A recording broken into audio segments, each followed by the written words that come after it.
shut up. Sit up, sit up, sit up. It's a kangaroo court. A kangaroo court.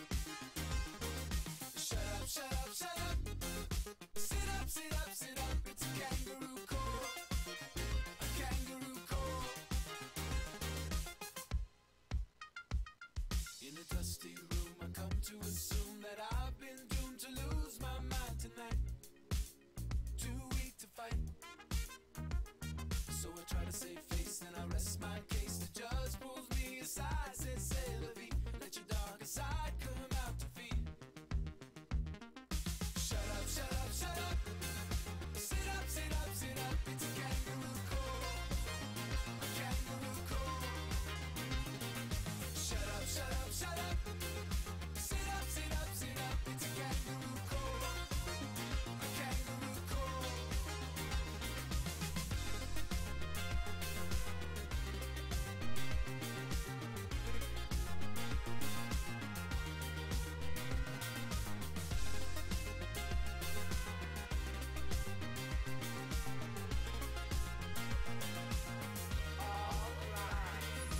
I can't do sexy.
All right. Ooh. All right, we're looking pretty good over here. Do you guys know if there's anyone competing in the Hearthstone tournament, like a friend or anything that's not here, that's still sitting down? Do you guys have someone? Okay. Do you know how long he's going to be? Okay. If there's going to be a little late, then I'll just have you guys fill him in on some stuff. All right, so I think we're all here. I'm going to go ahead and get us started. First of all, I want to thank you guys all for coming out to this fireside gathering. So I'm going to give you guys a round of applause for coming out here. Thank you guys. So the way that this is going to work, we're going to run a match every hour. Hopefully that'll help you guys kind of understand when you need to be back up here when I'm going to be calling out competitors for the next match. As I step away from the mic. So the way that this is going to work, I'm going to put the bracket up here and I'm going to run through it, calling out the matches. You just put up your hand when you've got your match, walk to the other person, exchange your credentials, and then walk back to your tables at each other.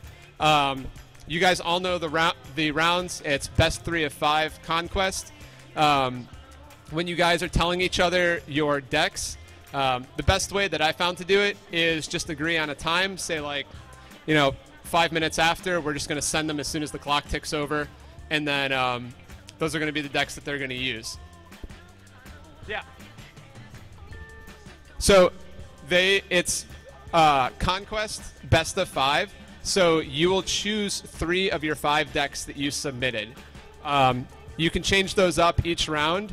That lets you, if once you start getting to the later round, we're going to have the featured matches up here.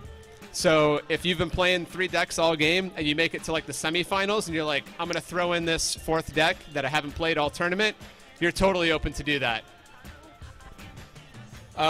Let's see. Man. All right. Before I start calling out names to get it started, do you guys have any questions about the tournament? Yes. Are we finishing it today, or does it carry on tomorrow? The question was, are we finishing the tournament today? The tournament will be finished today. This is the competitive cash prize tournament. Right now, the total pot is a little over $900. So first place is going to get a pretty nice chunk. And we're looking to finish around 11 p.m. It could go late, could go early, but that's the goal right now. Any other questions? Only the 3 decks that you're going to play in that match. You can keep the other 2 a secret. Any other questions? All right, cool. I'm going to start running down the list. We've got a couple buys. The buys were set based on your rank. If you are like a legend player or a rank 1 or rank 2 player, there's a good chance you probably have a buy the first round. So we're going to start running through this. Do I have a question? Someone say something? Okay. It's Rastafari something. It's tough to read. And then Toxic Cat.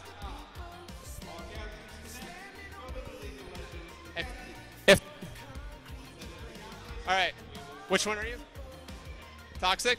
All right, so Toxic, just stand off to the side. If your opponent doesn't show up right away, just kind of step on the side so we can get through the whole list as fast as we can. We got Panda Man and Rin. All right, there you guys are. We've got, looks like TKEH and Score playing. We've got Jabbernaut and Knights Winner. We got Knights, and I don't see Kayvon. I know he's Jabbernaut, so step aside over here. We're going to give players 15 minutes. If they don't show up at quarter after, then you will win the round. We've got White Ranger versus Storm. We've got, oh man, that's a tough one. Captain Cuddly and Snack Time. Captain Cuddly and Snack Time. If you don't see your player, come over here. These are tough. Silver Kisses versus Treat Jones. Tweak Jones. All right, there you go. I know. We've got MLS or ML Slugger versus Psycho. Can you read that one over there? That's all right. That's you. All right. Did you find the other guy? Okay. ML Slugger. All right.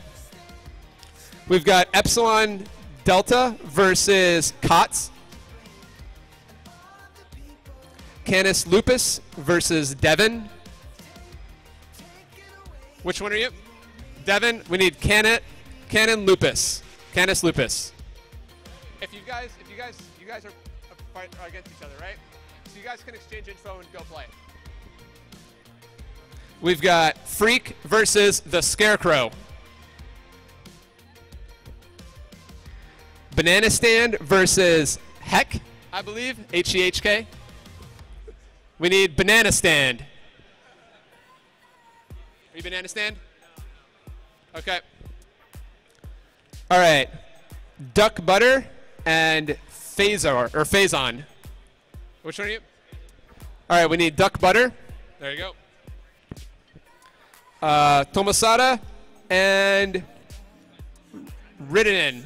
Andrew. And Black Jesus versus Jester. Jester, there you are. That's, oh yeah, there he is. Be careful, this kid's dangerous. And then last one, Kessel versus, it looks like Christianity, but I don't think that's it. Can you read that? Drinkability. Okay. Wait, which one are you?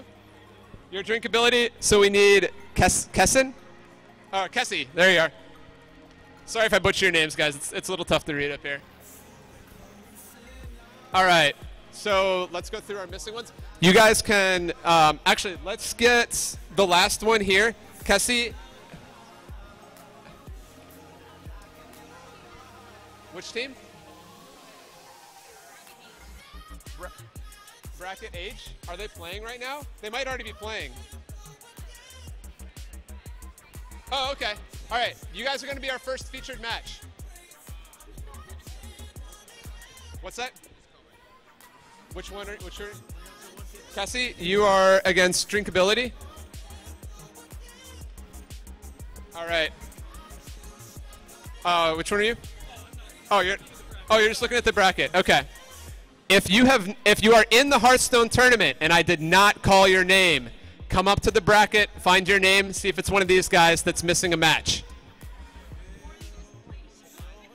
Wait, did I call you, Nick? What's that? Oh, you have a bye. Okay, that's right. You've got Legend. All right. So you guys can hang out up here for about 15 or so. You said my guy was here. I know him. I haven't seen him at the event yet today. Okay. Here. Okay.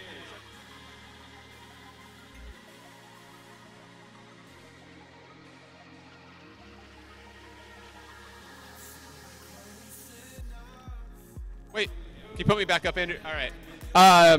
Johnson, where did you go? All right.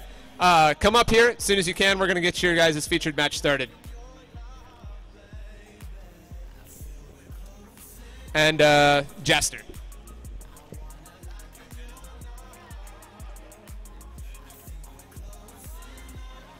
All right, you can turn this one off.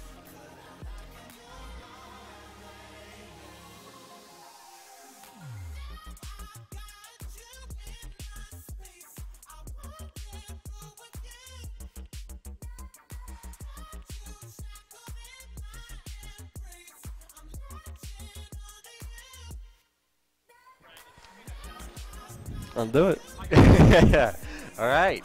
Welcome to UC Hearthstone's Intercollegiate Tournament. We will be going over some of the rules as well as some of the sponsors here in a few seconds. But just to start, my name is Garrett, and this is Jake. Hi, I'm Jake. We'll be your casters for the next few hours. So the The rules for the tournament, it's Conquest format, and if you're not familiar with Conquest format, it's a best of 5.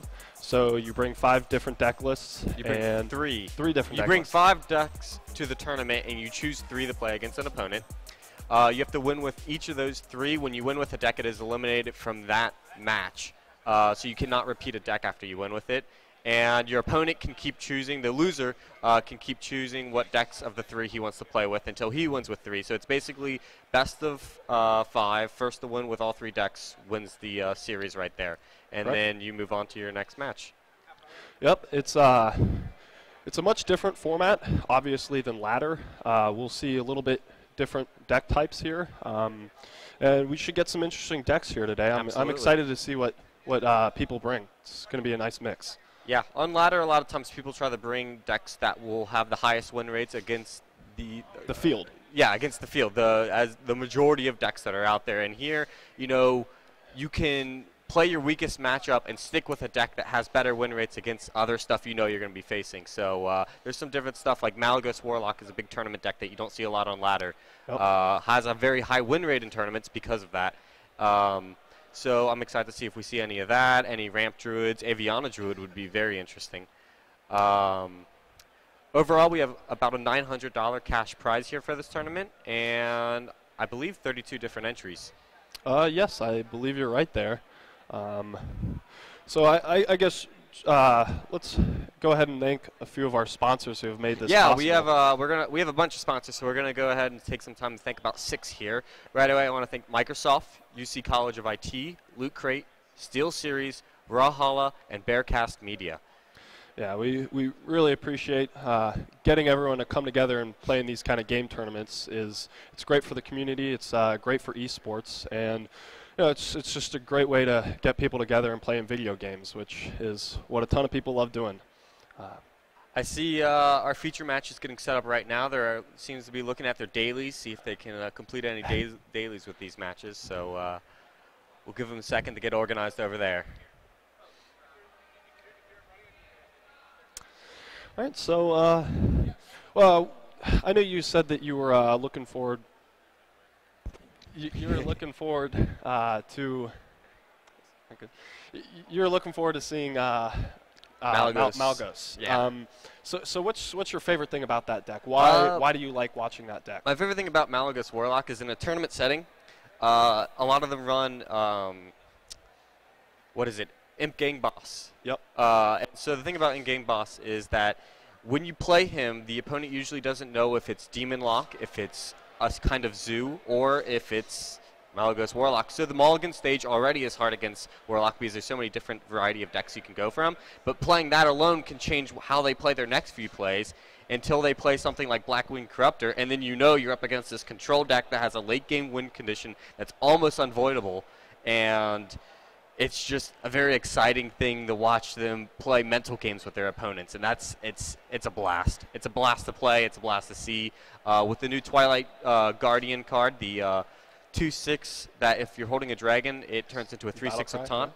Yeah, it's a 4-drop, and that deck that card alone has buffed Malagos Warlock a lot. So I hope someone plays it. Definitely, and to go back to the mind games of Hearthstone at this high of a level of play, when you get to that level, the mind games play a huge part in the tournament. Because 1 point of damage, you see it on streams all the time, whether it's Forzen and 1 damage off of lethal. Oh man, 1 damage off lethal.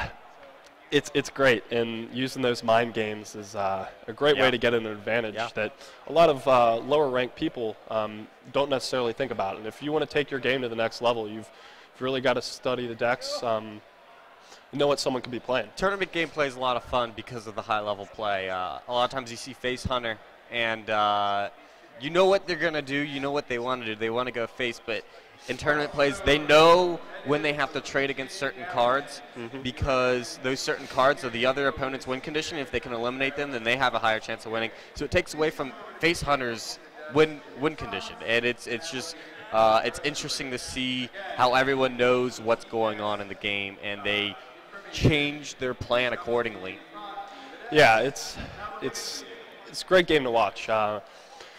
I think it's very similar to Magic the Gathering. I know that we both have a bit of a background in Magic the Gathering. We played that for a few years, and that was one of our biggest draws to Hearthstone when it first came out. We were you were an early beta player than I was, so it's. Yeah, you learned a lot of stuff that carried over from Magic the Gathering, such as board control, card value, etc. The big change between Hearthstone and Magic that I've experienced is that in Magic, when you draw the last card in your deck, the next time you're forced to draw, you lose. And in Hearthstone, you could play around the fact that when you draw no cards, you take 1 damage that stacks to 2 the next time you draw and 3 the next. And there are decks that play around winning that. In a lot of tournaments with control decks like Control Priest versus Control Warrior, they'll go into those draw damage, and they'll have to do stuff like save Grommash Hellscream accordingly to burst 10 damage after they've taken 8 from draw damage at the end of the game. In recently, one of the cards from the Grand Tournament that has made those control decks even more of a pain is Justicar, the card that makes your hero power more powerful. So with the Control Warrior lists that have been coming out recently, they gain 4 armor, which is huge when you go into the mill stages of the game. It can make for a long and drawn-out game. In that matchup, I mentioned Control Warrior versus Control Priest. Control Priest also sometimes plays Justicar. A lot of times I've seen popular streamers on Twitch play Justicar, and they get the heal for 4. So not only do they have the chance to gain 4 health just like the Warrior, but they can apply it to any creature on the field, such as Ysera, where the Warrior, might be facing Ysera late game, do some damage on it, get it down to 6 health, and all of a sudden it's a 4/10 again. So it's been very interesting with Justicar Trueheart to come into the game. Speaking of Twitch streamers, currently who's your favorite Twitch streamer out right now? It's not RDU. I know not that. RDU. It's not RDU. I really enjoy Kibler. Kibler, yeah. He the thing that I love about Kibler's stream is that he's very informative. With his background in Magic the Gathering, in just he himself being a super smart guy and him knowing game design very well, he knows a lot of different strategies, and he can talk about the game design strategy as well as the player strategy. He also knows the strategy to getting to the top of Reddit. His Fireworks Mage deck is absolutely absurd to watch, and it plays Malagos as well, and it's a lot of fun. Not a very good win rate, but it's wacky, and it gets him a lot of views. Oh yeah, definitely. I think playing gimmick decks like that has its place. It's a game. What decks are you looking forward to seeing in the tournament setting that usually you might not see on ladder? So, I'm a big Druid fan. I think just a combo Druid list, while it's not necessarily unique and it sees a lot of ladder play, I really like Druid lists, because if you have someone who's really good at playing Druid, they can win with it because they know their combo, they can get the board presence, and Druid is great with board presence. Yeah. That 14 damage combo is crucial. Do you prefer double combo in your decks or a little hybrid single combo? Most of the lists that I've run double combo. And I think part of that comes back to those mind games that we were talking about, because if you run 1 versus 2, you can kind of fake out that you had to use this 1 to clear their board, and then they think that you don't have it, and then you have the second one, and they're caught off guard a little bit there. But also, you're being very greedy, because when you put in 2 cards that are combo, you take away from having something such as, Ancient of Lore or Ancient of War or Scenarios. But definitely. Those are more ramp Druid cards, granted, but they still are very big threats to the board. Yeah. And to win with combo, you have to have some kind of board control, usually, because you have to be able to clear taunts that are already existing on the board. Exactly. Because combo is so common in Druid, usually your opponent will see it coming and prepare for it accordingly. Yeah, I love playing in matches against some Druids, because you can tell they've had this card in the left side of their hand the entire match, and it's there, it's coming. It's just a matter of when, and gotta keep those taunts up and keep your health above 14 at least. Yes, you do. Play against them. Along with that, I'm looking forward to seeing Spell Slinger any type of, I think they call it casino mage is what I've heard. I know it as tempo mage, where you play Flame Waker spell decks or spell mage, and Spell Slinger has kind of changed that because sorry, I got interrupted by an announcement here. So my thought is gone. What do you want to talk about next? So you were talking about Spell Slinger, Okay. And you were talking about Flame Waker, and I love that card. It's an awesome card. All right, we just got an announcement that we will be starting in about 10 minutes with our feature. 10 seconds. 10 seconds. Okay. That's a huge difference. So. I can take over. Okay, so real quick with Spell Slinger, it adds a random card to your hand and your opponent's hand. It's actually fairly common in Tempo Mage, and the fact that it can somehow benefit your opponent if they get a good card, and Definitely. horribly hurt you if you get something like Moonfire. It'll be a lot of fun to see if anybody brings that tonight, along with any other wacky Mage RNG cards such as Unstable Portal. I really want to see some fun RMG. And, there's people complain about, the RNG in Hearthstone and how it's increased over time. But what they fail to realize is that, so we're switching over to the Mulligan stage. From here. So we've got a mage list versus a what looks Warlock. to be Warlock. Yeah, looks to be like a Zoo list versus some sort of control list. This is most likely Freeze Mage, so it should be an interesting matchup. I believe the Zoo is most likely favored in this matchup, especially if they get a good hand. And by the looks of it, he has what looks to be a pretty strong hand here, so it should be interesting. Yeah, well, basically it will come down to whether or not the Warlock can play around Doomsayer and some of the other board wipes that are strong, and how well he is able to keep himself alive. Yeah, definitely. So we see Zoo player right here. Oh, we got a just saw Dreadsteed. That's should be an interesting card for this matchup. It'll keep that Zoo player on the board. That changes everything. Now, the one thing that's very important about this Warlock player is he has a very low-cost hand. The mana curve on this is low. He's got Corruption, Power Overwhelming, and Flame Imp, which you can play all next turn if you wanted to. Oh, yeah. So we will have to see what happens. Right now, the Mage is just worried about drawing cards to deal with the threats on board. One thing that can happen here is that the Warlock taps himself too low or deals too much damage to himself with Flame Imps, and the Mage has enough burn in his deck that he could just finish him off at any random moment and not really worry about having to carry it in the late game. Yep.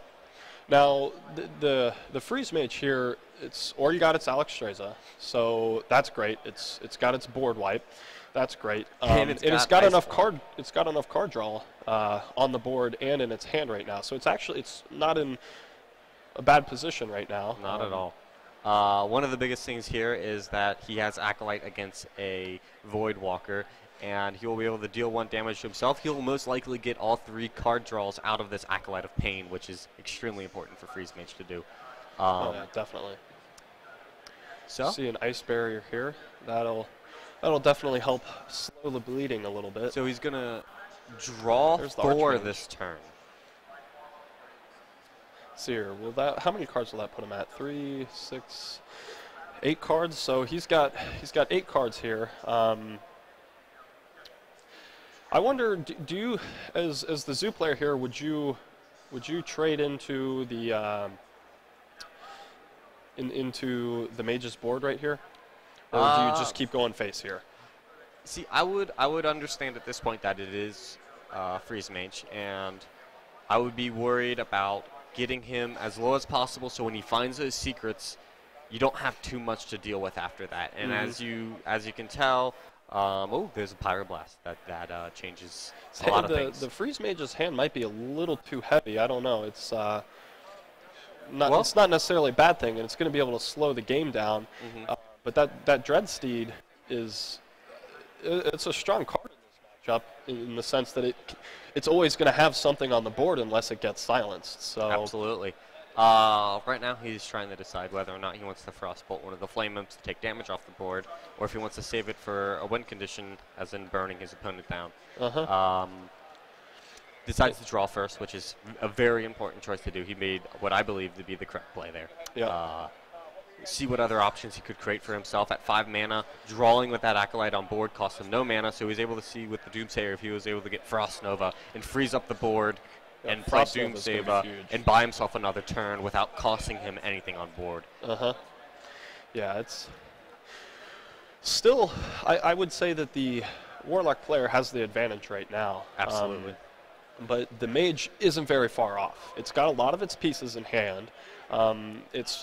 It definitely needs a Frost Nova here, but it's got its core pieces in the hand. It does. It's going to get to 7 mana soon. Those Dreadsteeds are, I think those Dreadsteeds might be the difference in the game, though. While I agree, I do believe that the Warlock player is slowing down for the lack of 3 and 4 drop creatures. You know, something a bit chunkier that can survive something like Blizzard, which he should be expecting here soon. Dreadseeds are only dealing 1 to 2 damage per turn right now, which isn't enough by any means. Now, with that being said, this is a bit unique of a list in the sense that it's not your standard zoo list here. No. It's got a little bit different of a game plan here. It's looking to be some kind of Dreadsteed combo deck. It looks like he wants to pull off a Bane of Doom onto one of his Dreadsteeds to try to find a bigger demon. I wouldn't doubt that he plays Baron Rivendare. He's going to try to multiply those, which actually can work out to this Mage's favor. Definitely.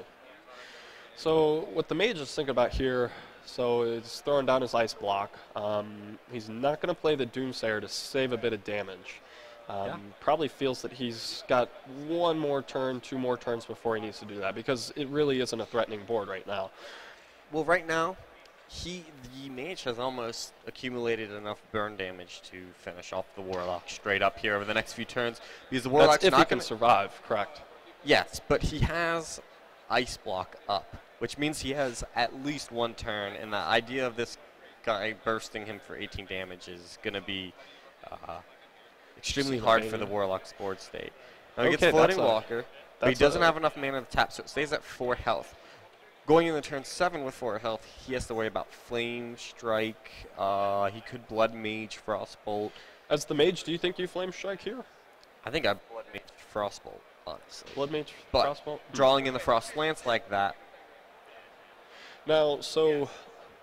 Okay, And yeah, he so he Flame does Strikes. play the Flame Strike. He plays Flame Strike. All right. Just to Still remove has the the board idea presence. of that creature getting buffed up, and as we know it could be faceless, the Mage does not know that, but he played around whatever he was afraid of accordingly. Oh, was that a Kel'Thuzad I saw played there? Yes, that was. I believe it was. That's Mage an draws interesting in the card in this Kel'Thuzad. list. This is definitely a unique list that I haven't seen before. So it's good to see that. That's what we were talking about earlier. He seeing draws some into his unique other lists. Fireball. So with Blood Mage on the field So- right now, he deals a total of 9 damage with just Frostbolt Ice Lance. And then another 14 damage the next turn with Fireball. So the mage could take 15 damage and still live because of the secret that it has out. So do you think that the mage's course of play here is to throw down the Blood Mage and get as much damage to the face as possible? And does it have does it have a 2-turn lethal? Is the He real should question. consider it, but then So we can do should- 12 damage. Yes. We could do. He should so about consider it, but 14. the thing this mage has to understand is, in a lot of these Dreadsteed combo decks, they run the 0-drop Warlock spell that destroys a demon and heals them for 5. I forget what it's called. Cannot remember, but it exists. Trust me, it's out there. So he has to worry about him healing himself outside of the burn range. So he decides to go with Archmage to provide himself with even more burn. So if the Warlock does heal himself, he can get out Okay, but back so into that range. if the mage had played Blood Mage, Frost bolted, and then Ice Lanced his face, he would have lethal next turn. Correct. he would have if he had made that play, but he decided to go with more fireballs. Oh, and there's the 0-drop. What is that called? Sacrificial pact. That's what it is. Yeah, so, I think the mage did play around that card coming out. Yeah, definitely. I think he played correctly because it did exist. Yeah. Yes.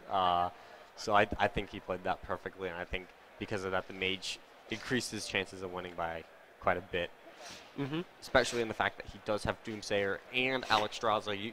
If he pops that ice block in the next 2 turns or next turn, he could just Alexstrasza himself back the 15. We see a heal bot coming up for the mage, which is great. That's exactly what it needs. Nothing wrong with a little bit more health. So he's trying to decide if he deals 5 damage to the face with Archmage. So it looks like he wants to go for it. Yeah, he's going to drop him to 10 here. The Sacrificial Pact has already been played, so he is going to try to finish him off on this next turn, even if it means popping his ice block. He's definitely got...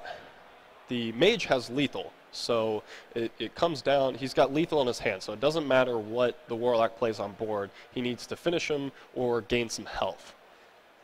And it looks like the Warlock will not have an answer. He's going to clear Alexstrasza, say at 10 health when the opponent has an answer to that 10 health. He has lethal. Correct. Over exact. He has multiple ways to finish. He can Blood Mage. He could just Pyroblast. He's going to Looks like, Pyroblast. we're going to see the mage take game 1. Now, it's a good game. One thing I'd like to comment with that last Pyroblast is, does this mage have to consider other opponents seeing what he's playing in this tournament, knowing he's a freeze mage with Pyroblast, when a lot of lists don't run it? They run double Ice Lance, double Frostbolt, and they want to get Emperor down to discount that combo. Was that the smart thing? Should he have just played double Fireball because the opponent knows that Archmage made those Fireballs? Yeah, that's definitely something that I think you consider if you're trying to next level your opponent, and keep those deck lists secret. Yeah. Because it's a very important thing to hide as much information as possible, and I think that's something that both you and I have picked up from watching Brian Kibler's stream. In reading all the articles he does.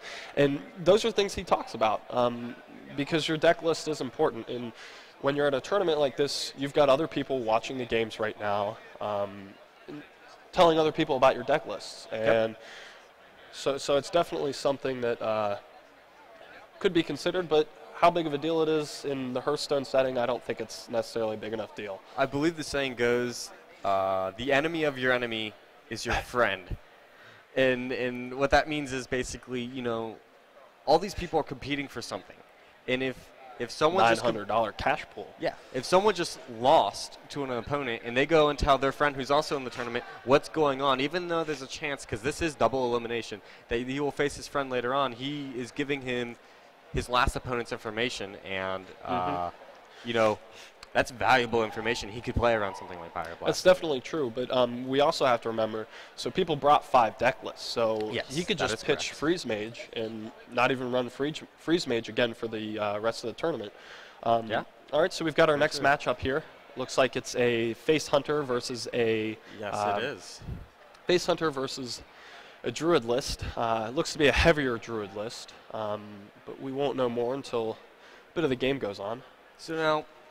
The key to the Druid winning here is to throw down the biggest creatures possible and use Ancient of Lore to heal instead of card draw if he is behind on board. And this is definitely a tougher matchup for the Druid here. Absolutely. And this is definitely a pure Face Hunter list. We see Foe Reaper as a legendary in the Druid's hand. Oh, okay. So this is a different Druid list. We get to see another unique deck list from Jaster here. Yeah. And now something that's important about here is the Druid is actually closer to winning because he drew in the Wild Growth. The hardest part about playing Druid is the Mulligan stage, and you have to find that Wild Growth or the new 2/3 that gains you mana. Druid plays a lot of late games cards, and they need to get into those late game cards as fast as possible. And like I said, the Druid is already one step closer to winning. Definitely agree. And this hunter's hand right now is a very strong hand. It's got a lot of damage. It could probably use a few more minions, but it's a strong hand that has a lot of powerful minions in it for going face. Absolutely. One thing to consider here is that this hunter has the mad scientist on board, and he will not be probably using this eagle horn until that mad scientist dies and that secret pops. Correct. So he's going to have this weapon sitting here for a while. If the druid draws into something like Harrison Jones or Acidic Swamp Ooze, that could prove troublesome and take away a lot of damage from this hunter. As you Definitely see, could. So far he has not used the bow. I highly doubt that he uses it this turn. In fact, he doesn't. So the next thing he drew into looks like Ragnaros from our angle. Yes, it is Ragnaros. Innervating out a Innervating out Ragnaros. All right. Now let's see how the hunter deals with this. He does have a hunter's mark. Yeah, it's going to be easy to deal with. And it hits face. And so the druid actually was doing what the hunter does best there, going face. Yep. So it's going to be very tough for the druid at this point to come back and get a shot at this with the hunter's mark. It should be able to take out that Ragnaros right away and just deal with it. Now, let's see how this hunter plays this out. He does trade into Ragnaros. He does delete the 8 So let's see damage. here. What secret did we get there? Other secret. It's most likely a freezing trap. Most likely a freezing trap from that other secret. So he has an explosive trap and what we believe to be a freezing trap on the hunter's board. Yeah. And Other things it could be snake trap, bear trap. Of course. But this is face. So this is most face. But likely. face does use bear trap because They do. Wow, he decides to Alex Strasser for 5 damage. He really wants this So hunter to does die. the hunter have lethal here? So 5. No, he does not. 4, I do not believe he does. 2. He is 2 damage off of lethal if he decides to burn a majority of his cards. Nope, he's got exact lethal Does if he he have plays it right. exact He has exact lethal if he plays it right because he has coin. So he can Arcane Golem, he can Hero Power, he can Quick Shot, and he can coin to do all of that and hit everything face. He So can he knock- has lethal. Yeah, and he can do it with the second Arcane Golem as well. So Okay. I missed that. oh no, he Yeah, misplayed yeah, it. He had lethal. He misplayed it. Okay. I don't think he did, but No, he had it. I still don't see it. 8, But 9, that's 10, my 12, problem, not yours. 16, I'm counting 17, but anyways, that doesn't matter.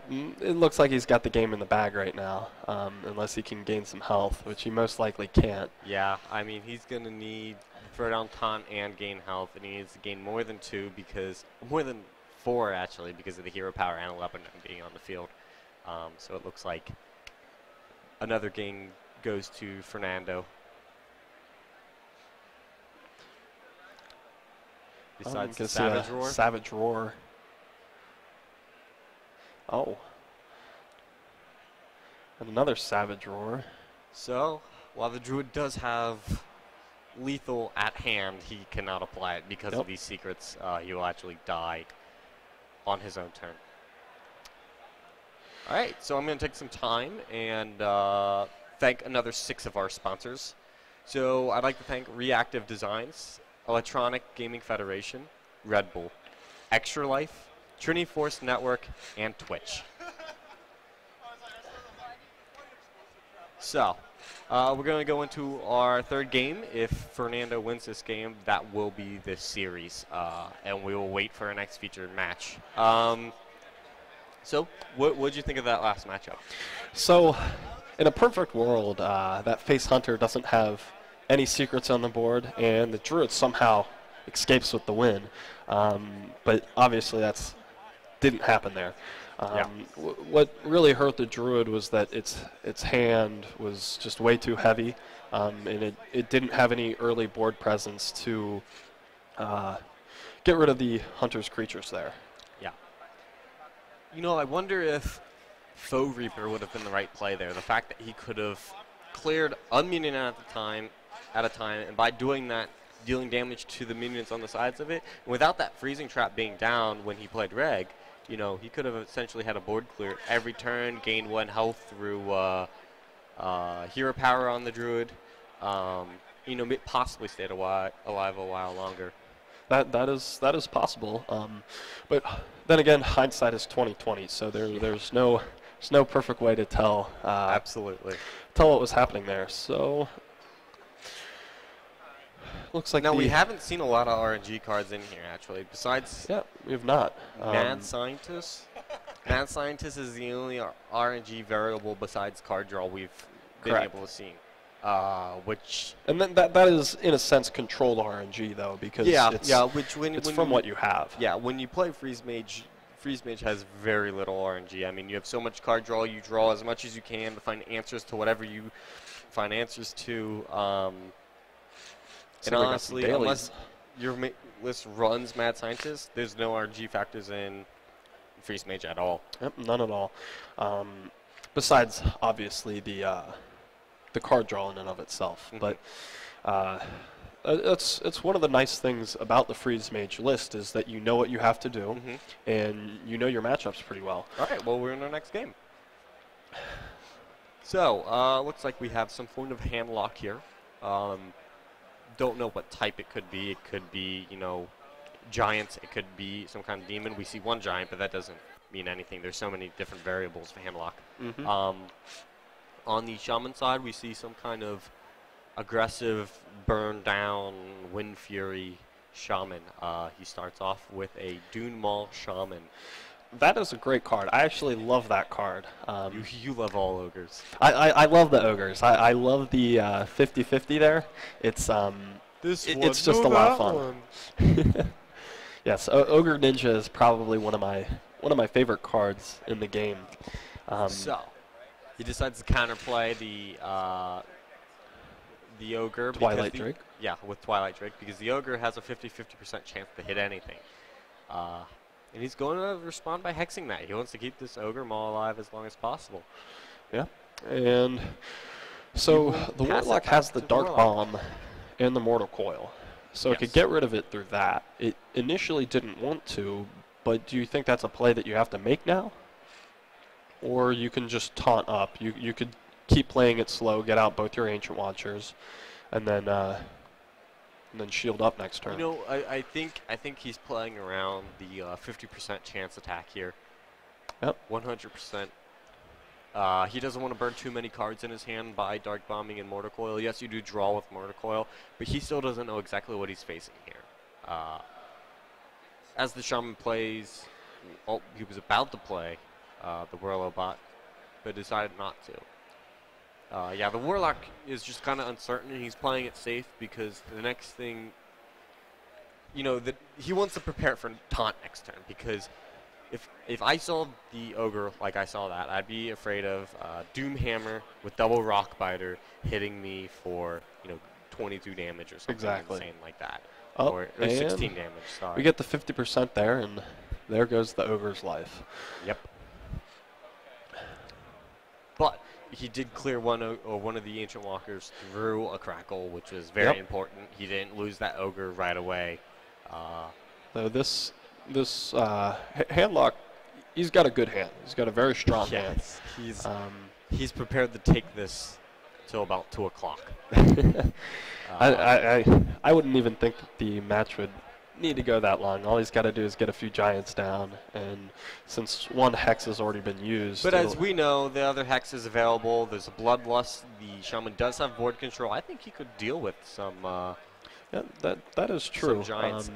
One thing that the Shaman should be thankful for is that Fire Guard Destroyer did not hit 7 attack. It is not in range of VGH, the fun killer. He got the maximum value out of that Fire Guard, I think, by losing 1 attack. Definitely did. So it looks like he's thinking about playing a Lotheb here. Still haven't seen him throw out his giants yet. He's got two of the mountain giants in his hand, and he's got a lot of healing in his hand as well. Yeah, he's got to decide whether to tap here and go to 9 cards or put up a taunt. He decides not to tap. He See the doesn't. pass. He does not want to go to 9 cards. He doesn't want to lose that 2 health because the Fire Guard alone will put him to 11. And he's obviously not worried about the Bloodlust here. Whoever plays around Bloodlust, I know I don't. I never play around Bloodlust either. But it's a card that's seen more play with TGT because of the board control. Mogar's Champion. Mogar's Champion. I love it. Gotta love the ogres, especially with the Bloodlust. I've actually never seen Ogar Champion. I'm so happy it's here right now. You know, You're gonna see a giant drop here, and then most likely some sort of taunt come down. he's got a lot to consider. He's got to consider Definitely. whether the heal and taunt, whether the taunt and taunt. You know, it's. You figure since he can't outright clear board that he's going to want to throw down some taunt, and whether or not he wants to throw some healing down. Okay, there's a Shadow Flame. That would have been so much better to have. Yeah, if he had had at that the beginning Shadow of the Flame. turn. Gonna see a giant here, or maybe an antique healbot. So if the Shaman draws into any type of crackle, and this Mogar's Champion hits face, Yeah. can he just finish the game outright with Ogre? Well, looks like we're gonna see the Sunfury Protector come down here. Oh no. No, Okay, he's no, going no multiple. Sunfury. No, No. no. Oh, he's faking out the casters here with what he wants to do. So we do see the Protector come down, get that taunt up. And But then it looks again, we still have a 50-50. Yeah. Can still go face. Alakir we see Windlord comes Alakir. down, and let's see what happens with this champion. He could decide to not. Okay. Oh. Okay. Well, that gets rid of a guy. Hurts. That hurts. The so does the Warlock here? Does he attack? Does he attack the Alakir and then Shadow Flame? Because that would clear board. Yes, it would. He's got a lot to consider. I mean, he could. There's a lot of different plays he can make here. The right one will obviously win him the game. Okay, so we see a big game hunter that can deal with the Mogar, and we see that play. We're going to see another giant drop here. I believe the Warlock found possibly the best possible combination of card draw and answers. Like I was saying about the Freeze Mage, Definitely. drawing cards finds you answers to the situation you're in. Warlock is great at that, that's yeah, for sure. Their hero power excels at it. Yeah, there's a lot of discussion. I know it was heated more so a while ago about the Warlock hero power being the strongest hero power in the game. Yes, I believe it is. I believe it's why we see so many variables of Warlocks having different kinds of decks. Aggressive, Definitely. mid-range, and control. They have them all where, you know, Rogue only has tempo. Warrior really has combo and control. They don't have, you know, all three across the board. Warlock can do anything. They can do combo. They can do control. It's whatever they want. I believe it is because of the hero power that is possible. The Mistcaller. Yeah. All right, so we see a Mistcaller there, and is it too late for the Mistcaller to come down? I mean, I want to say it's probably too late. His main charge minion, Alakir Windlord, has already been so played, he's got so 20, he doesn't get he's 4 got damage. 22 damage on board right now. The Warlock does if he wants to go face. If he can find another 8, he's got 6 damage in his hand. He can also go face with everything and then clear with Shadow Flame if he wanted. Yeah, he could. He likes to go with the safer play and keep the minions off the board. Yeah, he wants the 8 damage on board. Does he throw down the other giant? Does he turn into Lord Jaraxxus and gain 4 health? I would think that he's probably going to want to try and do some life gain here. He's so going to go with safest Healbot play. and Farseer. Goes above Lord Jaraxxus' health. We do not get to see the Iridar Lord of the Burning Legion. Yeah, so he's most likely making that play just in case the Shaman can get rid of one of the giants. He still has lethal on board. Yes. Granted, he does still have 6 damage worth of 6 damage in his hand as well. All right, so the Shaman passes Yep. over without playing anything. Shaman passes. And his fate is that's the sealed. end. Fernando wins 3-0. Fernando wins 3-0. That was a fun series. So what I'd say about that matchup is that J-Ster played a lot of interesting lists. They were non-meta lists, obviously. Yeah. But Fernando there, he played the list that we would expect to see at tournaments like this. And Yes. as you can see, he won with those lists. So he's probably someone that we'll want to keep an eye on moving forward. Absolutely. He's got strong deck lists and made some good plays. Things like Ogre Shaman, they might surprise a few people on ladder. He might have a decent rate, which is maybe why he brought it, but decks that they can fine-tune into whatever matchup they are facing. This is definitely true. So I believe we might have a bit of a break here and get ready for the next set of matches to be played. Take another moment to thank our sponsors. yeah, you want to go through them? Yeah. I stopped this line down. So just want to thank Scotchbox, Electropop, Gunner, and STRC UC Library. Thanks for making this tournament happen. It's great that we can get people to come together and play some esports like this. It's a lot of fun. Now, if you are tuning in, I would really love if you started talking in the Twitch chat. We want some people to talk in the Twitch chat. We want to see what everybody See some thought kappas. of. See some kappas. See some Mugla champion conversation. Mukla? Yeah, Mukla's champion. You know, that is a card. I think it's a lot like Murloc Knight in the sense that it's a strong card. And built in the right deck, it's a very strong card, and it can take over where you're a going board. with this. Go on. I'm just bringing up cards. Yeah. Talk about some card discussion.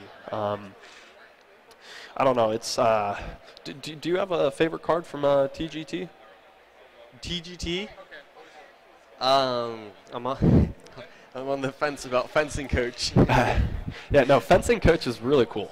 Awesome card. That is to say, like with TGT, we've seen more hero power manipulation cards in this release than the past releases. And what that kind of does is in theory, it's supposed to slow the game down. Yes. And there have been, a lot of complaints about aggro controlling and winning the meta. Aggro. And dominating it. Yes. So, So a lot Blizzard. of solutions, like the Twilight Guardian card I mentioned earlier, the 3/6/4 drop with Taunt, big threat to things like Face Hunter, as well as Paladin's 5-drop that Joust, the heal for 7. It's a 5/5. It's a Tuskar. Is it Tuskar champion? Yes, Yeah, correct. Tuskar champion. Yep. It's probably Tuskar champion. It's I'm like 100% sure it's Tuskar champion.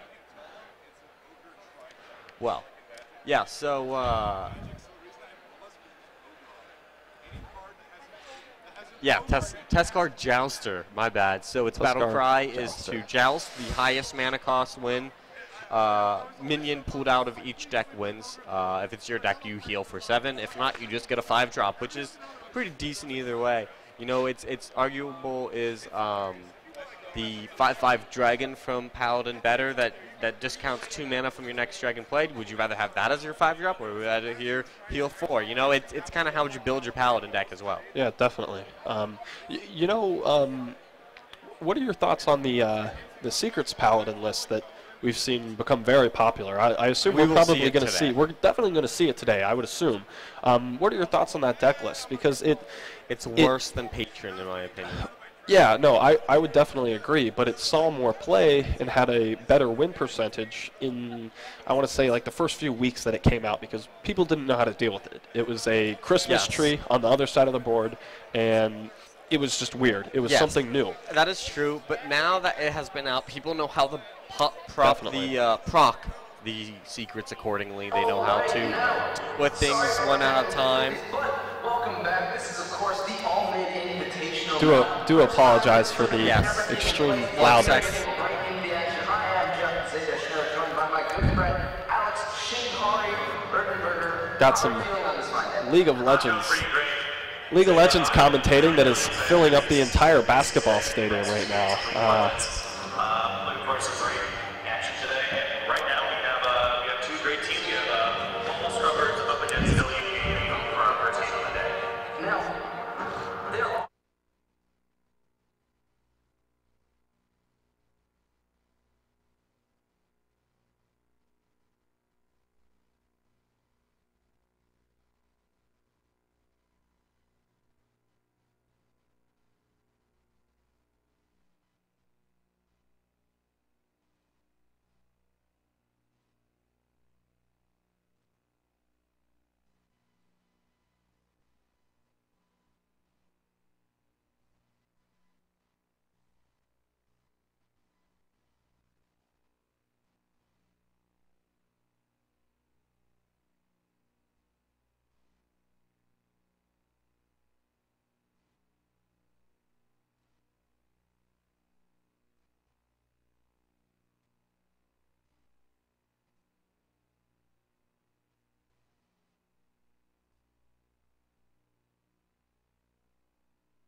Check, 1, 2. All right.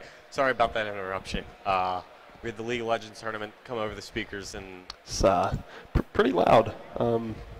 yeah, It's a great showing out here today for the UC Intercollegiate Tournament. Pretty much filled up the UC basketball stadium in here, which is great. Great to see so many people come out and playing video games together. Yeah. it's been great. We want to see more Hearthstone. Hopefully we get another feature match rolling here soon. Looking forward to seeing Secret Paladin, as we mentioned earlier. I even would like to see Patron. I want to see how some of these people play Patron, because it is a difficult deck to play. Yeah, that's correctly. Yeah, it's one of those decks that if it's easy to play, hard to master. Yeah. Everybody can get in there, but yeah, and I say easy in the sense that it's not like Face Hunter, obviously, but if you've played it a few times, you know the basics of the deck, and you know what you want to do. You want to get the card draw, and you want to get the combo, and you got to proc the combo, and then win from that with, your frothing berserkers. Which is really the broken thing about the deck, is the frothing berserkers that can gain charge. They can take up to 3 whirlwinds before dying. A 4th would kill them themselves. And after 3 whirlwinds, they're going to be at, if you play both of them, they're each going to be at 6 extra attacks, so they're going to be 16 damage already just for 3 whirlwinds between themselves. And then if you gave them charge, yeah, I would say that what makes that deck so strong is that, Hearthstone is a game about board presence. Almost all the really good decks, besides a few, are about having a good, strong board presence. Yeah. And the great thing about Patron deck is it takes advantage of the fact that you have any board presence. Yeah. It just makes it so difficult to play around, because, you want to play this taunt minion, but you're giving his frothing berserkers more attack by playing the taunt minion. Yeah. So it's a challenge to play against just as much as it can be a challenge to play. It's a deck with a great win percentage all around the board. Really, one of the only good strategies against Patron is Ice Block. It's been bouncing in and out like all throughout. Because Ice Block, these berserkers are going to come in and hit you for 18 damage, 21 damage, whatever they're going to hit you for. And Ice Block will trigger at the amount of damage you're at when you take lethal, or health you're at when you take lethal. So because of that, if you're at 14 health and you take that 22 damage to the face from Berserker, you stay at 14 health to the next turn, and a mage can play around your board accordingly. Yeah, these are for you, because it's been bouncing out. Okay.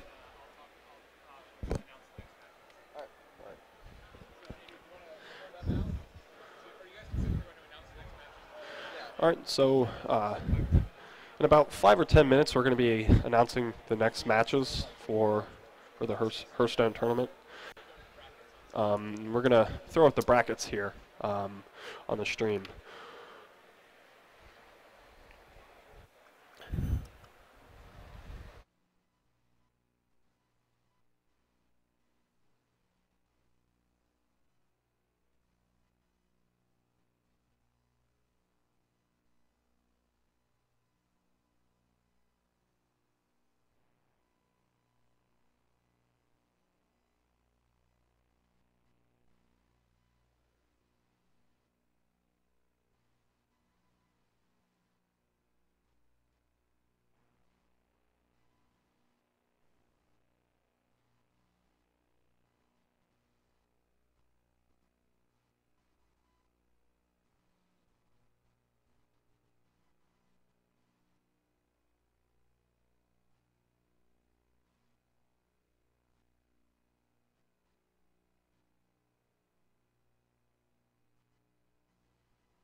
Hearthstone players, if you are finishing up your match from 1 o'clock, go ahead and keep playing those matches.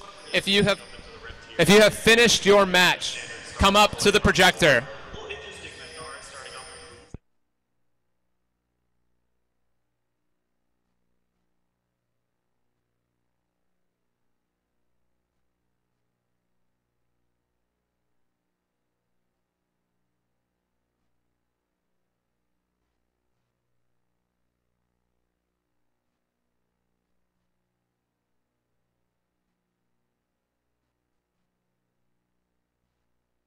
Once again, Hearthstone players, if you have finished your match, come up to the projector.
All right, last call for Hearthstone players. If you have finished your match, come up to the projector.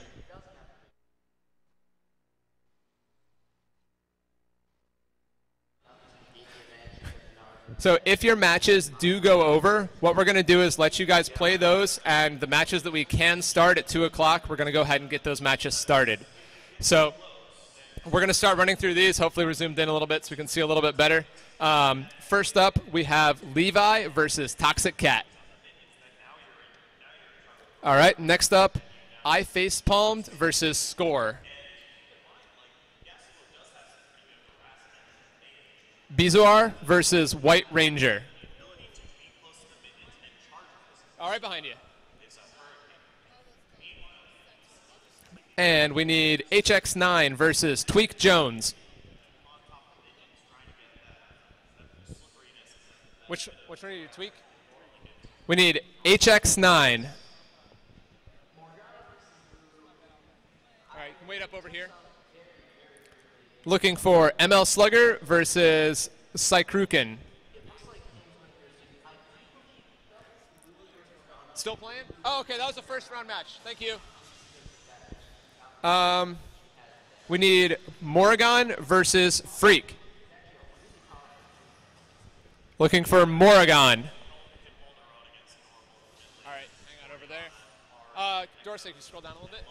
What else do we have? Okay. We have, this one's done, this one's done. The Siren Song versus Black Jesus. Looking for the Siren Song.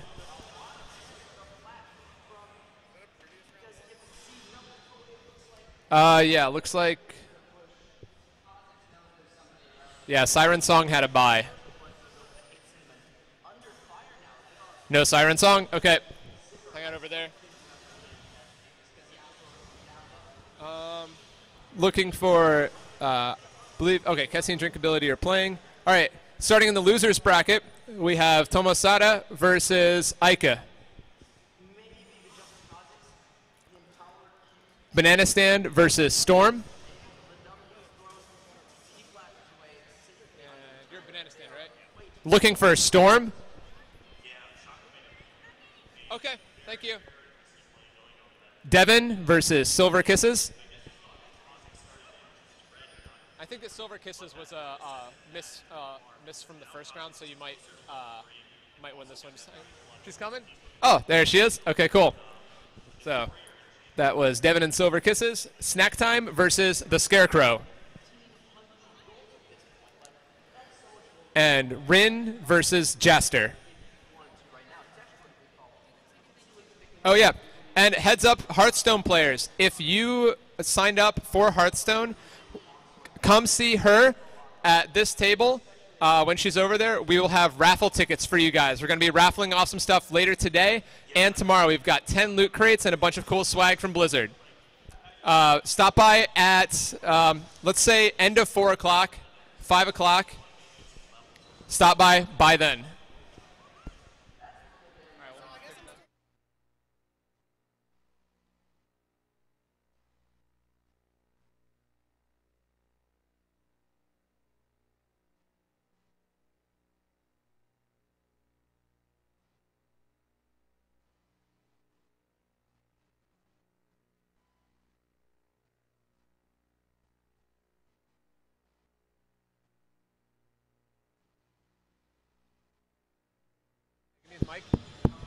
All right, we missed one match.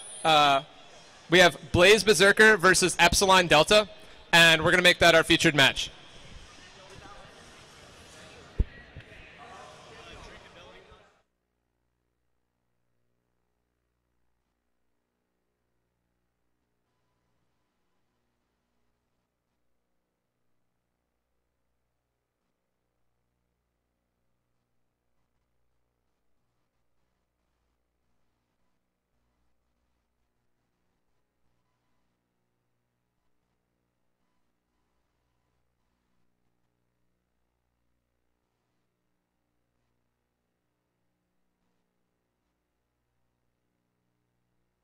Yeah, put me back on. All right, we're looking for Kessie and Rastafari. All right, you guys are playing next. Yeah, there's still a couple first-round matches going on. Yep. All right. Where do I go for this?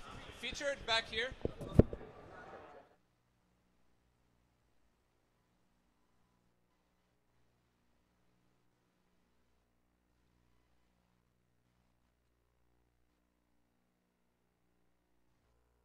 Sheen's back there.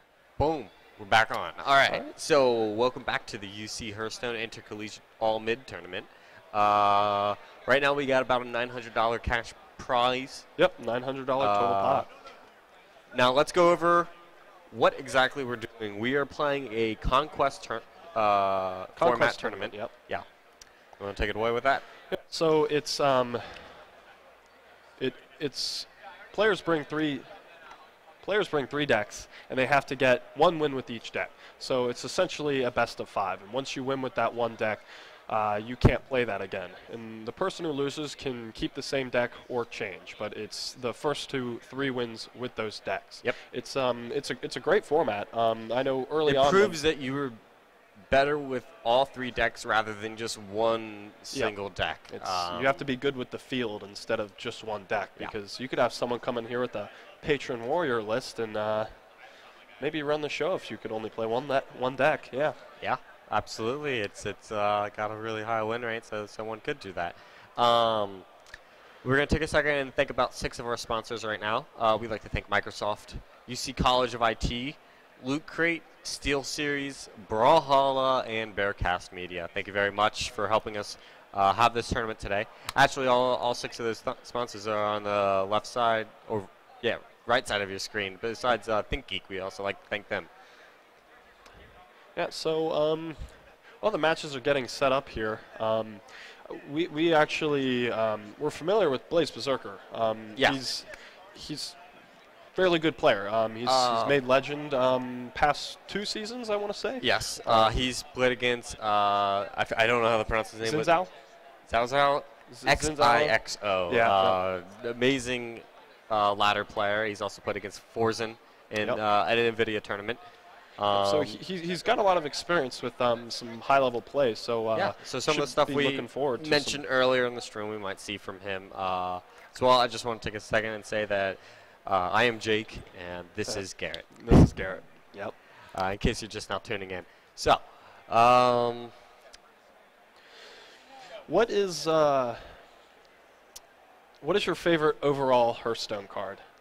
I know we had talked about favorite TGT card, but what is your favorite Hearthstone card? I believe it's Youthful Brewmaster. Youthful Brewmaster? Love that card. It is a good card. It's a great golden card is why. I like its golden card image. Mr. Pandaria is one of my favorite Warcraft expansions. Even though I don't like the pandas that much, which is, like, why would you even like that card? It just reminds me of Mr. Pandaria. I love the music. I love the most of the raids. Not 1 or 2 of the raids, but most of the raids. So would you say that a lot of your draw to actual Hearthstone is the fact that you're a World of Warcraft player? Yes, absolutely. Definitely. I am a lore master in World of Warcraft. I read the books. I stay in tune with what's going on. I don't play currently, but I play every other month after I quit it. I come back. So, love the lore. I love the fact that I can see big people like Varian Wind, Deathwing, etc. it's got to be cool to see those cards that you're familiar with because of the story come into the game. And do you think that you have a reasonable expectation of what their skills should be based on what they were in the game? Yes, I think they nail some of the certain cards. Sylvanas, you know, she builds this undead army, and when she's on board, she's I think possibly the best legendary there is in the game. I know Dr. Boom's better. I know it's better. Dr. Boom is but another Sylvanas story. is a very technical card because when you play her, she threatens everything about the board state. She threatens the spells you have in hand. She threatens what you have on board currently, what you could play. I mean, it's a scary card if you don't have silence, and even without silence, it's still a 5/5. Yep. And I think the fact that it matches her lore so much, she's perfect. Yeah, Sylvanas is one of those cards that the card itself almost has a learning curve because you can't exactly just play it on board and force an uneven trade because while that is true, that's not always the best play. Yeah. And that's very true. And it's when I first played her, I was like, you know, I'm going to pull Moz moves. I'm going to play it in Priest. I'm turn 9. I'm going to drop Sylvanas, Shadow, or Death It. That's a 2-card mind control, which you're 1 mana off of using 1 card. Anyways, why would you do that? Yeah, No, it comes down to a technical idea that Moz has that he's behind on board in order to catch up. He needs to do that. You don't always do that. And same with Warrior. Do you play Sylvanas and shield slam Sylvanas to steal something? No, you don't. It's very situational. Yep. It's definitely true. Good. Hey guys, we're looking for Duck Butter and Phazon for Hearthstone. Are you guys playing your match still? Okay, cool. Check. All right, so it looks like we've got the list here from the 2 players, Blaze Berserker and Epsilon. Blaze Berserker is going to be bringing a Druid, a Warrior, and a Warlock list, and Epsilon has a Warrior, Warlock, and a Hunter list. Yep. I mean, these are pretty standard tournament cards. Okay, yeah.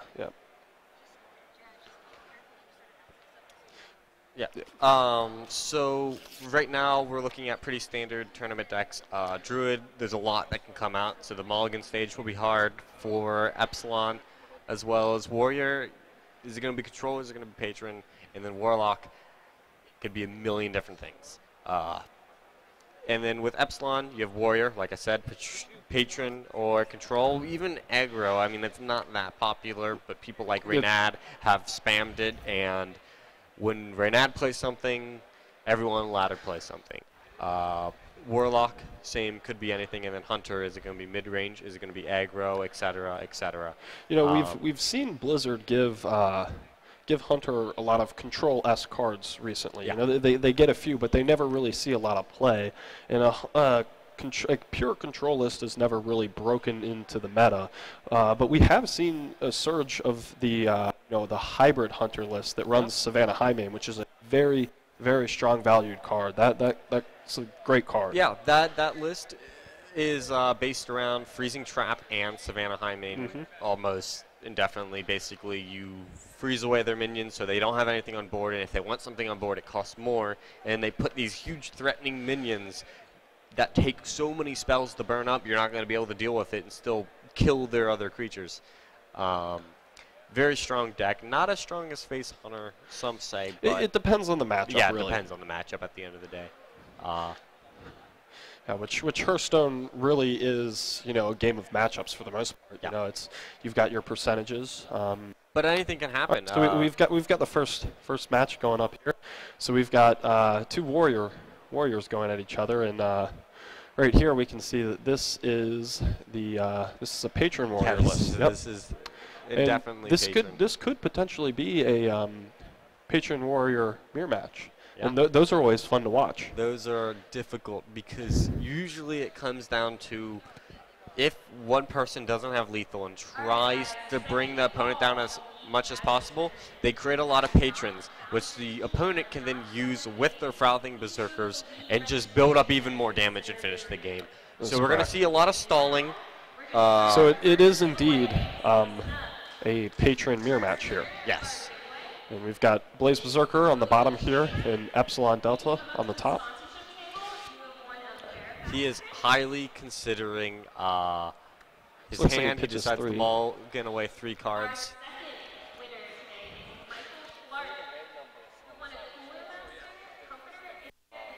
Check, check, 1, 2. All right, sorry. Yeah, Blaze Berserker decided to mulligan away some of his cards. He got an Armor Smith. That's going to create double Armor Smith, in fact. That's going to create a lot of board presence as well as game stalling like we talked to. So he'll have time to find his answers and his combo. Yeah, so he's got, really he has, who would you say has the better opening hand here? Epsilon or Blaze Berserker? Blaze Berserker just simply because... Granted, his hand is a little bit heavier. Yes, but Armor Smith has 4 health, where that Fiery Orax only has 3 attack. That is true. So it's going to be hard to clear that.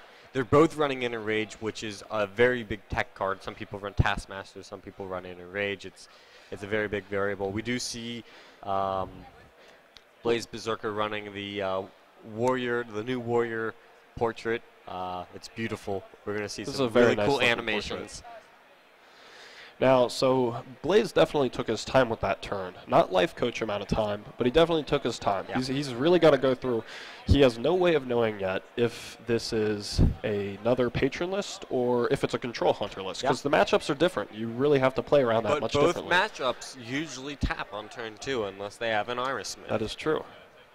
So he's going to play the very most right Armor Smith from his hand. He wants Epsilon Delta to not know what's on the left side. He wants him to think maybe he already has combo pieces. You know, that is true. It's a mind game already on his part.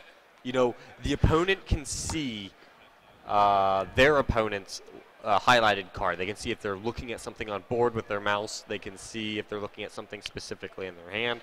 So what card has to come out to give the opponent the knowledge that he's playing Patron Warrior versus Control Warrior? Pool or the 2/4 4-drop Gnome up there. Gnomish Inventor? Yeah, Gnomish Inventor. Those 2 cards will indefinitely show what they're playing.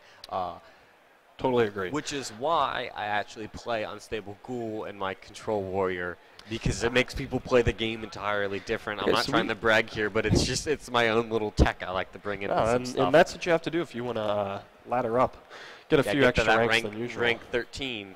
You know, so we see an Acolyte come out here for Epsilon. We're going to see an Inner Rage on it? Inner Rage. All right. He wants that card draw. He's going to see if he can get, because Blaze Berserker wants combo first. Yeah. He doesn't have to attack to take out the Acolyte on board, so Epsilon Delta is thinking he's going to get all 3 card draws out of this Acolyte, which we saw a Mage do earlier and ultimately win the game. I'm not saying it's a winning condition, but it definitely helps you find what you need. So we're going to see a Death Bite come out here for Blaze, and he's going to take out that Acolyte, only deny him 1 card draw, essentially. But take 3 damage at the same time. Yeah. Although I wouldn't say that the Warriors in this matchup, they're not really necessarily worried about damage, because they could have...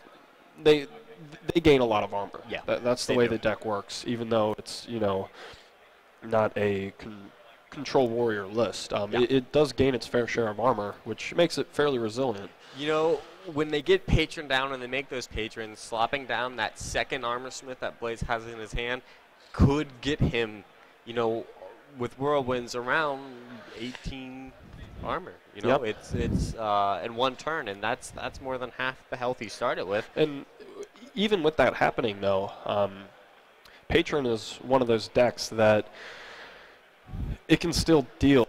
It could deal 40 damage if it wanted to. If he had the right hand, 40 damage is not out of the question. So we see the first Frothing Berserker come out here. Unstable Ghoul. Yes, Unstable Ghoul. Of Blaze Berserker's hand. Blaze Yes, Berserker, I thought you were referring to what was his played on the field. Unstable Ghoul was played on the field, which makes it difficult for Blaze Berserker to clear the Armor Smith. He's going to gain at least 2 armor. Does Blaze get rid of the Unstable Ghoul here with his axe? I wouldn't. You wouldn't? I wouldn't. But I am horrible at playing Patron. He needs card draw is what he's lacking here. He's got a few of his pieces, which is great, but he needs some card draw. And with that said, Epsilon has some card draw. So he's in a pretty good spot. It'll be interesting to see where Blaze takes these next few turns. Looks like he might play the Armor Smith to try and double up on armor, but that might be too soon unless he can draw some of the combo pieces. Into Unstable Ghoul? Or no, he decides looks like he's just going to armor up. And pass? You know, they both have each other at checkpoints, and that happens a lot with patron versus patron. Definitely. Each player doesn't want to go too far in, as I said, because when they go too far in, they create a board for the opponent to Frothing Berserker and build up that attack, and no one wants that. They want to keep the board small as possible and gain as much health as possible while drawing as much as possible. Now, it looks like Epsilon thought about there for a second, playing down his Gnomish Inventor. If he plays it right, he could draw a lot of cards. He's got some draw pieces in his hand. And depending on what he pulls. He does have the Battle Rage, and what Battle Rage does is for each injured character on his side of the board, he draws a card for. So if he trades in this Unstable Ghoul and it dies, or if this Unstable Ghoul dies soon, he'll be able to draw at a minimum 2 cards. Correct. If Armor Smith and Gnomish Inventor aren't cleared. If his character himself, if Grommish or looks like we're going to see a patron go down. The warrior character itself was injured, he would gain more. Wow. See an Inner Rage on it. So we're going to see a pretty heavy patron board here after the trades go. Yep, and he's going to gain a lot of armor as well. He's going to gain 8 armor off of this play. That Inner Rage, would you say that was a better use of a 0-mana spell included in the deck than what Epsilon Delta used it for? I would have to agree. Now, what Epsilon does here in his next play to kind of try and take board back is going to be interesting, because Blaze has really established his board here with these patrons, and he hasn't even needed to use. He's used one of his patrons, so he's still got all of his combo pieces left, and he's got his Frothing in his hand still as well. So this is a huge play for Blaze, and Epsilon is definitely behind here. Yeah. Now, what does Epsilon need to? What does he need to draw here or play to get himself back in the game? He's going to need to find...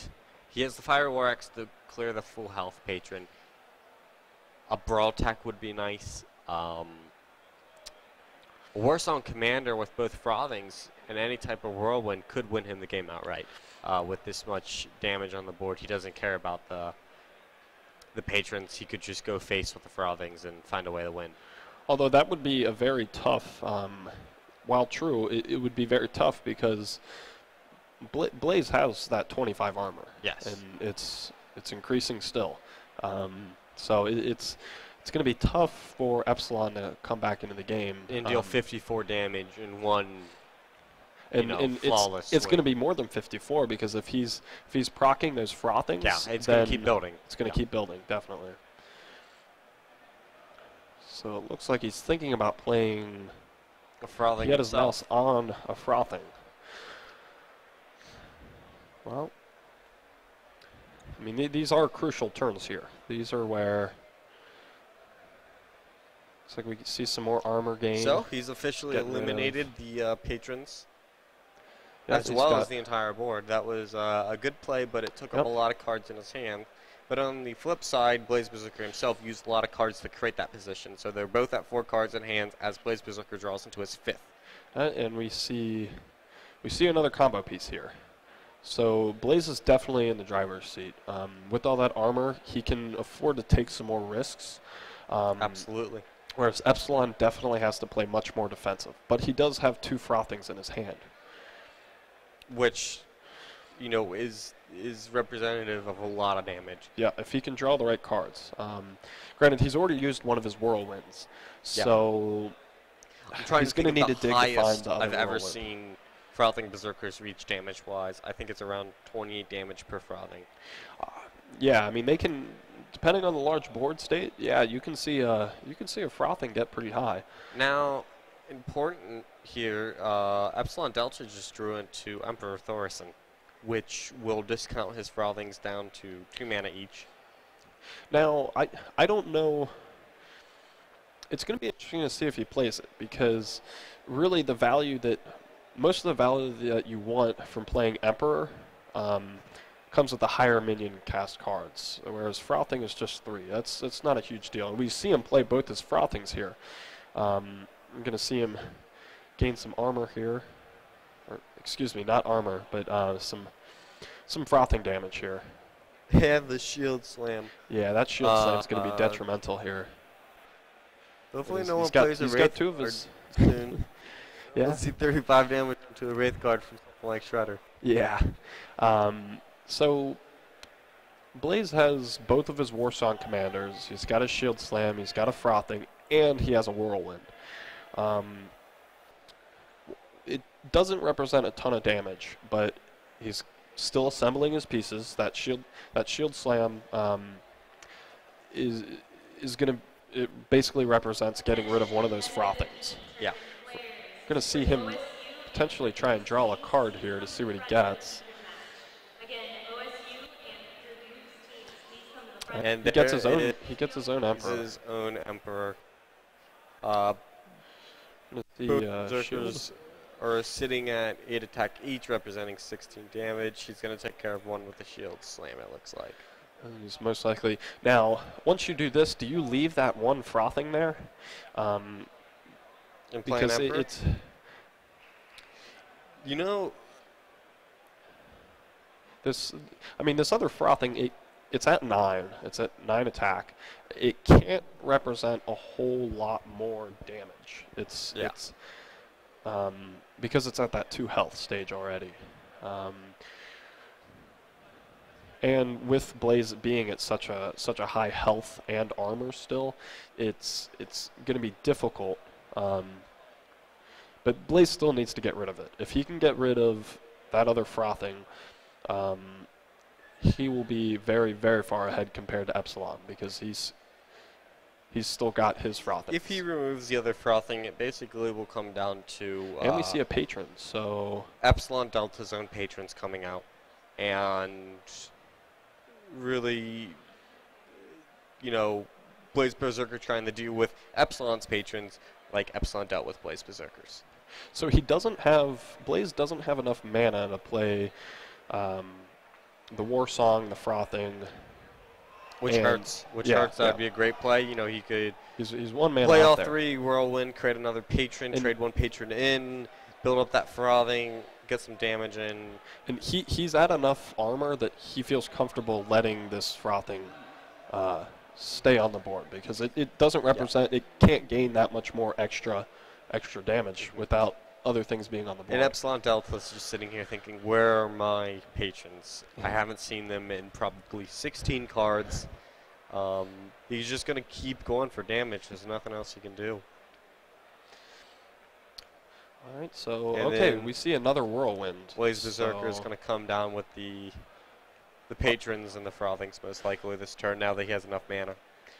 I'm not sure, because, I mean, we'll definitely see it, but Epsilon has, he's got his weapon and he's got his Frothing, so Blaze needs to be careful about how he plays this, because if he's too aggressive about it right now, he'll lose his win condition. He'll lose his win condition, definitely. Yeah.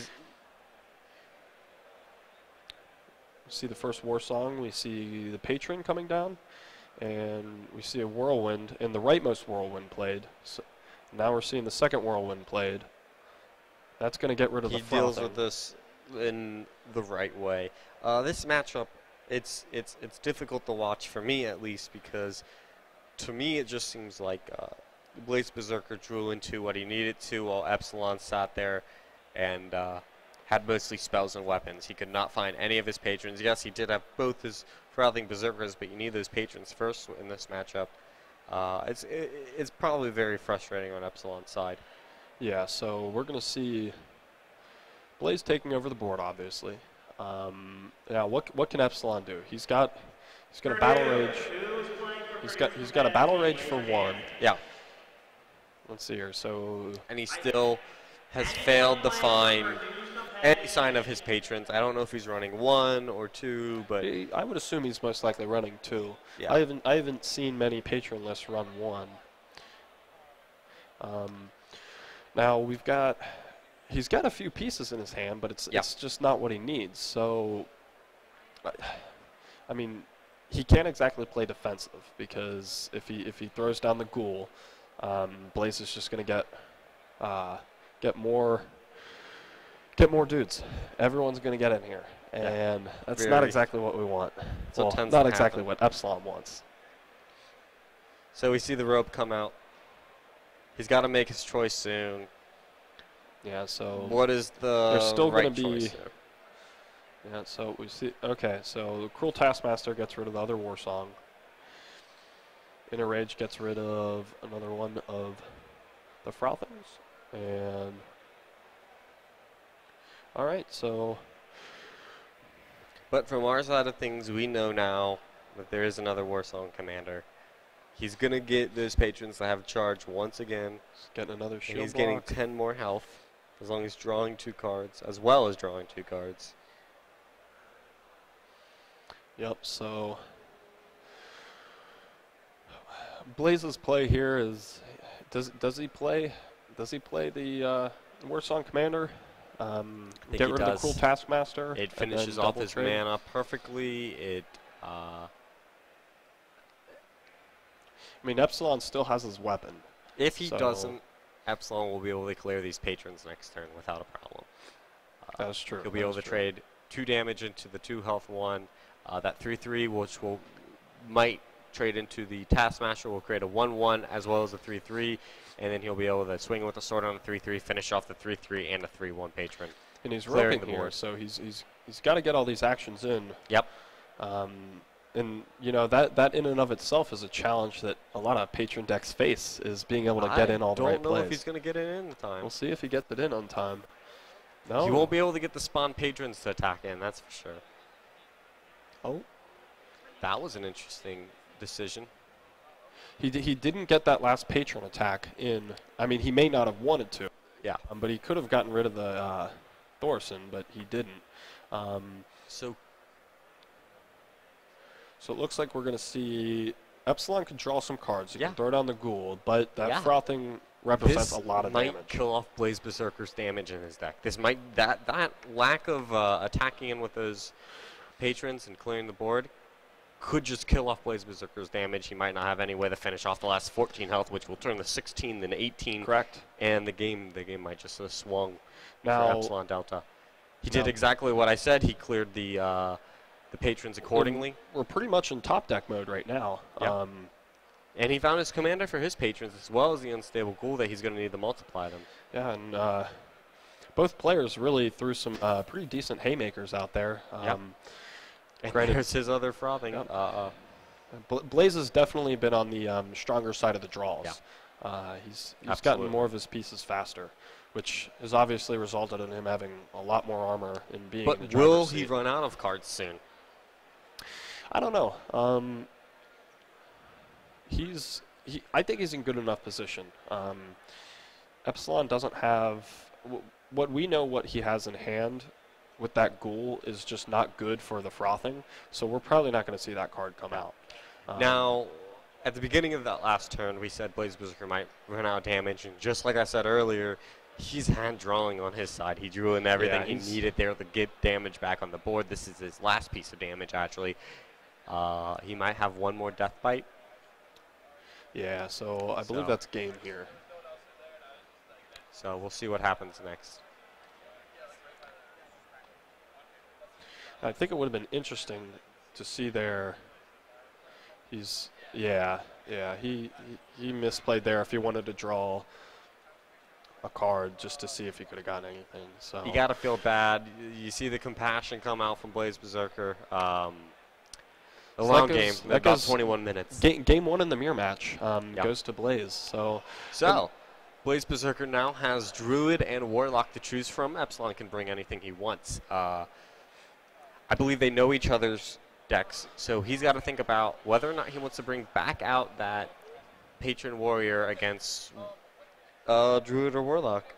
Now, how do those matchups go? So if he wants to bring out that warrior, it's gonna be that patron warrior versus a druid list, which Druid you can does assume very well against patron warrior. Exactly. Above what other average on the other decks. in really the druid list and more so the warlock list, they have some variability in them in the sense that warlock list could be a handlock list, it could be a zoo list. So there's some variable there, and the druid list could be a combo list, or it could be a heavier ramp druid list. The druid comes down to so patron likes to suspend until they draw their combo, and they have stuff to deal with minions accordingly, but usually their equipment is to deal with more aggressive decks, the Secret Paladin, the Hunters, the Shamans, and the ladder. And Druid has these large minions, these 4/6 with taunts, these 5/5s, these 5/10s, and they only have so many. They have 2 executes and they have 2 shield slams. And if they don't have a lot of armor built up, the shield slam's even useless about Druid. So Druid can put this presence on a board and then just build up to combo for 14 damage plus whatever else they have on board. Exactly. So looks like we're going to see Epsilon keep his patron warrior list, and then Blaze is going to bring out his warlock list. And we are on the Mulligan stage, yeah. Looks like Blaze pitches everything. Okay, so it looks like this warlock list it might be a demon lock. It's definitely not a zoo list, though. No. I would say it's not a zoo list. Zoo is too cheap for this could just be a straight handlock, straight basic handlock list. It looks like Epsilon Delta kept one part of his combo, unless he drew into that. I did not get a chance to see. He's got a War Song, and then War Song Commander. He's got his Armor Smith, then he's got his Gnomish Inventor. So he's got a strong hand. He's got a few of his combo pieces. He's going to need to get some drawing in there. Yep. Blaze Berserker's goal here is... All right, so Blaze Berserker here, just going to be drawing cards, making sure that he wants to get something to put on board. He's probably looking for an Ancient Watcher just to throw down to represent some board presence there. Check. With that in mind, most handlock decks play pretty passively for the first few turns. And Epsilon still doesn't have a clue what kind of list Blaze is bringing. Yep. Obviously not a zoo list, but of the handlock variations, there's a few of them that he could have.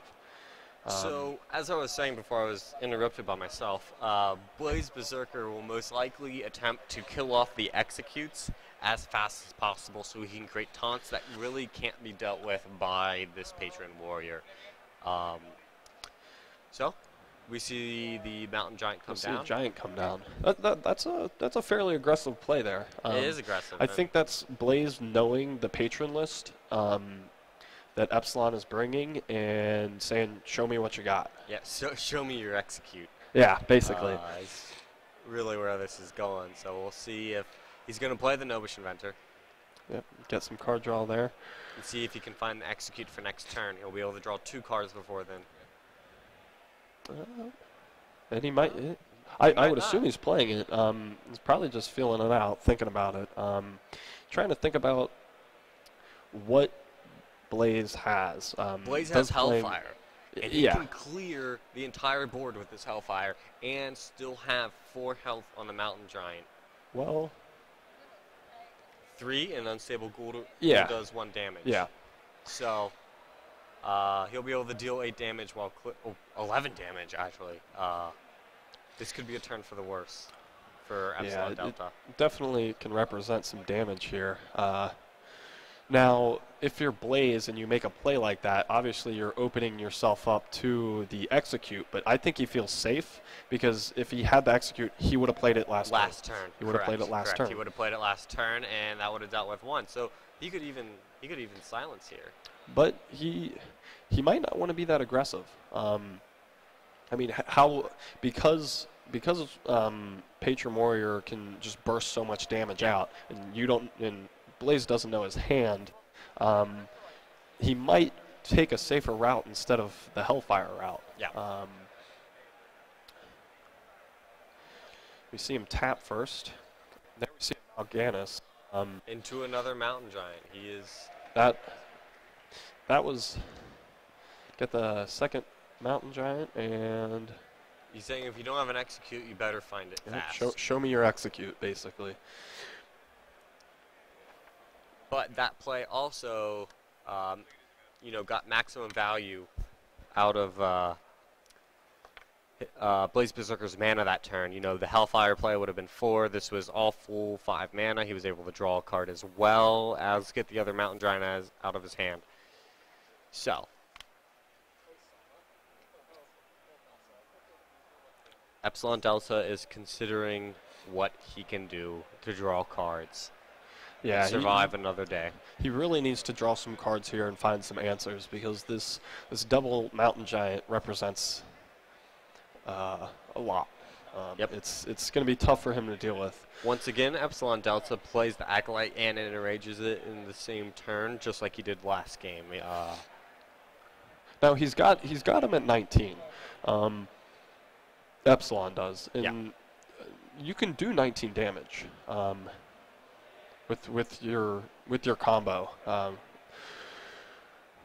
So we're going to see Blaze possibly try and clear his opponent's board here. Now he would gain 3 armor and draw 1 card if he did that. And then he would swing in for 19 total damage, including the Hellfire damage. Yes. And with 2 mana left to taunt up those giants, and the thing about those giants is he still hasn't found that execute. He doesn't draw into it. Looks like he's going to play the Ancient Watcher instead. And now that's... Well, I guess Blaze feels comfortable. I mean, look at it this way. He hasn't played Emperor, so all his cards cost the same. He can play Warsong Commander, which costs 3, and then a Frothing Berserker, which costs 3. That's all his mana. Exactly. Or he could play as a Patron, and he has one mana left over. So the odds of Epsilon Delta being able to build up the Patron combo and have lethal here is none. I mean, he's not going to find almost non-existent, yes. He finds 2 slams. He's really digging for those executes. Epsilon has just, he's drawn so much these past 2 games, but he hasn't found any answers. We're going to see a 1 Whirlwind here, and he's going to use his second Whirlwind. And now that is a lot out of Patron Warrior. Those are a lot of his pieces that help make that deck tick and work. So it is a play he had to make, that's for sure. Yeah. But I mean, once again, Epsilon is just struggling to find answers wherever he looks, and it's painful to watch. I would definitely say card draw has not been on his side. And that's really a huge component of the Patron Warrior. It's got a lot of card draw elements into it, because the idea of the deck is to just get to the combo and then combo off. Now, Blaze Berserker here decides not to throw down Emperor. He is sticking with, maximizing his mana. He played every single bit of it. None of them can be triggered off of any patrons, and he just wants a board presence. Yep, he's getting bodies on the floor, so... We're going to see Epsilon. He's looking at his Frothings, but there's not a whole lot he can do with them. He doesn't. It's going to be a whole nother turn before he can get a trigger on his Frothing with his weapons, because he's already used his 2 Whirlwinds. So we're going to see the Death Spite come down to hope, because he wants to live to next turn. He might be able to get a lethal off if he can survive to next turn. Yep. We might see this weapon go face. And that could potentially represent lethal. That's if he can live. Absolutely. But we know that Blaze has taunt. He's got some taunt in his hand. He's also got life gain. Yes. He's also got immunity through a golden Mal'Ganis. We're going to see the Unstable Ghoul come down. And okay. He trades there with the Ancient Watcher. And right as he draws into the Shadow Flame. So I guess I would say that's a strong. Well, he's saying it's an air. We're gonna see the Twilight Drake come down here possibly. And are we gonna see a Protector come down? And what are we gonna see? I think in this situation, I would probably play the Sunfury Protector. It's just a safe play, and it ensures that you're still gonna live another day. And he's really saying, pull down my Mal'Ganis here Yeah, that's by true. taunting up the Void Caller. And So he's getting rid of Epsilon's board, which is what you want to do in that situation. You don't want any surprises there, especially with frothing. Blaze Berserker's deck is obviously right now some kind of handlock, demon lock hybrid. He's playing a little of each. Now, we've only seen 2 unique different demons. We haven't seen Mal'Ganis and Void Caller, yeah. Yeah, Mal'Ganis and Void Caller. So if that is the only And those are the only Mal'Ganis. demons, then I don't know, that could be a little bit gimmicky there. Yep. All right, so we see the Mal'Ganis come down here. Now that pretty much represents that he has to get rid of that Mal'Ganis. Yep. If he wants to do any sort of damage.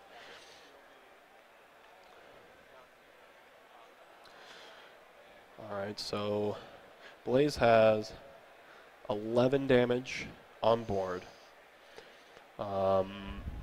We could potentially see a heal bot. Do you think you just go face here and say, I don't think you have. I think you can kill me? remove the War Song. Yeah, no matter you what. definitely remove War Song. With Mal'Ganis, sure, why not go face? see Bring him down to Dr. Boom what down would that here. be, 6 health? And we know that Epsilon doesn't have another commander in his hand. Yeah. But he does have another frothing. So he's going to he could Mortar draw Coil into to get further into his deck. Yeah, and he gets rid of the armor gain there as well. Finds Dark Bomb, which puts him 3 damage off lethal. And he see the drops the Giant last come down? Giant. So it's going to be tough for Epsilon to get rid of this board. He did draw into the other commander, though. Yes, he did. But then again, he doesn't have any of his whirlwinds. Doesn't have really any effects to trigger that. 9 mana, so he battle rages, draws 1. There's his weapon. Let's see, Warsong Commander, Gnomish Inventor, and it looks like that's it.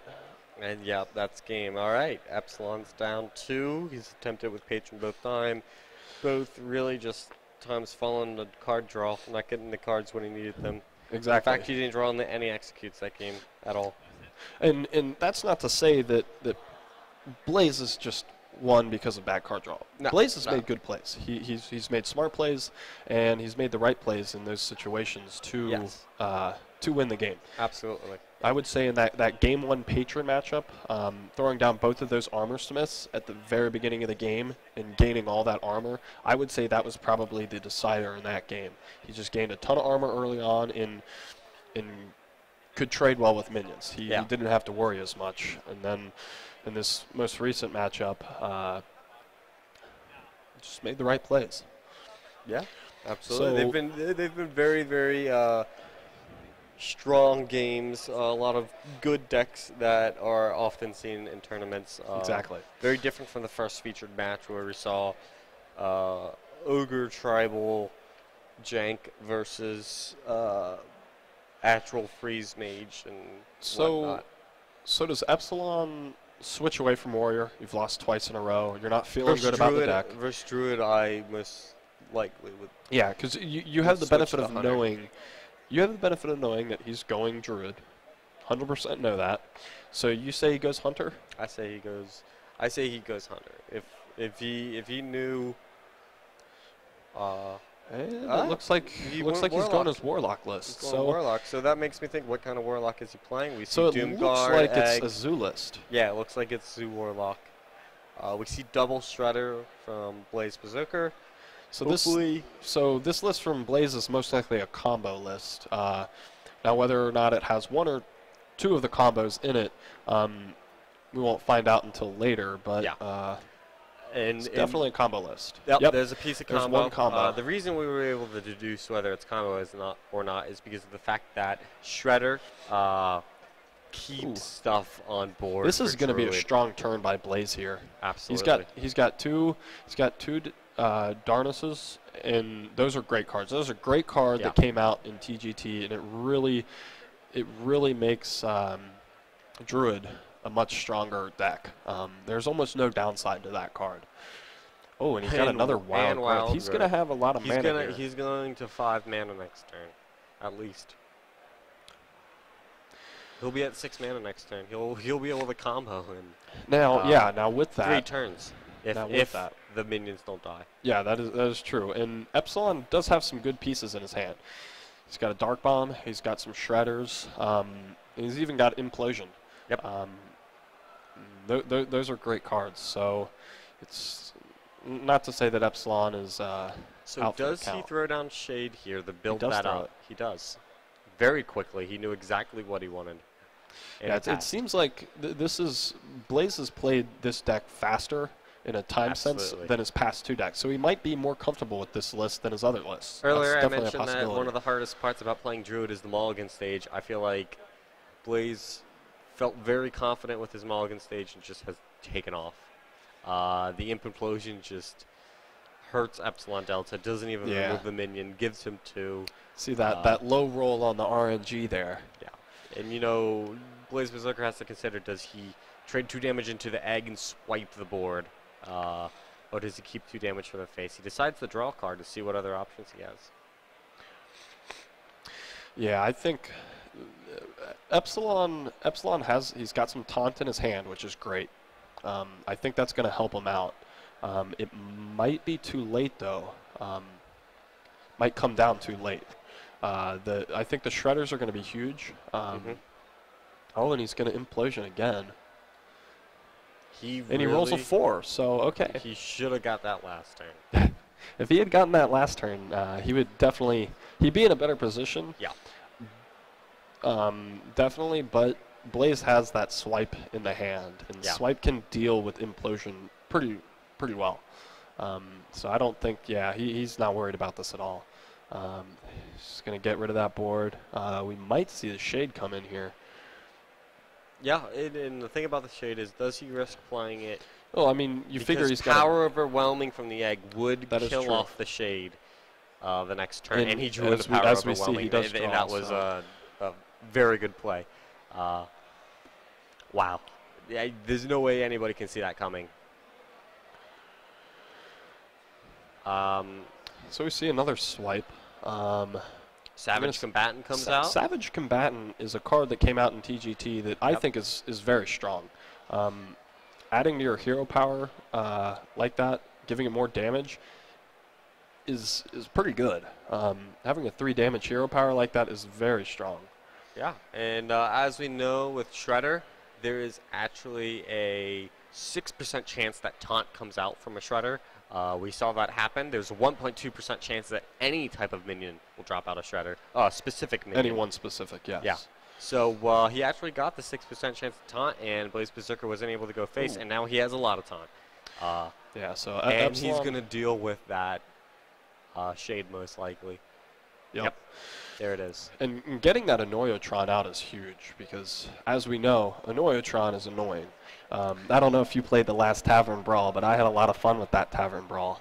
Yeah, I did. I actually won 3 games in a row with Annoyotron. I have not won with Boombots yet. It has Dr. Boom, but I just can't find him in it. But Annoyotron has been awesome. Yeah, it is a great card. It really found its first home in the Mech Mage lists. Yep. Made that deck pretty strong. So now we see Epsilon's got board here. Blaze has a few options to kind of deal with the board. He does, but his hand is also tough. Wonky because he can only play a maximum of 2 cards from his hand. But And that's then again, this Savage Combatant is really doing work. helping him. It's doing work. Really helping the extra value out of his hero Yeah, power. yeah. That taunt is going to protect that Savage Combatant there. So we're going to see Epsilon taps. Sees a Doom Guard. That'll come into play. Not now, but later. That's a very strong card that has been a staple in the zoo lists since the beginning of Hearthstone, really. Yeah. And the other Shredder drops. He had some pretty good luck with the last Shredder, so he wants it down right now. And he wants it to be able to trade here soon so he can see what he gets out of it next. Hopefully either taunt or, something that really changes that helps his board. Yeah, something that helps his board. I mean, I think he needs to find a way to deal with those two minions. Those are beefy minions. He's going to Iron Beak one of them. Now, Blaze Berserker has had this wild growth in his hand since turn 3, and he hasn't used it. So it makes me wonder for card draw. If he's saving it for card draw. Second one. It makes me wonder why he didn't play it on turn 4 or 5. Why he was so worried after he got the Shade on the board with clearing minions instead of going into the late game. How much of his deck is based around his combo? Is he running double combo? That's true. And at 19, with Epsilon being at 19, he's close to combo. Yeah. He's just got to find a few of his other pieces. So maybe he wants to save those for the card draw to get there for the combo. And here's the other Shredder and pass. Now, Epsilon's last Shredder didn't really get him what he wanted. That's below average what a Shredder will drop you. Epsilon Delta really doesn't want to tap here anymore because he's getting close to that 14 damage combo. He does tap, and the problem with that is Blaze Berserker has so much on board. If he does draw in the combo this turn with a Savage Roar, he's going to find lethal somewhere, most likely. Best thing that could pop out of this Shredder for Epsilon is probably a Doomsayer. Yeah, so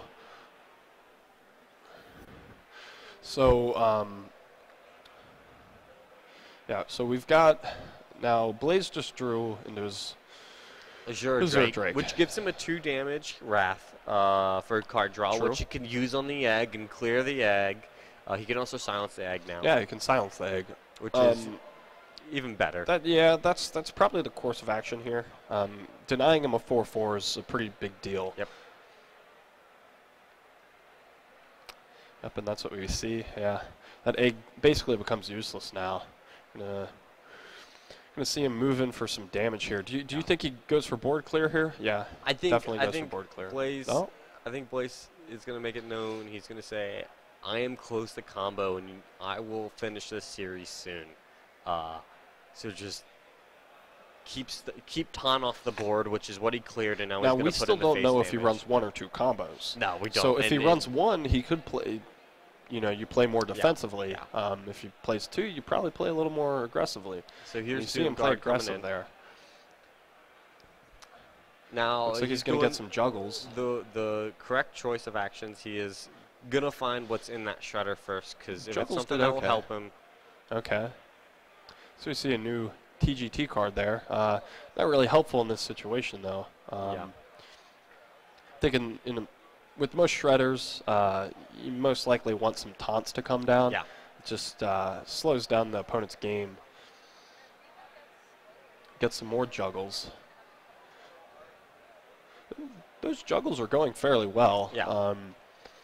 I would say that he didn't get what he wanted. He wanted a juggle to land on this Azure Drake, so a knife would hit it. Come out. And it doesn't. He's going to put the knife into the bear. Azure Drake's going to stay up, and that will be game.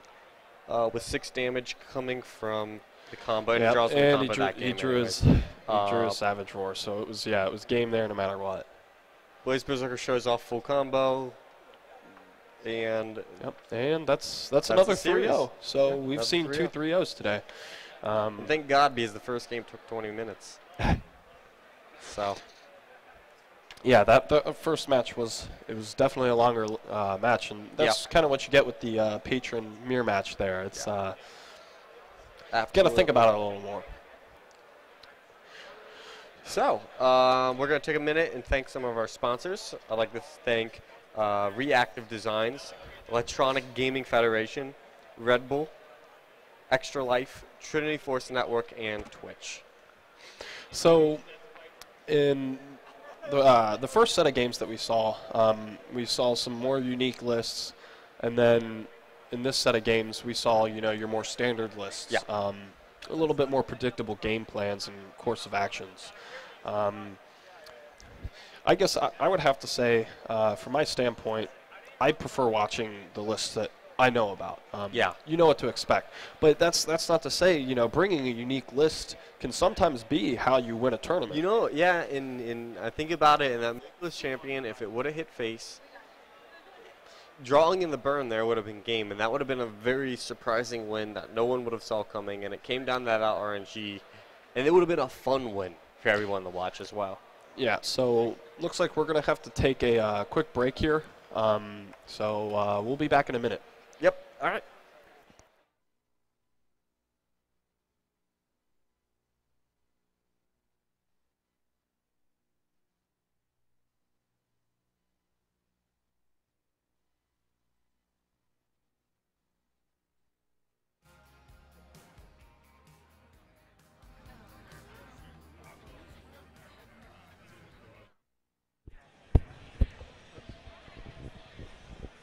Quick attention to Hearthstone players.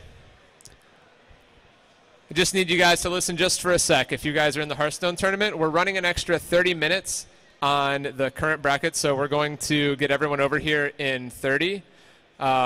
In future matches, if you are in the losers bracket, we're going to have you guys continue your matches immediately as soon as we have them, since we don't have any breaks later on in the day. For right now, though, keep your guys' eye on the clock and be back up here in about 30 minutes. Thanks.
sugar to vodka. Yeah, she's thinking I'm right, guys. One of these type of girls are crazy. You better watch them. I'm in a Denzel and that fucking walk.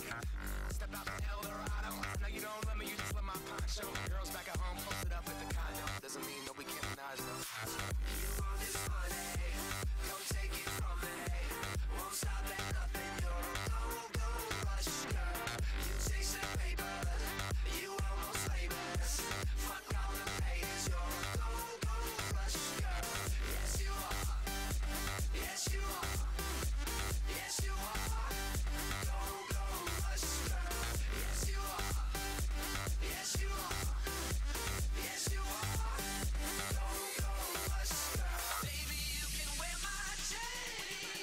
You can take a picture by my car.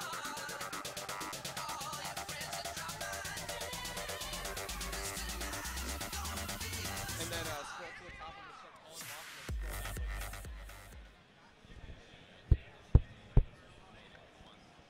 Oh wait. Okay, yeah, we just recorded you. So you're good. We're gonna announce your next match in a second. All right, guys. If you're in Hearthstone, we're gonna start announcing the next match. So make sure you're coming up this way. First up, we've got Levi versus Panda Man. Looking for we're looking for Levi. Or looking for Panda Man. All right, let's step up over here. I Facepalmed versus Night Swimmer. Bizuar versus Captain Cuddy. And we've got our featured match right there. Our featured match is HX9 versus Psychryukin. They're getting set up behind me. Blaz Berserker versus Canis Lupus. Blaz Berserker and Canis Lupus. All right. Scroll down a little bit. Okay. Morrigan versus Heck. Duck Butter versus Ridinen. The Siren Song versus Drinkability.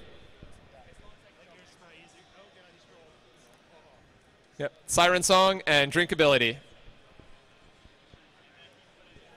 All right, losers bracket. Just to remember, if you are in the losers bracket and your match finished, we may assign you your next match right away to keep things moving. Black Jesus versus Kessie. Schmigley versus Ick. Ike, sorry about that. Let's see. Freak versus Banana Stand.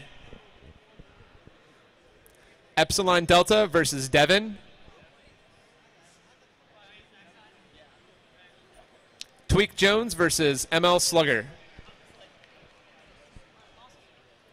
White Ranger versus Snack Time. Go. Score versus Jabberknot. Looking for Score. Toxic Cat versus Rin.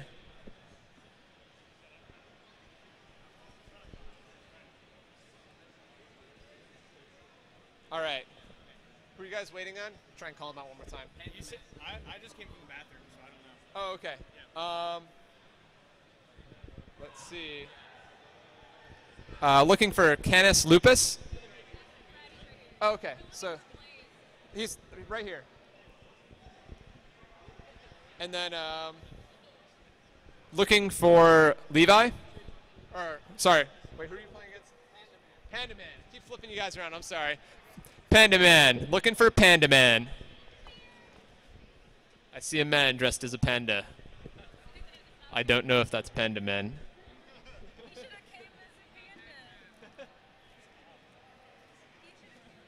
Alright, scroll down. Let me see who Jabberknot is playing against.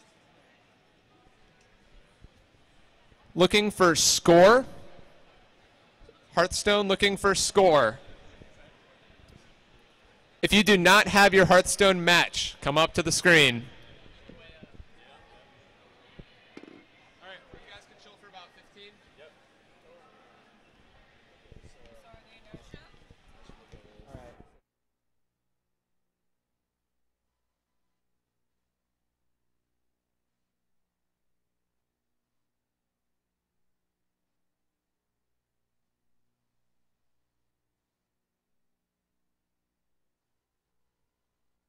introduce ourselves. Yeah. All right. So we're back. My name's Garrett Fry. I'm Greg Toplitsky, And otherwise known as Wayne Gretzky. Wayne Gretzky. We're here to bring you some awesome Hearthstone content. See some good matches. Hopefully see some cooler ones. Some different non-meta decks. Maybe a little bit of Control Warrior to mix up the Patron. Yeah, definitely. I'm a little bit sick of tequila after last night, so I'd like to stay away from the Grim Patron. Yeah, that's. I think that there is a if there's one deck that a lot of people hate out there, it's definitely Patron. Yeah, Warrior. it's better than Face Hunter. I mean, that was terrible. Yeah. But that's just like one of those things, though. I mean, they have everything that you need. They have low RNG. They can draw cards at will with Battle Rage.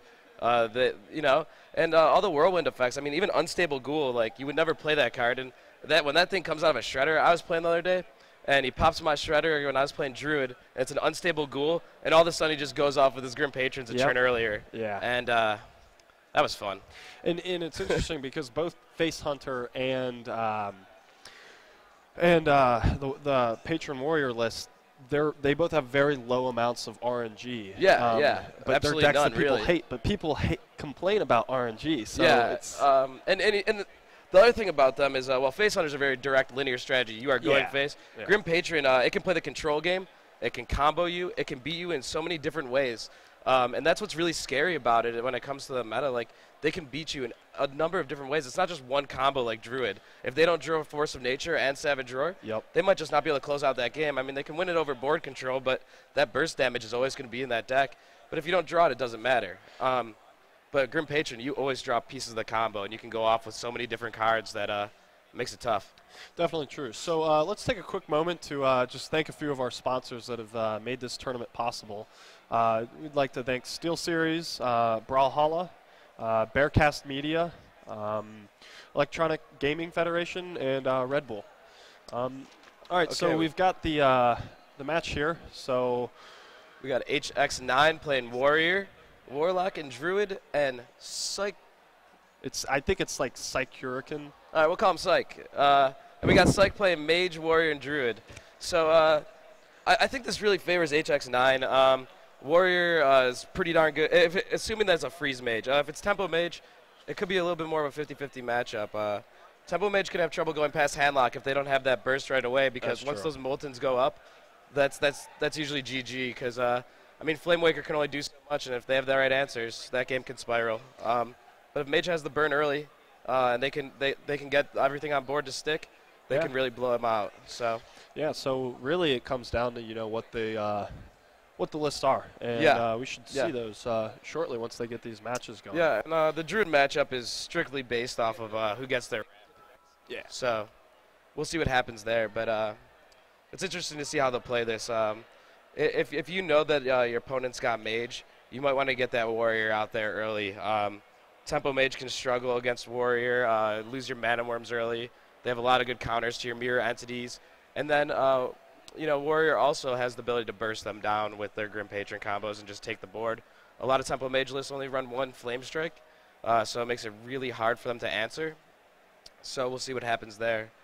So I would throw out the Warrior if I was HX9. And I'd do the same if I was, and I'd maybe even play Druid if I was Psych, because that can actually get through that Warrior. Well, from what I'm looking at here, I actually got the list pulled up here. It looks like HX9. Well, this is actually Shuriken's Psych's list, and it looks like it is a control warrior list.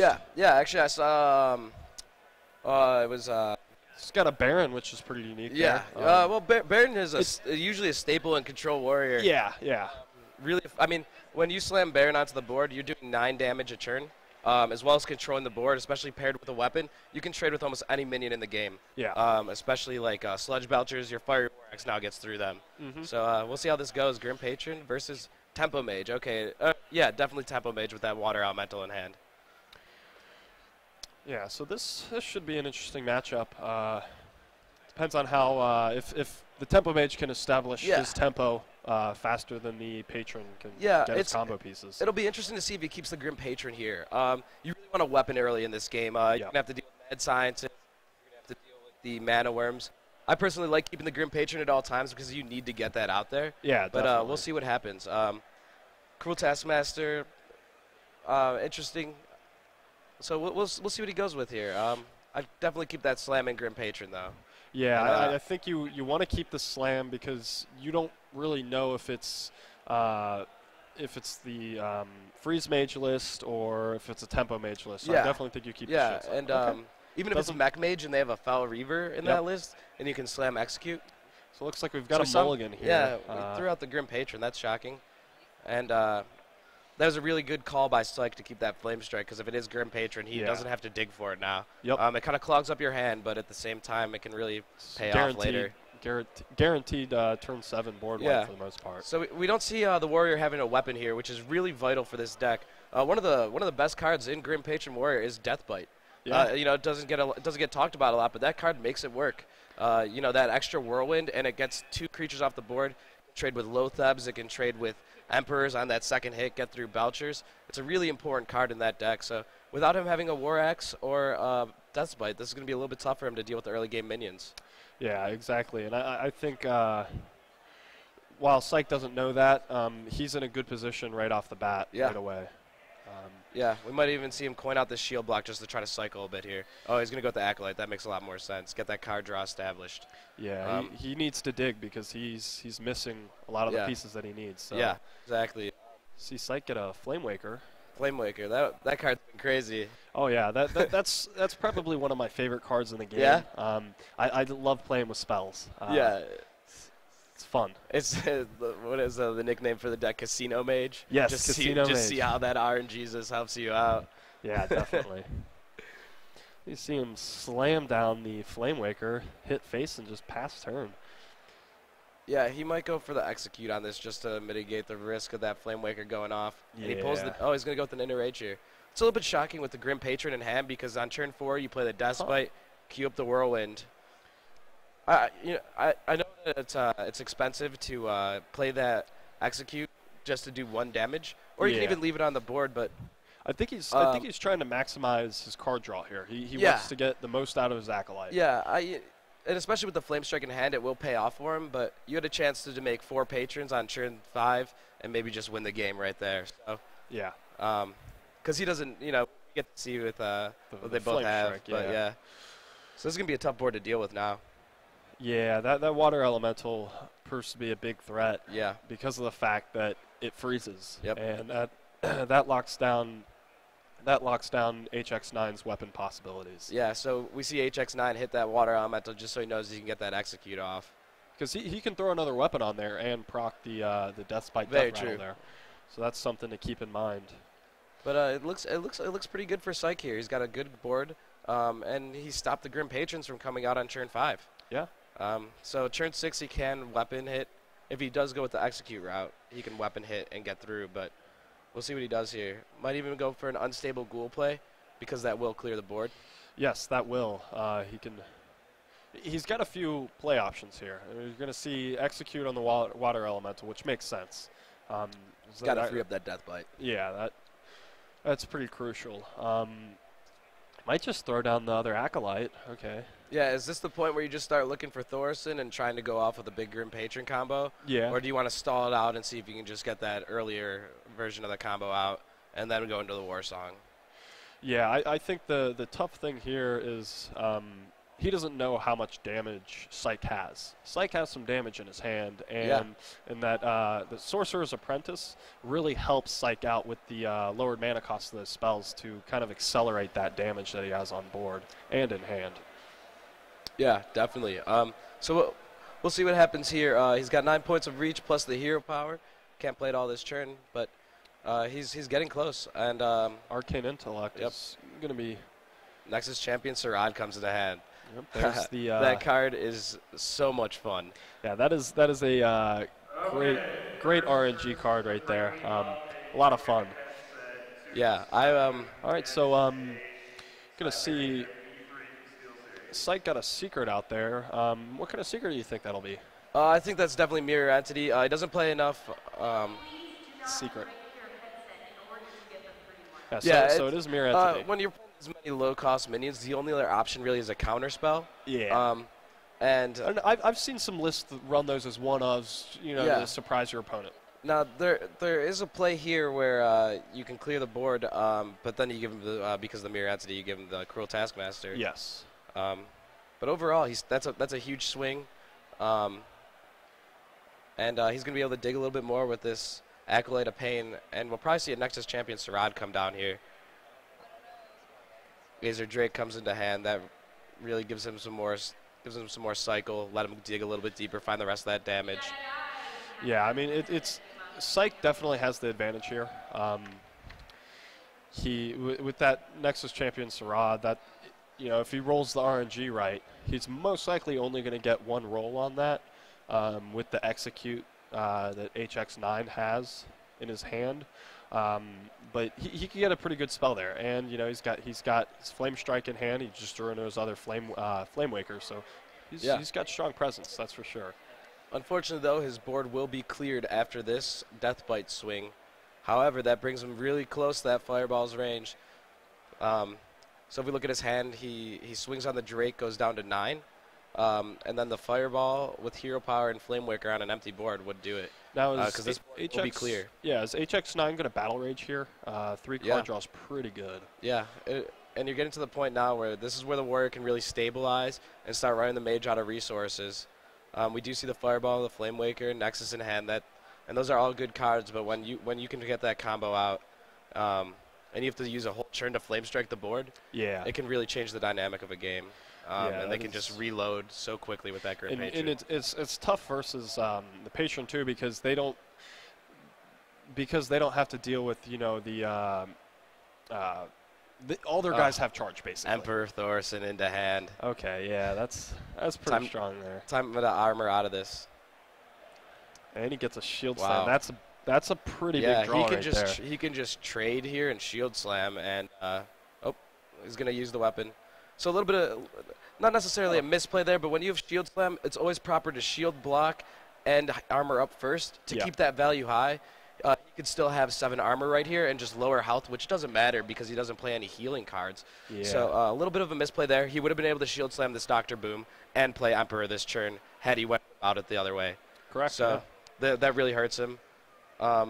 So he's going to go with the Grim Patron here and a Whirlwind execute play. Yeah, that's a strong play. Yep. Especially if he gets a little bit of good Boombot art. Oh, yeah.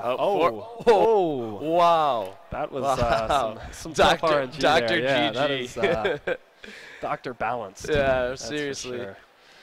When the new set of cards came out, StrifeGrow said the 3 best cards in the set are Dr. Boom, the left Boombot, and the right Boombot, and he was right there.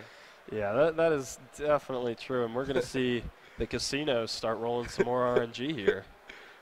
Blessing of Mites. That's a little bit more burst if you get stuff to stay on board that you just can't anticipate. And, I mean, it's going to work with that Flame Waker, so could see some can't play Emperor, though, so that makes it a bit tough here. Yeah, I mean, he does have double frothing. He's got his pieces. He does. He's just, like, a step behind. Well, we've used 1 Death Bite. Yep. 2 Whirlwinds, an Unstable Ghoul, so there's only at most 2 Whirlwind effects left. So he has to start playing a little bit more. He has to be a little bit more concerned with how he's using his resources. The Mage is still at 28 damage, has a Frostbolt and a Fireball left in that deck. I think there's only 5 cards left for the Mage. So, yeah, I think that I would say that the Mage has the advantage here, but it's going to be tough. Like that? It's going to be tough. The Warrior can still win. Like with Patron Warrior, it's just snap and you win. That's the way that it works. But I would give the advantage to the Mage. Yeah. It's tough to say right now because although the Mage has the reach right now, they're also running minions. We see the Flame Waker and the Mana Worm, and that's all he has in hand right now to combat whatever comes out here. He still has that Flame Strike, but like you said, the Warrior can just snap and it's over. So even if he blows up the board like he is right now, the Warrior can just in one turn take that all away. Yeah, that is true. I think it depends. He's going to need to get some sort of Whirlwind effect. And there's one right there. Ghoul. Yeah, that's pretty strong there. But he does give him the Emperor if he plays it right now. Another mirror entity. Yep. So that could be important. Maybe this is a play where you have to just use the ghoul, and you just give him a ghoul too, and he has no way to kill his off. So you can play the ghoul, play your weapon, and just armor up and wait a turn, and maybe even just close out the game right there. There will be at least 3 minions on their side of the board. One of the cool things about Grim Patron War that does give it some balance on ladder is it's really tough to do this math in the late game when you have 90 seconds. Yeah, that is true. I think they say the hardest part about playing Patron is the rope. Yeah, interesting choice to slam the Flame Waker instead of the Mana Worm there, which would have killed it off. I'm not really quite too sure why that play was made, but I guess it does make the Flame Waker trade into the Ghoul. So yeah, I think he feels comfortable enough with his board and what he has in hand that he thinks he can just win next turn. So he is right now 3 damage off of lethal and sealing out this first game of the match. Fireball is not enough right here. He was really looking for a Frostbolt on that draw. Yeah, that's tough. So the best he can do is just Fireball. I mean, there's really not much. I think you want to hold on to that. You don't want the Warrior to know that this turn is it. Especially when you look at the Warrior's hand, we have the second Death Spike coming to hand, which is actually, I think, the last Whirlwind effect. And with the Armor Smith, he can do a play where he War Song Commanders, Armor Smith, and just plays one of the Frothing just to gain some health there and establish a board presence, which will draw out the Flame Strike, which will also give more armor. And that can really just stabilize the game, and the Mage might just run out of damage here. Now, okay, so got another Mana Worm down there. Yeah, just unfortunately, you just have to pink face and hope for the best on this next turn. Yeah, it's okay. Inner Rage. So the last card is the second Grim Patron in that deck. Yeah, I think you have to pull out the Death Spite here and just break your War Axe. You need to prep that. You need to prep the Whirlwind on that. Get that Death Rattle coming out on the next turn. You're really on a strong clock now with only 1 card left. Although it is Grim Patron. So if Psych... No, well... That's why I didn't take Mana Worm there. Yeah, I mean, Psych could draw into his other Fireball. Yeah. And... I think he's trying to keep that Mana Worm up for that Frothing turn next turn. That's at least 1 more damage on the board, I suppose. Yeah. Let's see an Arcane Intellect, see what he draws. He could draw into lethal right now with the Frostbolt. Some cards. I don't think that's enough to really help his case here. I mean, he could... Wait. Yeah, he's 2 off of lethal. Actually 1, because he can... no, 2. He can bump up that Mana Worm to damage, Fireball, and ping. And that'll set the Warrior down to 2, but that is not enough here.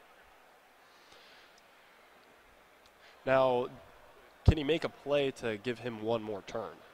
I think that's... Yeah, you have to be thinking right now, do I want to spend this Flame Cannon? Because he can trade the Mana Worm exactly like he is right now, clear off the War Song Commander, and play his Azure Drake, and start getting close to sealing out this game. Yeah. And Arcane Missiles is drawn that will end the game next turn. Wow. He elects to Arcane Missiles here, and he gets it.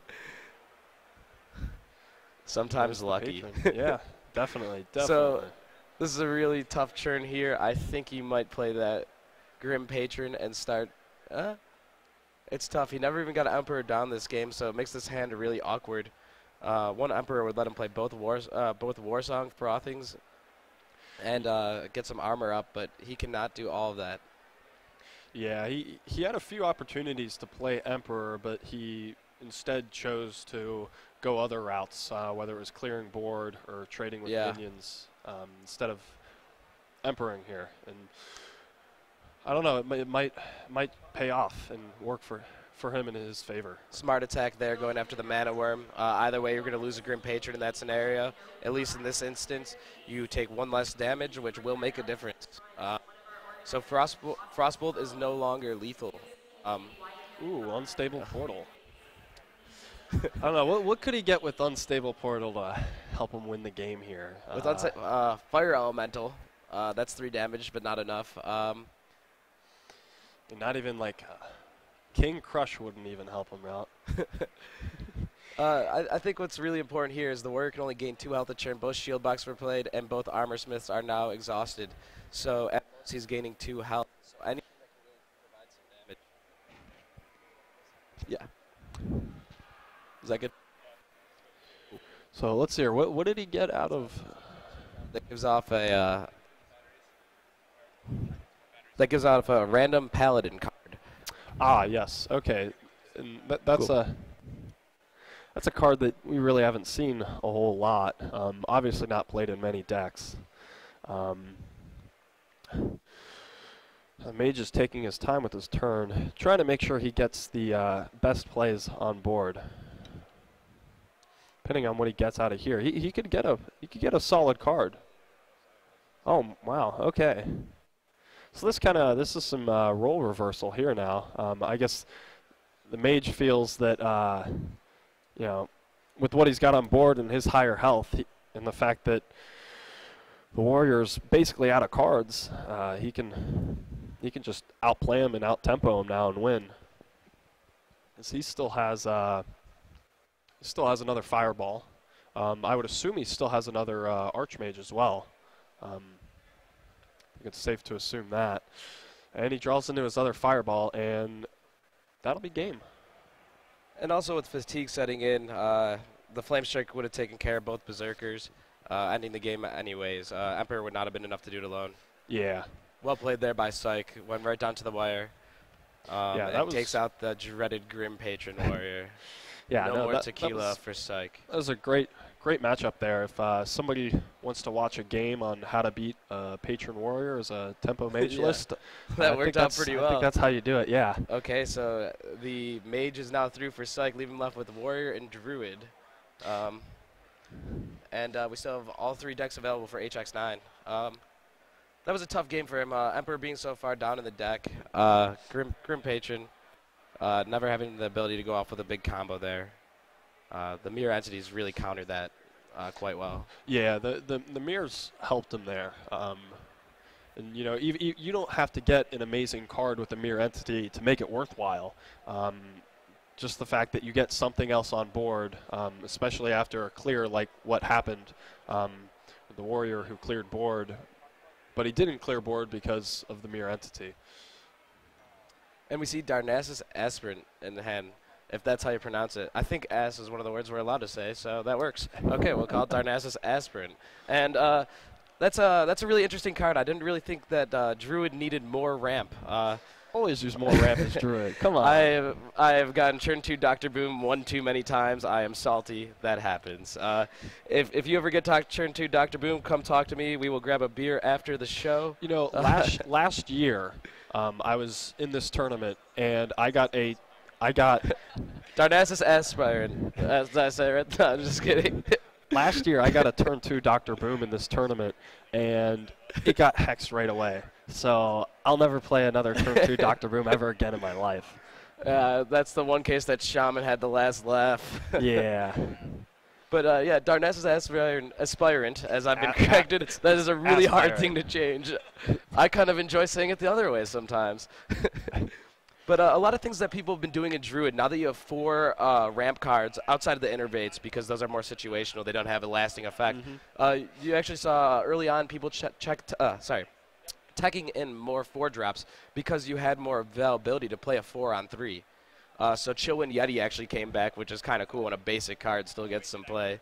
Yeah, Chillwind Yeti is one of those cards that solid card. I mean, it's been a solid card in its entire career. When Mech Yeti came out, I know that some people were angry about that because it was a clear. Well, it is, and I mean, power creep is one of those things that gets thrown around a little bit loosely in Hearthstone. Because Evil Heckler still doesn't see play. Who cares that it's cheaper than Booty Bay Bodyguard?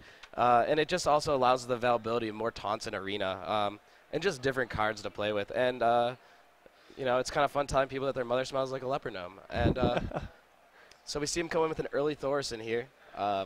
Absolutely no way to counter it right now in the hand of HX9. Yeah, and that's going to help with combo. He'll be able to do that a whole turn earlier. Okay, he draws the swipes, but he's going to elect to leave it up.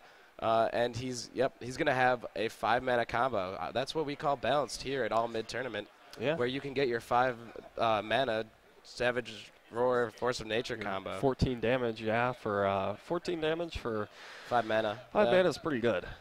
That's another one of those things that these combo decks have, is that their combos are not only just great as a finishing tool, but they also have the ability to be used as removal. And now this is just getting ridiculous. With the Druid of Claws in hand, he can now do an additional 6 damage with his total combo here. Yeah, I would say that that Psych is in a great position here. His Thorson got him a ton of value. Yep. Yeah, it hit all the right cards there for him. Does Fallen Hero affect the Druid hero power, as we saw that come out of a Shredder? I believe that it might. It probably doesn't. I don't think it does. Savage Combatant actually does. If you if you get Savage Combatant off of an unstable portal, or you somehow end up with it as a hunter, you really can piss some people off. Yeah, that is a unique interaction there that rarely happens. Yeah. But it's awesome when it does. It's what makes esports esports. Esportal, as some people call it. So we see him here go with the Darnassus Aspirant and the Druid of the Claw in bear form, as it normally does happen to be. And we see the Shade of Naxxrax's. Going to see Thorson played here, possibly, and so this is one of those times where it doesn't matter because it's a Druid Mirror, but where placement comes into play. If you do play that Thorson, you should be playing that on the left against the random, what is it, Cone of Cold? Yes, correct. Explosive shot. Little decisions that make a difference. We see, although it doesn't matter in this match. We see the Force come out here, Force of Nature. Yeah, using the Force board to clear. Interesting decision.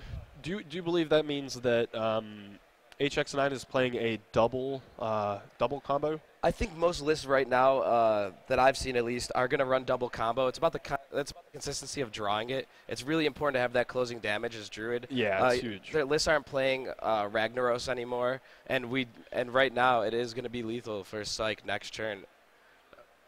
Yeah, that's true. And I think Psych could play aggressively like that because of the Thorson that procced for him twice. Yeah. That was huge. Definitely okay, huge. And he's able to clear that off. He takes out that Shade. This is a really good turn for the Keeper of the Grove. So let's see here. Psych has 16 damage in hand if he wanted to, but obviously not lethal. Yep. Yeah, I forgot that he used both of the Druid of the Claws. One of the new cool cards that Druid has is Mulch. Have you played around with that card at all? You know what? I've played around with it a little bit. It's a really neat card. I think it's more suited for a control list. Yes, yeah. It works a little bit like a BGH, but it takes away all death rattles and things of that nature. I believe it kind of works in a similar way as Sap. And it's Sap really is a great card that sees a ton of play in the rogue list. So I think it really kind of comes down to that RNG factor of what your opponent gets instead of it. I one time had my Thorson mulched and turned into an explosive sheep. There you go. I cried. And we see overwhelming board state here for HX9. He's still looking for combo pieces, but with a board state like this, it's going to be really hard for him to lose. And you know what? His Thorson is it's getting in work with its proc, but then again, he doesn't have as much in his hand to get value out of it, really. And Le Toucan has arrived.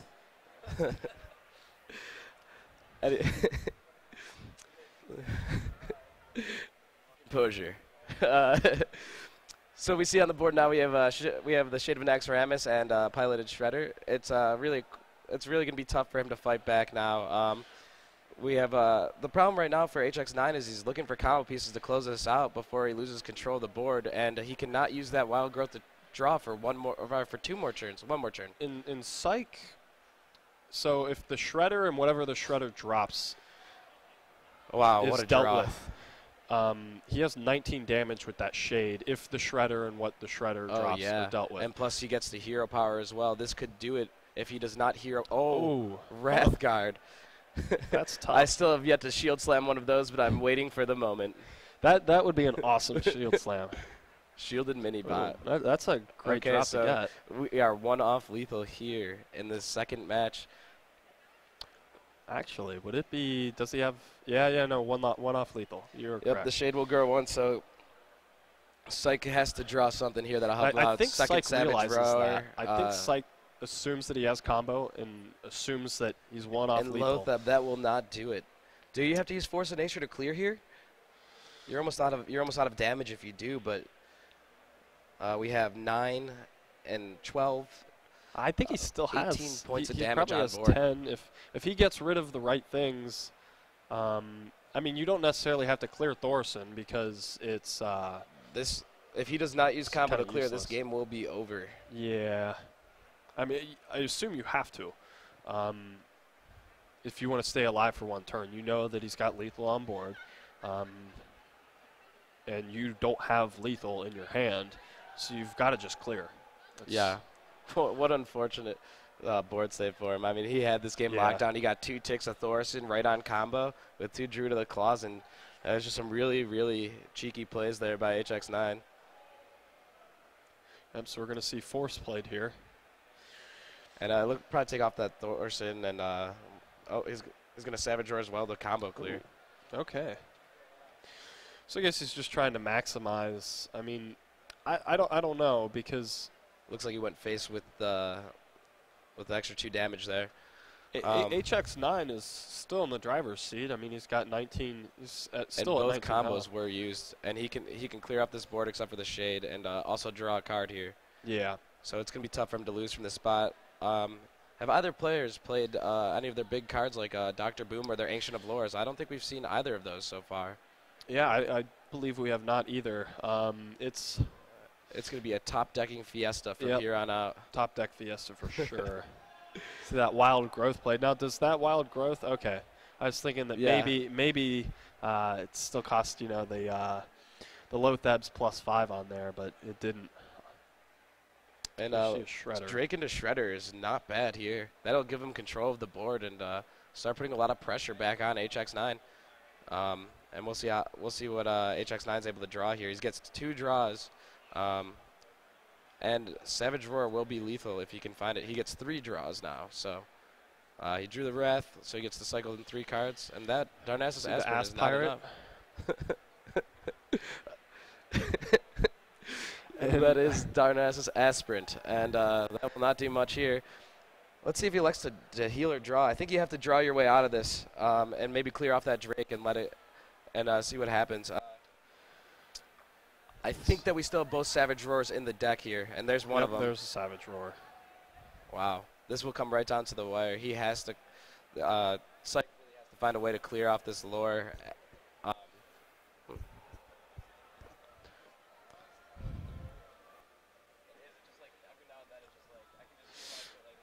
So Psych draws the Dr. Boom. That's a pretty big play here, but I don't think it's. I don't know if it's enough. Might be too little, too late.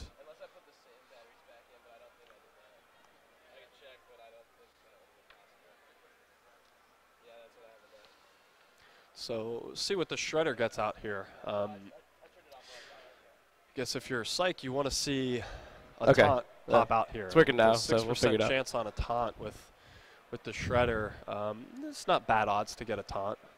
What are the odds for a taunt? What is 6%. it, like 6%? 6%. Oh, Ooh, and that we will don't not see a taunt. That will end this game here. It'll be 1-1 in the series. We will still have HX9 with his Warrior and Warlock versus the Warrior and Druid of Psych. Yeah, so for a while there, it looked like Psych was going to win this game. And then HX9 came back in it. And yeah, he was won, just 1 or 2 damage off for too long, and HX9 was really able to stabilize. I mean, when you come with your suit and tie on, you're going to win some games. Yeah, that is definitely true. Ready to play. And there's the finish. That ties our series at 1-1, and that is the first 1-1 tied series we have today on the stream so far. Really? Our past matches have been 3-0s. Wow, those are always fun. I'm not a big fan of the Conquest mode. I used to be, but recently I've kind of changed my opinion on it. I don't like that there's no bans. I like the ability to, I think I missed the 4 decks ban 1. So if you don't want to see Patrol Warrior that day, you can get rid of it. And you don't have to build your decks around the fact that there's some decks that you just won't be able to beat. Yeah, and that's a fair point. I think Blizzard, the fact that they really took to Conquest format and said, hey, this is an awesome format, we're going to use this, whatever they say is pretty much going to go. Yeah. I mean, they have complete control over how these things work. It's not just that. I mean, they can leave Grim Patron how it is. That's fine. It's a tough deck to play. But at least take it away from the competitive scene with bans. You can definitely change the way that it's played. But it's a lot better than Last Hero Standing, which was used last BlizzCon when Firebat won. You could play any deck that you wanted and play it till it lost. But also back then we had Shaman. It was played about 70% of the deck list had a That's Shaman. True. So I that's had pretty some incredible. fun with some Shaman lists back then. Shaman is a fun deck. I like it. And it saw a ton of totem pieces, and people were thinking, a nice Shaman totem list would come along, and there were some lists that saw play, but none of them really stood out. Yeah. Really, the only new deck that we've seen played from TGT is the Secrets deck. Yep. Okay, so it looks like we're going to have a Handlock versus the Druid. This matchup's really interesting because the Druid can't get through those walls of taunts that easily. They have a lot of time dealing enough damage to get through double Molten Giant Chaunts and as well as the Twilight Drakes, but their keepers are also an answer to that Twilight Drake, having 2 silences in the deck. We'll have to find out if it is a Demon Warlock or if it is just a standard Warlock with Ancient Watchers. Yeah, if I had to guess, I would assume that this is probably a standard Handlock list. I could be wrong, though. Yeah, I'm a big fan of the Demon Handlock having the Doom Guard in there, and it's seen a ton of play, for sure. So that was a quick turn by the Handlock player there. Yep. It's a little bit of hero power pass early on, and he'll get that Drake out there, and it'll be a 4-9, and really it's just start controlling the board unless a keeper gets drawn. But we'll see the Shredder come down here and apply a lot of pressure. Yeah, that Shredder's going to represent a lot of damage, and can't necessarily board clear it either. So, and here comes the Twilight Drake. Yep. Always a tough decision. Do you want to put the Mountain Giant first or the Twilight Drake first? And a lot of it comes down to, do you believe that they have BGH? Because if you spend your whole fourth turn getting BGH'd, you just lose way too much tempo, and it's really tough to fight back. It is. But this curve from the Druid is absolutely insane. Coin Wild Growth into Shade, into Shredder, into Druid of the Claw. Although, we saw... And Shadow Flame will end that. Wow, what a great top deck and play there by HX9. And there's the Explosive Sheep is... and he gives him the greetings. One of the worst feelings that can happen. When a Paladin says, well met to you, you might as well just concede. And so I guess it's important to note that HX9 has, he's got his golden... Druid and Warlock as well. Warlock and Druid. So he's played his fair share of games. Yeah, he knows his way around his deck lists. He's got a big smile on his face right now with that Explosive Sheep out there. But yeah, this is one of those scenarios that's really going to be tough for the Druid to fight through this Mountain Giant because there are more Giants coming. And then we do see the Doom Guard indicating that this is a Demon Handlock with Void Callers. Yep. When Void Caller came out in Nax Rammus, it really kind of changed the way that Warlock was played. It just allowed for a lot of crazy things to happen, and then just cards being pulled out for free, and they lose their bad effects, like draw or discarding 2 cards, and pulling out Mal'Ganis on turn 5 can just win a game. So the demon lists are very strong right now. Yeah, I would have to say that Void Caller, in and of itself, it's got a great body, and the fact that it pulls something out from your hand. A great body. And definitely a great body. If you're into demons, if demons are your kind of thing, type body. So the fact that it just pulls something out and throws it on the board, yeah, for free, makes it awesome. Takes away any bad effects. Hard casting Mal'Ganis is tough to do. You don't get to hero power and draw. You don't get to taunt. You don't get to. It heals in a respect, but it can also be answered quite easily by a BGH. So pulling that out for free is really important, and kind of really just makes the deck work a lot stronger. So we see the Shade, the Druid of the Claw come down. Yeah, so I would say that HX9 is in great position here. He's got all the right cards in his hand. And Psyche is close to running out of steam. I don't know. He's got options in his hand, though. He's got options. Yeah. You know, that Warlock hero power just lets you cycle through your deck so well. Just keeps filling you up with different plays that you can make. There it goes. And it's back. So with the Azure Drake,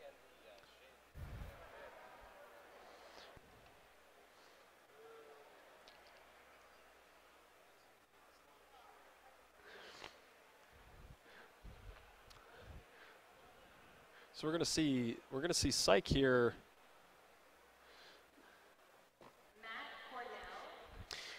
We're gonna see Psych here throughout the swipe. Just going face here.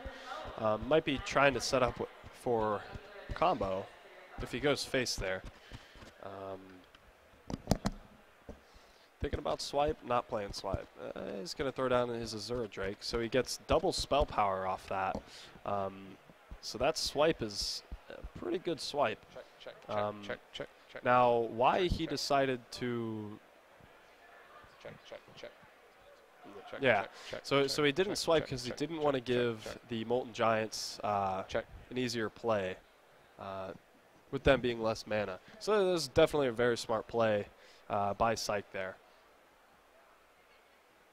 And we see the Doomguard comes down, and it pitches a Giant, which hurts a little bit, but at least he's still got the Jiraxxus in his hand.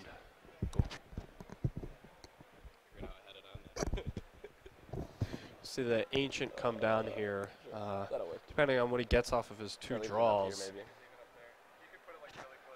Could be important. So I will become. All right, nothing too crazy. But he can kill the Doomguard if he needs to and if he decides to. All right, I am back, and so the Doomguard came out there.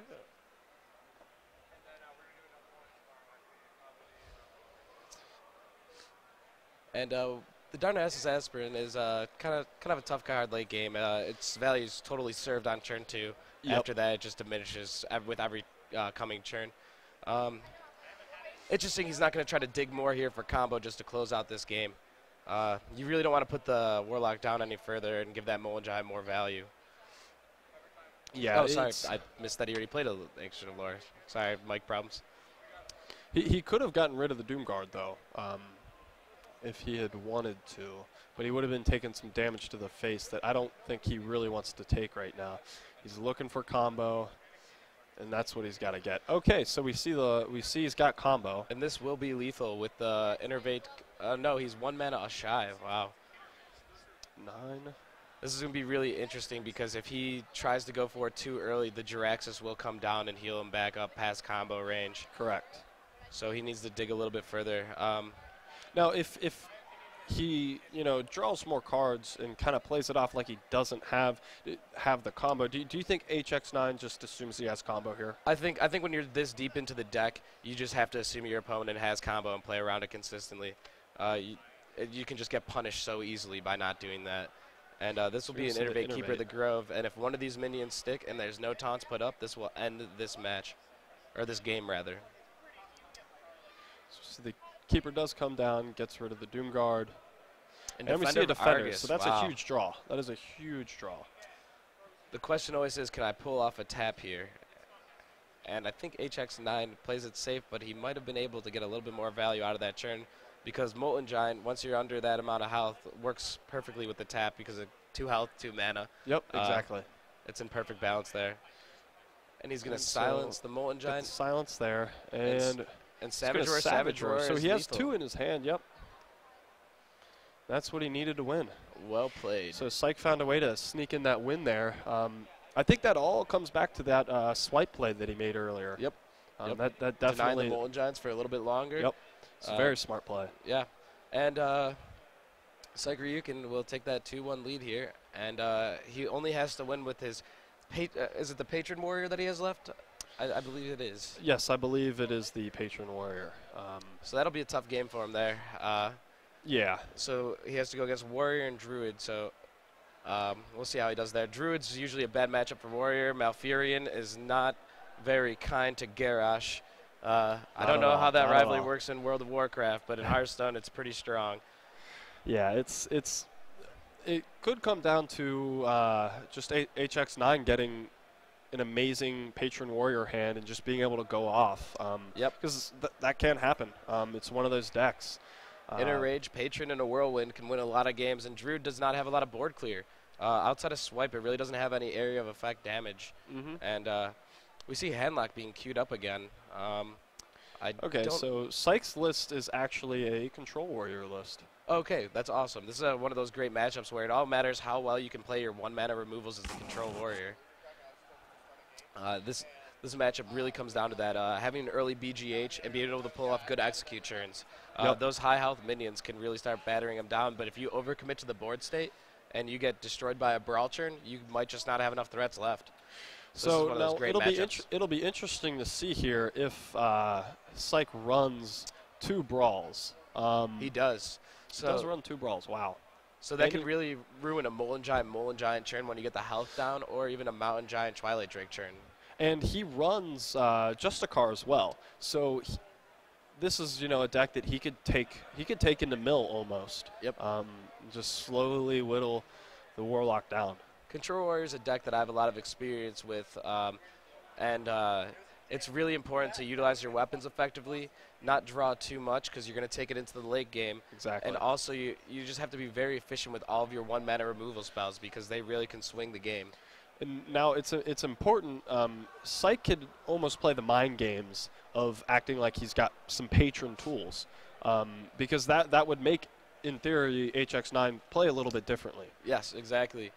And interesting play there to coin out the Twilight Drake. I guess drawing the Void Caller gives him a little bit more leeway there to do so.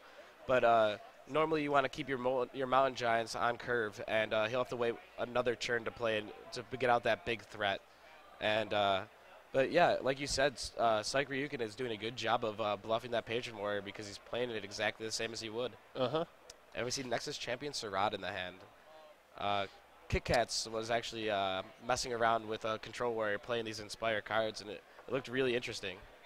Yeah, it's a lot of these new legendaries from TGT are going to take some time to experiment with. With so many of the lists staying the same, it's going to be hard for new decks to break into the meta. Yeah, definitely. And it's going to be really tough right now for Syke to play around this because with the Doomguard coming into hand, it gives the Void Caller a threat to pull out, and a good one at that. That Doomguard is going to be very tough for Syke. And HX9 might even be able to pull off an early brawl here. Yeah, it's a little bit too early to brawl. You don't want to do that to Death Rattle because if the Mountain Giant can survive it, you just lose the game right there. But it's definitely okay to BGH here. The question is do you have the ability to swing with a weapon and try to pop that Void Caller and take a gamble on it coming out? But the BGH needs to come down here. He cannot afford to take 8 at 24 health right now. No, not at all. And it's going to be really tough to deal with that second Mountain Giant when it comes down next turn. Yeah, so looks like Syke is definitely taking his time to think this through, because this turn could make or break him. All right, so we might see a Sylvanas play.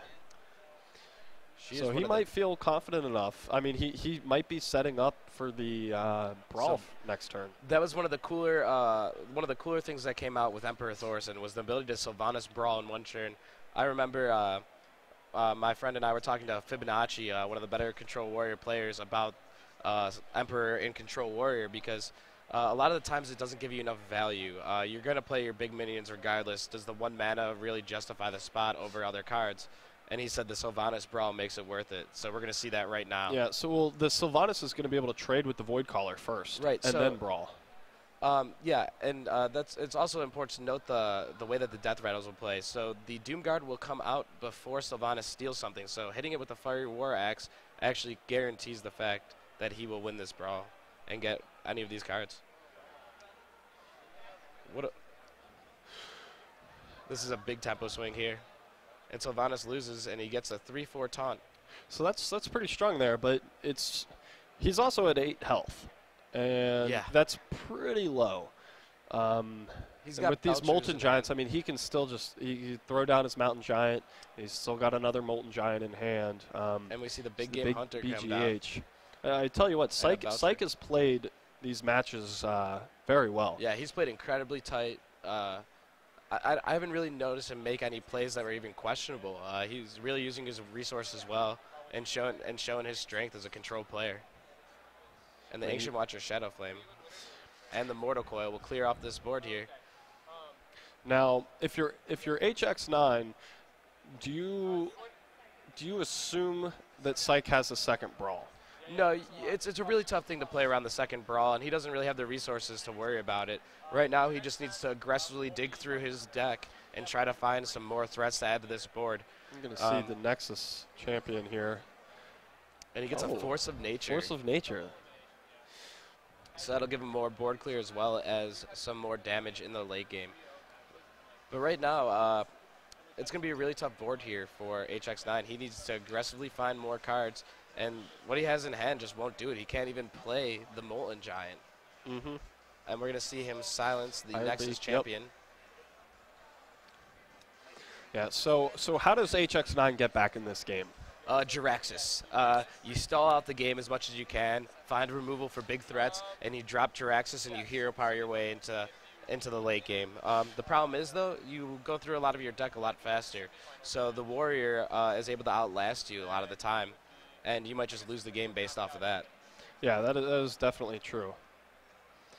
We see Psych now has a Baron in his hand as well, and he's got his Grommash. So Psych has a lot of his pieces. He's just got to get to lethal because he doesn't want to give HX9 the chance to drop one of his Molten Giants. The big thing now is you don't really want to get the Warlock past 19 health so he can't drop a Molten Giant and taunt it.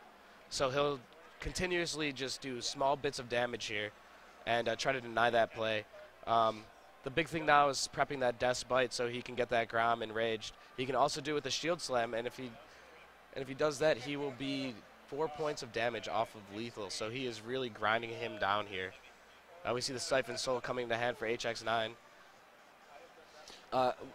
It's an interesting card that used to see a ton of play in Handlock, but a lot of decks don't run it anymore just because it's a bit slow. But I like playing that in a tournament because you see a lot more control decks come out, and it gives him an extra answer to cards like Baron, where he's already used his Shadow Flames. Exactly. And just gives him a little bit more removal in these tournaments where you do see bigger cards. So Psych throwing down his weapon there. Probably not going to attack face with it. Just armor up, play passive. Don't really want to give him a cheap Molten Giant. With the Shield Slam, he does have lethal in hand. Yeah, and that Hellfire helps him out a bit there. Oh, and the Antique Healbot, but he will not not be able have to taunt enough this mana. up. This will be over. Psych Ryukin. Psych with the win. wins. Wow, what a great game. Handlock versus control matchups are always fun to watch. We'll see if he spots it here, and he most likely will. Yeah. And the Warlock just concedes. Yeah. Well played by Psych. He played incredibly tight all yeah. those games. I would say Psych played very technically sound. He thought about all of his opponent's options and really made the correct plays. Yeah. Yep. He and that double brawl, that brawl just won him the game. I mean, Sylvanas into brawl completely sealed it there. It definitely did. I mean, we were looking at a board with a Twilight Drake, a Giant, a Void Caller that pulled out a Doom Guard, and he was left with nothing because he just overextended just a bit too much. Yeah, and even at that, I mean, it's not like it wasn't a risky play for Psych because it put him down to 8 health. So it was a risk he took, but it was a risk that he knew that if it worked out for him, he could win the game. Yep, and it's really tough for a Handlock when they don't have the threats in hand during the late game to really make a pushback for board. He really didn't have any comeback mechanic in that game without Jiraxis in hand or any excess Giants. Yeah, definitely. But we will see who we have next for the feature match. But that was a fun one to watch. Really love watching Handlock and Control Warrior. Control Warrior is just a really cool deck. Those are two top tier decks that have seen play for a long time, and those are like the old top tier decks that are still the new top tier decks that are consistently strong decks that just face off against each other. It's a great matchup. And yeah, all the basics of the decks have been around for a while. There's about like 6 or 7 cards that'll fluctuate. Like Antique Healbot took out the Farseers. Uh-huh. And they changed up the decks a lot with Thorson as well. We see that Bash is really coming to control Warrior, 3 damage spell that also gains you 3 armor. It just helps you transition into the mid game a little bit quicker and safer with more health. And we see shield blocks cut for that. You see only 1 Acolyte of Pain in that deck, so kind of sacrificing a little bit of card draw for a little bit more effective removal. And that's what control decks need. They need to be able to have an engine to draw, but you don't want to get too far because you are pushing to that late game. Yeah, that is true. So just take a moment to go over and thank our sponsors. We've got Microsoft, UC College of IT, Loot Crate, Steel Series, Brawlhalla, and Bearcast Media. Thanks for making this happen. We really appreciate it. Yeah, this AllMid tournament in Cincinnati has been a pleasure to be at. It's one of the cooler events that you can go to. All these gaming tournaments have really been popping up a lot. Had a couple over at Ohio State this year, and it's been a lot of fun going to all the different ones. Just meeting other people who care about the game as much as you do. Yeah. And it's a lot better than Twitch chat when you want to talk about Hearthstone. So. Yeah, Twitch chat can definitely be toxic sometimes. That's for sure. Especially if you're like myself. I'm a huge fan of Forsen, and Forsen's stream is interesting. He's a tough one to watch. I identify myself as an Iron Beak Owl, and I will stay silent on my favorite streamer. But I do like the Salty Man Raynad. Hearthstone's one of those games where it's fun to interact with the streamers because they do have time to actually explain what they're doing, and it really helps you learn how to play the game. Even just coming out to tournaments like this, you really find a different way to play, and you get to see your opponent and play in something that's not like ladder where you keep seeing the same. I mean, although tournament decks have been pretty similar today, it's not like the rush decks. It's a lot more control based, and it's a little bit better way to test out your decks and your skills against other players than ladder can be. I think the people considering esports as a professional sport, I love the difference when you compare an esport like Hearthstone as compared to an actual professional sport and the interaction that you have with the professional players. It's much more personal in an esport as compared to your favorite football player. Yep. It's really cool. Yeah, really although Colin Coward might disagree after his interesting video, but it's been a lot of fun following Hearthstone as an esport. It looks like in the next month when we have BlizzCon, it'll be a fun time. I really hope that they do some changes to the competitive scene before then. It's been really tough just to watch the same meta-dominant decks. Warrior and Druid will be in about 90% of lineups right now. So it was really fun to see Psych play the Control Warrior variant. And it made it a lot more fun to watch that. Just doesn't get played that much, and it's a really good deck, as we saw there. Now, last year's BlizzCon, didn't they make the change to Leroy right before BlizzCon? They made the change to Leroy, but not to Gadget Zen. Gadget Zen was still possible, and the combos used were South Sea Deckhand was the activator with a Faceless Manipulator. Yep. And that is the deck that Firebat actually ended up winning the tournament with. No, that wasn't the specific... Was that the specific Miracle Rogue list? No, so Miracle Rogue used to be with Gadgetson, Leroy, and Shadow Steps, and Cold Bloods. So you'd Leroy, Shadow Step, or you'd Leroy, Cold Blood for 10 damage, Shadow Step, Leroy, Cold Blood for 10 damage, and then Leroy. Yeah. And you would just win the game. But it was incredibly tough to play, but there are turns where you just, see Gadgetson just throwing coins everywhere, making it rain, and it got to be a bit overwhelming.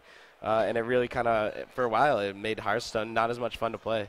But they've done a good job with some of the new cards. It'll be interesting to see what happens. There should be a new adventure coming out in a month, which seems soon. Yeah, but it does seem soon. It's about the release date time. They do it on a 3-month cycle, so we are through 2 months of a month and a half of TGT now. So if you were the game designer for Hearthstone and you were going to change Patron Warrior, what would you do to change that deck? Is your thought what's broken about that deck, and what needs to be changed to it? There's a couple different ways to go about it. You can take away health from the Frothing Berserker, so it's a lot harder to build up damage on it. Mm-hmm. But it could still get up to 30 damage if you had 7 minions on board and 2 whirlwinds, and it had 3 health. But I think putting it down to health would help in a lot of aspects. I think that's the most popular course of action. Warsong not giving charge to anything that has more than 3 attacks, so that would... Sure. All right, we will be right back in a minute here. Yeah, we'll be back in a minute. Got to make some announcements and get the next wave of matches played. And stick around for our next featured match.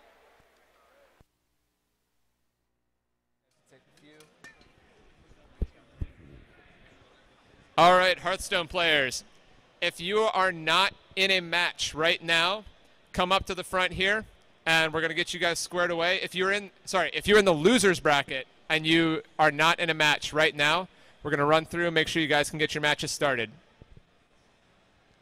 If you're in the winners bracket has a break right now. We've got one match that's finishing up. Winners bracket will resume in 1 hour. Okay, so if you're in the losers bracket, I know we've got a lot of people that are currently playing their matches, so I'm just going to kind of run through, and if you need your opponent, we're going to try and find him for you. So who are you playing against? All right, we're looking for HX9. HX9. Is that you? All right. So you guys are playing. Who are you playing against? Looking for ML Slugger. You guys are playing. All right. We missing any other players for losers bracket? Winners bracket has a break for an hour. Yes. Any other losers bracket players? All right. All right. Looking for Night Swimmer. Okay. You guys are going to be our featured match. Okay. Yes.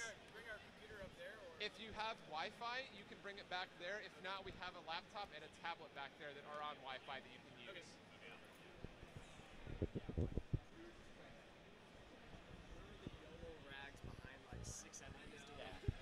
Oh, the what? The yellow rags behind like 5 or 6 minions. Oh, yeah. You know, like those are the moments where everyone's just like, I'm in my home, my laptop's out the room. Yeah. You know? Yeah, exactly. For a while. Like, Flame Waker's really good. I love playing Temple. YouTube. Yeah. Okay. Yeah, I saw it. It's going to be at the end of this next round. Yeah.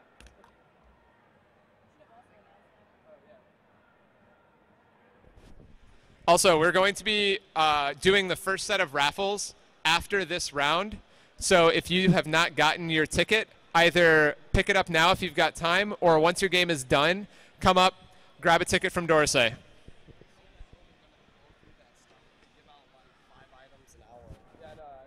Well, we're gonna give them away in bulk. What, so, that stuff? Oh, that stuff. I don't know how they're doing that stuff. Yeah, who get raffle tickets? Talk to her in the red shirt. Can we get them? Oh yeah, you guys can get them. I'll just make an executive decision. If you guys are streaming, you can grab a raffle ticket.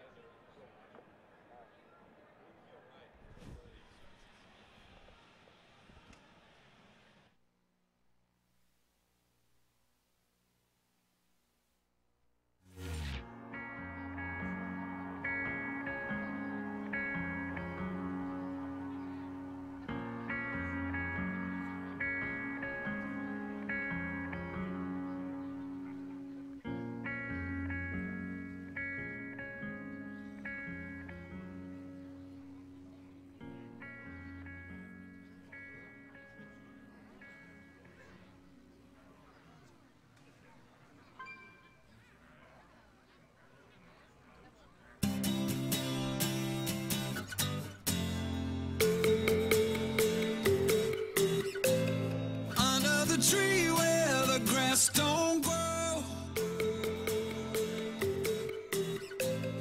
We made a promise to never get old. You had a chance and you took it on me. And I made a promise that I couldn't keep.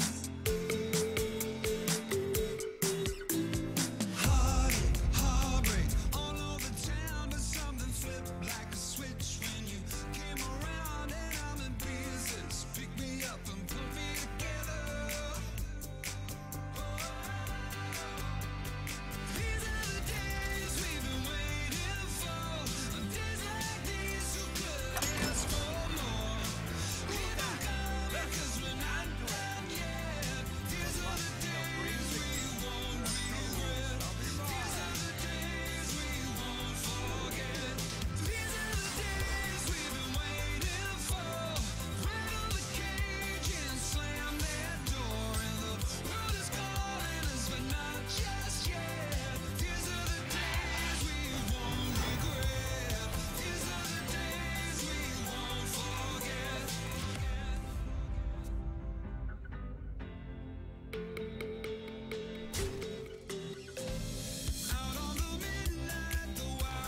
one of those cards that's really tough for Warrior to deal with. They don't, other than executes, this deck list does not run anything that can really stop it.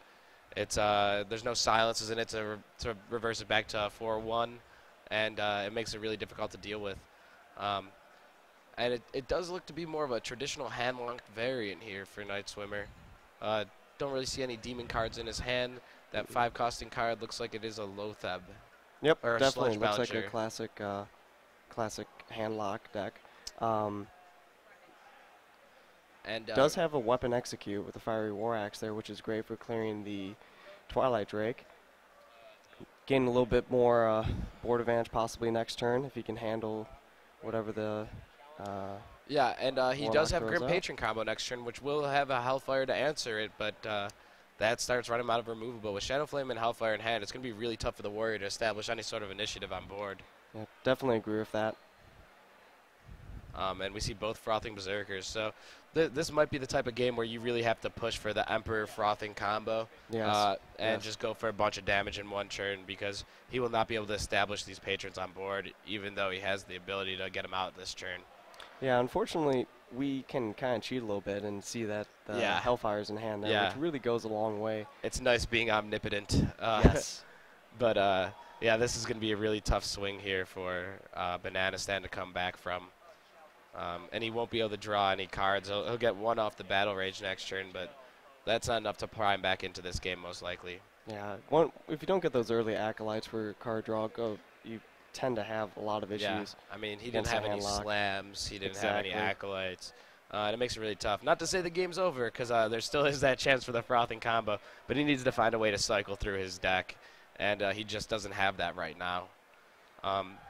Maybe if he can pick up a Whirlwind, he can just damage a couple of his own creatures in the coming turn for a Battle Rage, but as of right now, and it looks like he's electing to go with the Shadow Flame. I really like that decision for hiding the Hellflame, too, or the Hellfire. Yeah, well, can bait him into another turn, but Shadow Flame is a little bit more versatile, especially when it comes to going against the Emperor Thorson. It gives you the ability to actually kill the Emperor, and we'll see him Battle Rage for one here, and he finds his War Song. So with one Whirlwind in hand, he just needs to keep cycling and finding Emperor. So from here on out, it's just control the board, find Emperor, and hopefully he goes off in one turn and it's enough. The pieces are slowly falling together here for Banana Stand. They sure are, and the thing about the combo with the Ghoul is that you have 4 minions on your own board, and right now he has 2 on his, so that's 6 damage on each Frothing. So in this board state, it would only take 2 Whirlwind effects. What a top deck. Yeah, that'll help out in that scenario, won't it? And we'll see him hold on to the second Battle Rage here, hoping to find a little bit more value out of it. Which is expected since we haven't seen any of the oh wow, the card's slipping my head right now. Warriors 4-weapon attack. Oh, the Death Spite. Yeah, the Death Spite. The Death Spite.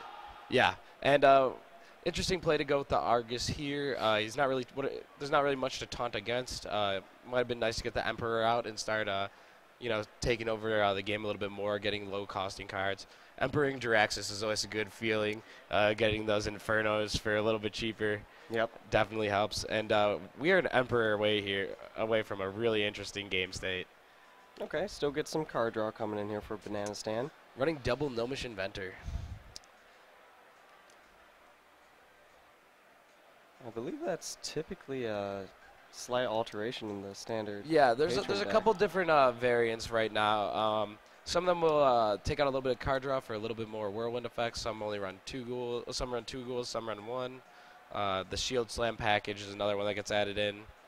And that's another thing that makes the deck so strong, is that there are so many different ways to do it. And we'll see this Emperor go off and get extreme, crazy values, so much so that Trump is happy wherever he is. Oh, gosh. And it looks like it's about time to start getting this Death Bite ready. Yep. Harrison Jones.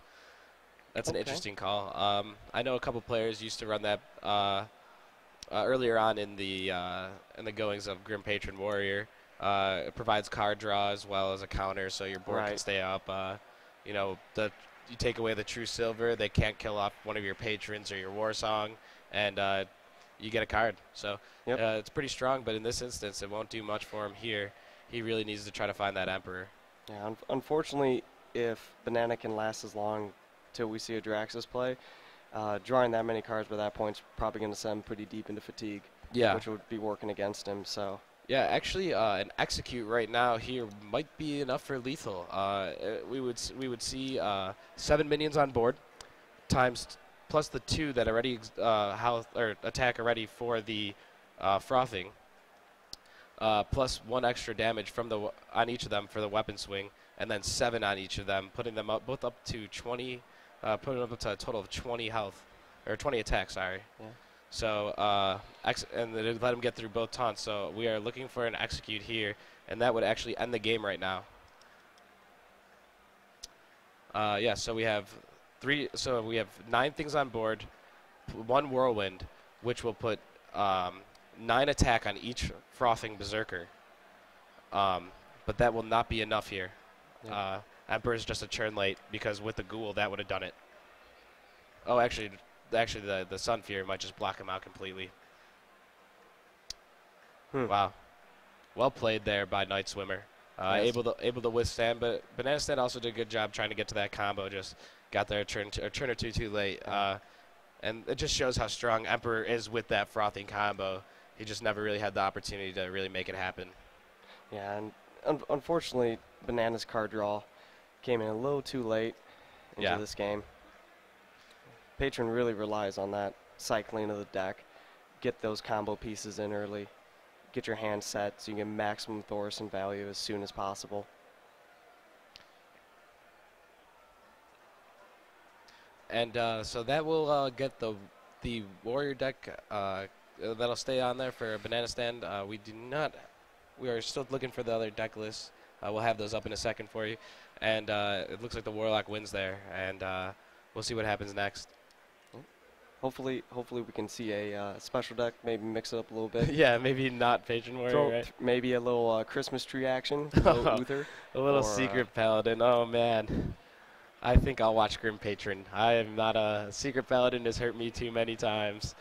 My family is even affected by the Ebola. Oh, no. It's just a bit much. It's crazy, though, how just 1 card can suddenly make 8 others playable, or 8 other cards find deck spots with that Secret Paladin. Yeah. And it looks like we're going to see a mirror match here. Thorson and Grim Patron are the 2 cards that you hard mulligan for, other than Deathbite's also important, but you need to get that Grim Patron down first. Otherwise, it's very hard to fight back. Yep. I've even seen some of these warriors, they'll tech in a Revenge, which is that new Black Rock Mountain card that is a whirlwind effect, but if you're at a low enough health, it does 3 damage instead of 1. And a lot of players have been teching that in because although it's 1 extra mana for a whirlwind, it gives you a 7th whirlwind effect, plus the ability to clear off a board of patrons. Yeah. And being able to wipe out your enemy's patrons turn before you drop yours goes a long way in giving yourself an amazing board state. Yep. Yeah, it can be a huge tempo swing in your favor. And we'll see if he tries, and he goes with the Armor Smith here. Yeah, it's really important to get multiple draws off your Acolyte. If they have the Fiery War Axe to answer it, it makes it really tough here. And we're going to see that actually happen on Night Swimmer's side. But he does have the Grim Patron and the Whirlwind. So he's a little, in those terms, he's a little bit ahead. But this is a very even hands for both these players. And we actually see Banana Stand getting him his own health total into Battle Rage. Get a little bit of extra value earlier in the game. That's one of those tough things when you're playing this deck is, sometimes you armor up so much so that you can't get as much value off of your Battle Rage. And it looks like Banana Stand will be able to avoid that problem. And it looks like a slam and a weapon hit will happen here. I actually remember back when Patron started first appearing, watching a Trump stream where he refused to attack the enemy. Just to deny them that little bit of value. Always left him with 1 armor or no armor just to completely shut down Battle Rage. Yeah. So. Yeah, and that was a good play there, injuring the Armor Smith to activate Battle Rage for an extra card. And we see the Grim Patron come into hand with the War Song, with a Whirlwind effect, and it's the same old story every time with this deck. It always gets to its combo. Yep. And he's also going to get to put down Emperor with the coin there. And that'll really start to spiral out of control if we don't see some answers come down soon for Night Swimmer. Oh, wow, and the Inner Rage. Yeah. That combo is going to be real strong next turn. Exactly. He will be able to go off with the Inner Rage and the War Song as well. Deathbite's drawn here, and that will give him an answer to the Thaurissan. But it looks like he'll elect to go with the Whirlwind instead. And it's one of those things that's really tough about this deck is you have to know how to manage your resources. And is the Whirlwind worth it here? Or are you going to need it to counteract your opponent's plays later on in the game? It does give him a favorable trade and draw him a card, but and he did draw Execute off the top, which will help him answer this Thaurissan. But you have a limited number of Whirlwinds, and that's how you end up getting your damage. Right, So and plus you have to proc your Whirlwind off your Death Sprite, which again is a turn spent, and your opponent immediately knows, okay, he most likely has some kind of the combo in his hand since he burned a charge on his weapon. And he also does not get his own Emperor out on turn 6, so that will delay him again. And it looks like we're going to see a pretty big Grim Patron turn here for Banana Stand. Unfortunately, he doesn't have a Whirlwind effect, but with that Acolyte on board, he'll be able to get 3 Patrons out there and start really taking control of the game. And it doesn't seem to be an answer there for Night Swimmer. He can't really answer with his own Patron because he won't be able to spawn more without a prep Deathbite, as you were talking about. And it's going to be really difficult to climb back into this game at this point. Losing board states so quickly in the Patron v Patron matchup is so one-sided, and having that RNGesus on your side for those top decks is just heartbreaking for some players. Yeah, here for Night Swimmer, he's really got to kind of chuck and pray and hope to get some sort of Whirlwind effect and prep up that Deathbite for a turn with a Frothing Berserker, and otherwise it's going to be very tough for him to get back. One more Whirlwind effect will give him enough damage, it looks like, because it'll be I think 5 creatures on board for. Oh, and he's going to play the Unstable Ghoul. That is an interesting choice. That could lose him the game right here. Right, he clears out two of his patrons. 2 Whirlwind right effects plus an Inner Rage. Yep. So there will be 6 and then 7 creatures on board, which is 13 plus the 2. Wow. This could be really close. And he just misses another Whirlwind there. Gets it on the Deathbite, but it's not going to work right now. Does he have enough? So Warsong and Frothing Berserker. Oh, he's going to go for the Grim Patron combo. Okay. He should have enough to clear it here. Right. With the Inner Rage. He might have want to Inner Rage that Patron first to get. He would have gotten what? An extra 3. He would have gotten an extra 4 Patrons there. Right. Because now when he Whirlwinds, if he has to Whirlwind a second time, it will actually spawn more Patrons for his opponent as well. Smart play using that Inner Rage while the opponent's board is full, so there's not a Patron spawn. And he will be able to counter this board.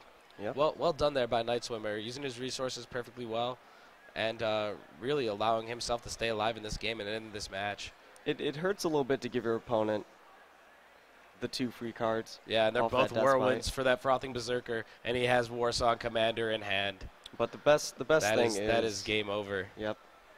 Unfortunately, Banana just had all the right cards when he got it. Yeah, the top decks were there for him this game.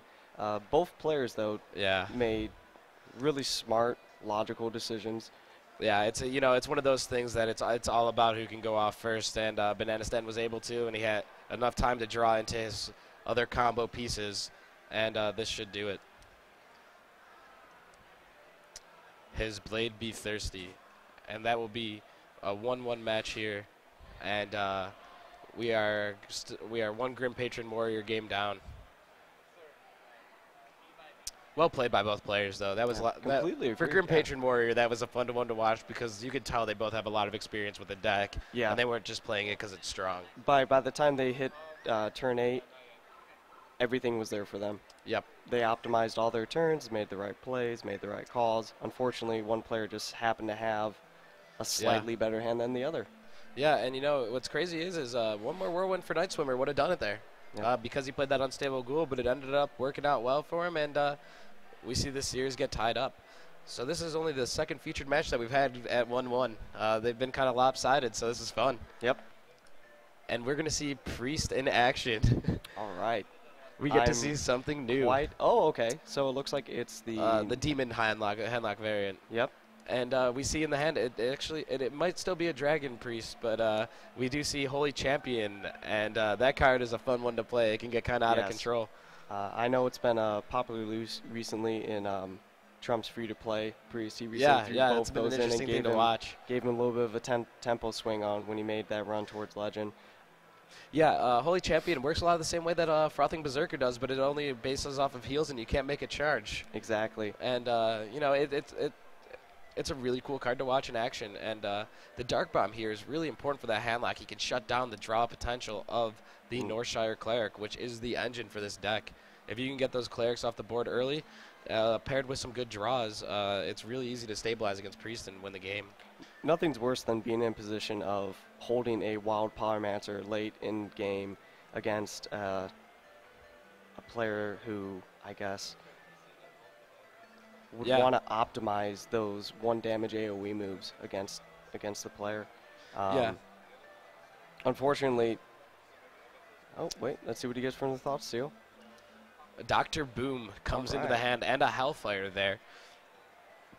So this does seem to be just a standard control priest, and it does have Ysera in it, so it had a chance to be the Dragon variant, but we see Circle of Healing, so he's definitely running the Anakai package, and it's just your standard control priest with Holy Champions added to it. And the deck is really strong. You know, control priest pre-Nax Rammus was actually played a decent amount, and then Death Rattle Priest came along with the additions of Undertaker and the 3/4 Dark Cultist. And after those variants died out, Priest wasn't really played much until Dragons, and now Control Priest has also seen its way back into the meta. Yep. And the name of the player slips me, but he recently optimized this style of Police Prey and made it. Zetalot. Yeah. He's one of the most famous Priest players, one of the few that's ever gotten it to rank 1 Legend, which is a tough thing to do. But there's so many great cards in the deck, like what we see there, Cabal Shadow Priest, that really can just tempo swing and just really stop any momentum that your opponent has. But this Emperor Thorson will get a good amount of value. But the cards in his hands outside of the Mal'Ganis really don't have any impact that'll be seen soon. I mean, Ancient Watcher can get on the board, but there's nothing to activate it. And he doesn't need heal bots when he's at 28 health. Right. So, Still's got those Moltons in hand. Yeah, exactly. And he won't be able to play those either. So it's going to be really tough here for Banana Stand to get value out of the cards that he's holding. So even though the Emperor ticks do help, he doesn't really have a lot of ways to utilize his hand right now. So we're going to see him tapping a lot. And it's really tough for the Priest in this situation because the Priest as well really doesn't have a lot of things to do on board. You know, getting this Holy Champion down is nice, but it doesn't really interact with it still leaves Emperor up for more value coming off of that. Oh, here's an interesting play.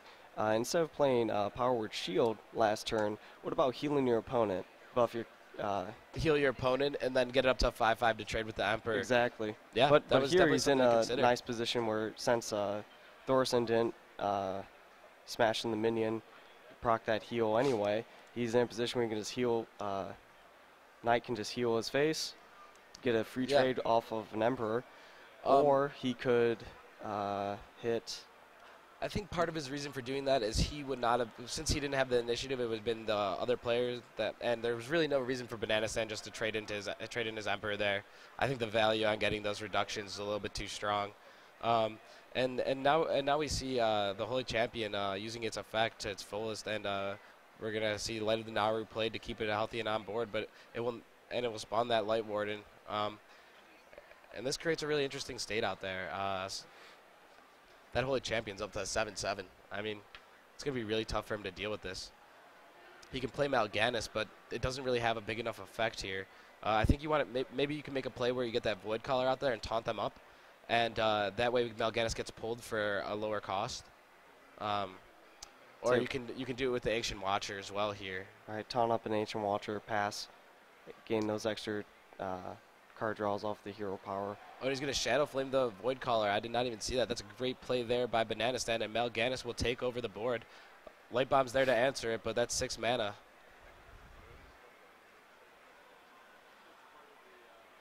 It looks like he may have just drawn Sylvanas, but it's really tough to see that corner of the screen there. Top in the right corner, definitely. Yep, Yeah, it is Sylvanas Windrunner. That is quite the answer to it. There are no silences in hand here for Banana Stand. He's going to have to find something to block it out. He could go with the play with taunting up the Ancient Watcher to dilute the chance of the Mal'Ganis being stolen. Definitely the option. But Light Bomb will be very handy here for Night Swimmer.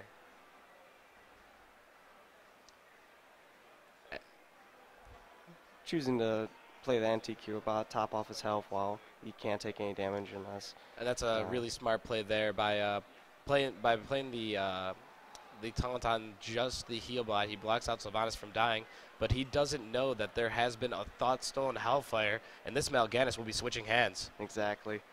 Huge tempo swing here.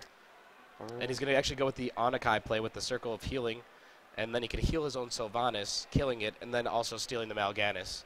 I think this is a pretty strong play here. You're at a pretty safe health total, so you can afford not to have the ability to heal yourself.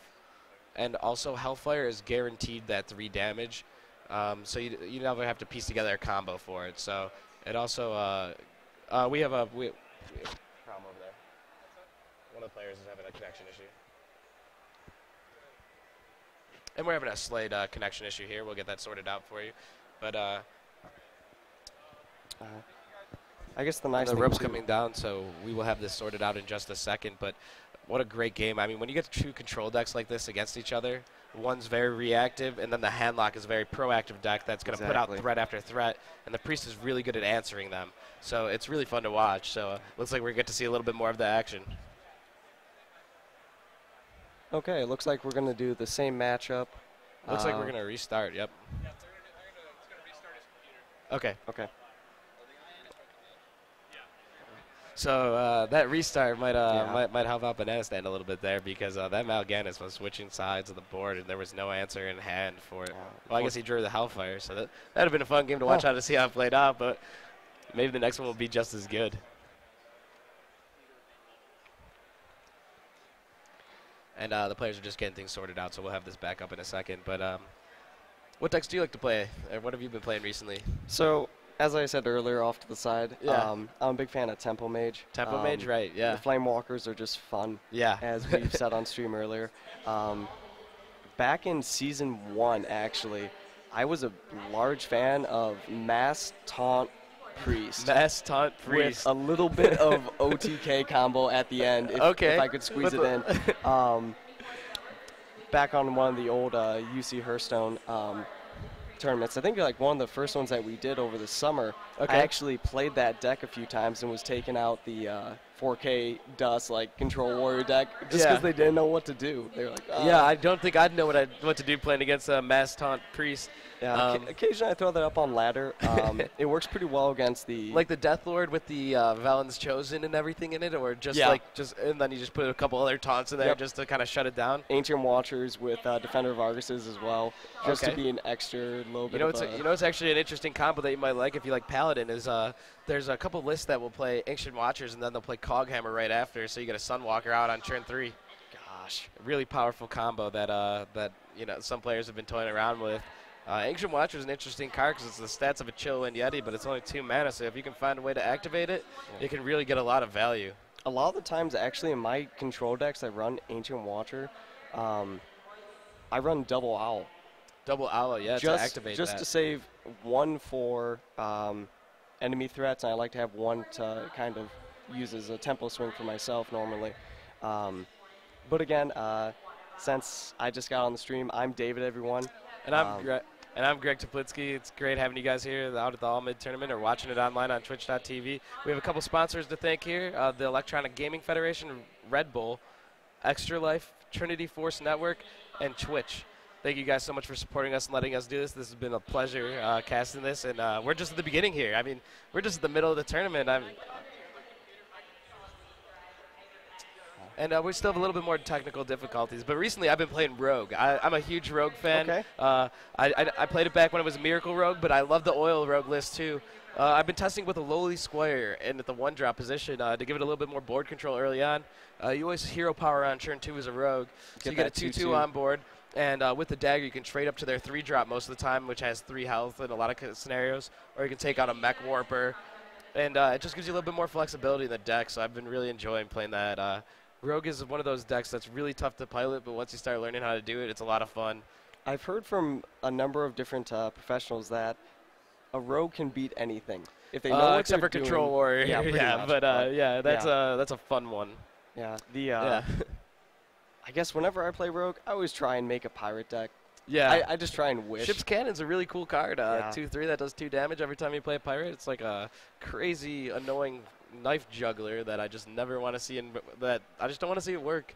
It's gonna kill people. Same that thing card's with, really good. In Arena too.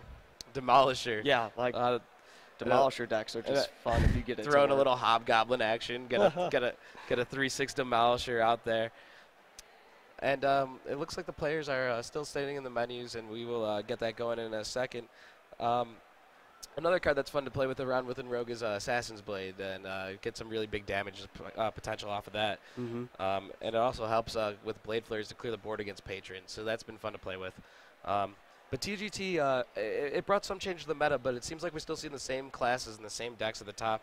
Priest worked its way up there, which is really cool, but Shaman didn't seem to work out as well as everyone thought it was. Yeah. Okay, and we got the word that we are good to go. The players are queuing in right now, and we'll get this match underway. So it's going to be Control Priest, the standard one, not Dragon, versus Handlock, and it was the demon variant of Handlock there. So the interesting thing going into this, I guess, restarted game is that both players know what to expect. Yeah, now, there's no secrets here. Which completely changes a player's mentality when they look at their right. opponent's It'll decks. change the way that they use their removal pieces because now they know what they're looking for out of each other's decks. Again with the Dark Bomb. Yeah, another great starting hand there for Banana Stand, and Northshire Cleric still sticking in the hand for Night Swimmer. Injured Blade Master combo with that Circle of Healing is going to be really good for him on turn 3. So we'll see how this works out for him. Just the kind BM at the beginning of the game there, healing your opponent because you have nothing to do. Just priest things, huh? Personally, you always got to say the light will burn you first, just because. But just to let them know what's going on. So it looks like we'll see the coin. We'll probably actually see the Warlock wait on the coin here against the Injured Blade Master, just because it's really tough when you ruin that curve there. Actually, no, this is perfectly fine. Without the Mountain Giant in hand, he should definitely coin out either the Drake or the Void Caller. And he pulls out the Twilight Drake because the Blade Master cannot evenly trade with it and just take it out early. Especially without any demons in hand, it's tough to reason putting out that Void Caller. Now, are you aware if Knight's deck runs any Shrink Masters? I don't know if he runs Shrinkmeister, but it's a hell of a good card when it works. Yep. And we see the Northshire Cleric getting some draws here, and he will heal up with the Light of the Naru again. Doesn't and get draw full value for that. No, he doesn't get that Light Warden out of there, but still pretty good. At the same rate, it works out pretty well for him. We'll see him use a Hellfire here just to clear the board, and the Priest will have initiative again. But not really much to do. You can play the Anakai and give it the Power Word Shield. But it looks like he'll go for a Thought Steal and dig into his opponent's deck. And looks like he picks up Defender of Argus and Sunfear Protector, which really don't do much for a Priest. Yeah. Not really screaming for those taunts. Doesn't have like the same things to activate with him. So, and the Void Caller comes down, but with no demons in hand. And Resurrect. He's playing one copy of Resurrect in his deck. It's a 2-mana spell that brings back a minion that previously died. And he got the no-shot instead of the Injured Blade Master, unfortunately. But apparently that was not in his intentions. But RNGesus was not on his side today. Not today, no. What do we say to Death, Jon Snow? Not today. Not today. Not a Game of Thrones person? Actually, I've only seen the first couple seasons. Not real big into it, I guess. I've been reading the books and trying to watch the shows when I'm in line with that, but yeah. DJ2 fan, I just said your name. I want my $200. I'll be at the Hearthstone place all day. Anyways, here we are with Twilight Drake and Void Caller on board.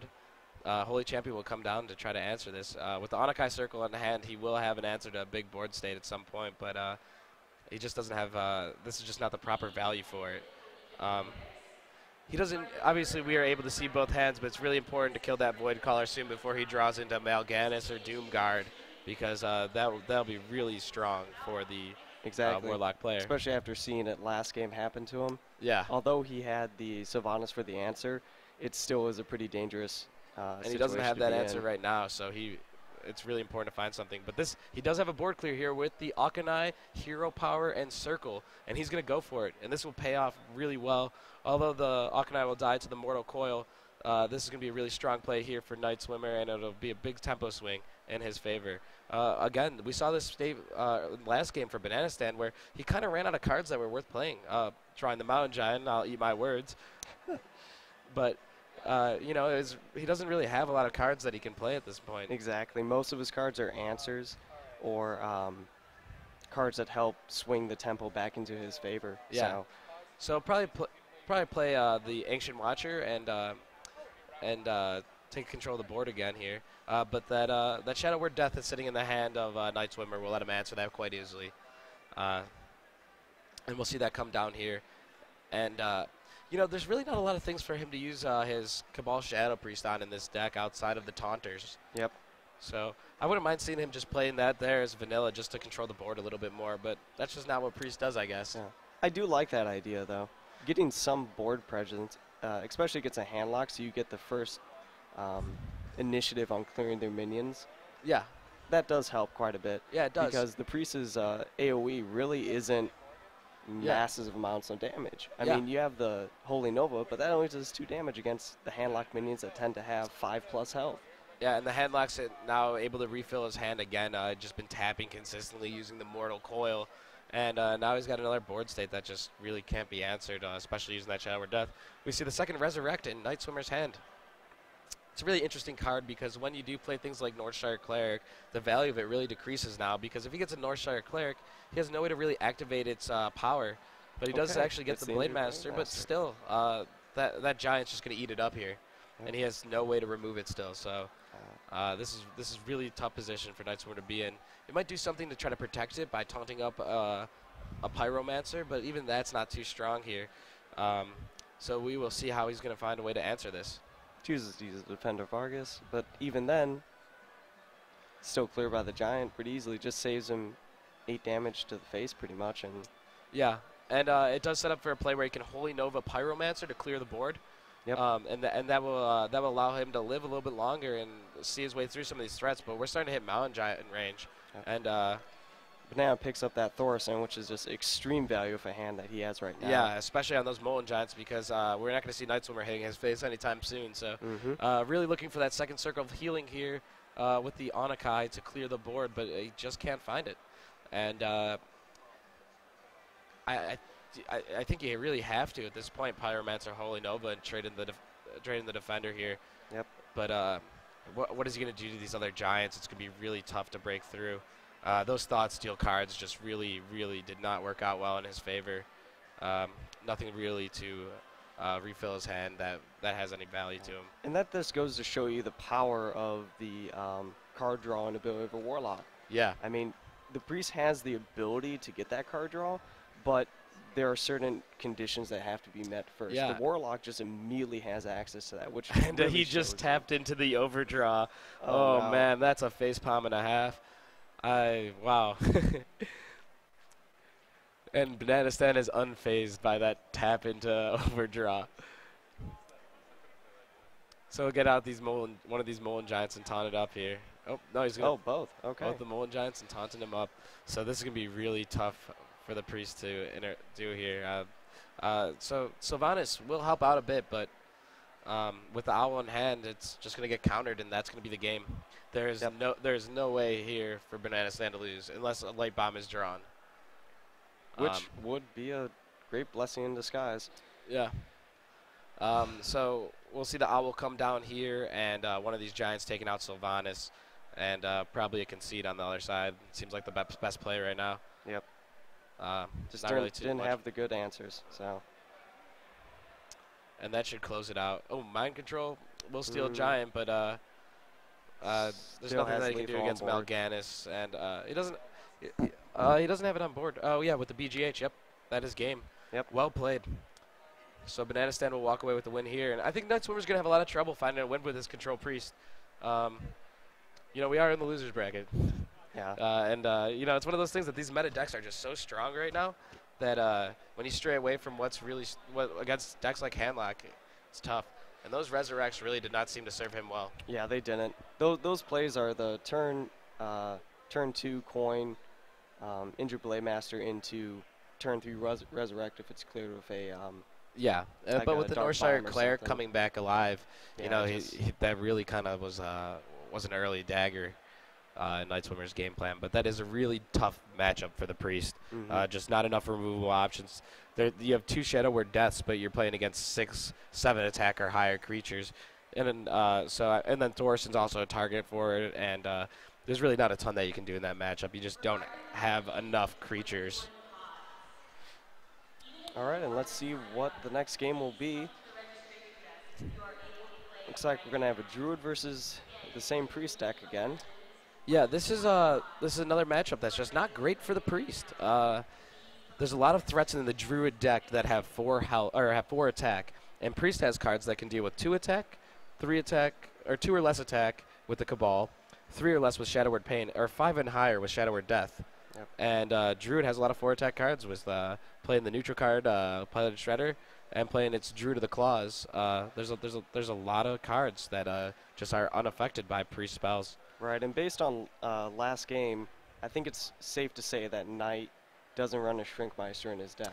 No, we Which haven't is- seen it, but it could still be in there because I mean, I cross my fingers for it because that when you gives start the playing Freeze Mage, abilities. you realize how many times a card can be at the bottom of your deck. Oh gosh, Not a good feeling having Alex Strauss at the bottom there. So Never we'll is. see what happens. But he picks up Savage Roar and Druid of the Claw off of that Thought Steal. Druid of the Claw is a really good value card, and that'll fit into his hand nicely. But he really doesn't have an answer for it. Like I said, there's just no one card that can deal with this in the Priest deck. Oh, do you have a personal favorite going for the 4/4 charge or the 4/6 taunt? Druid?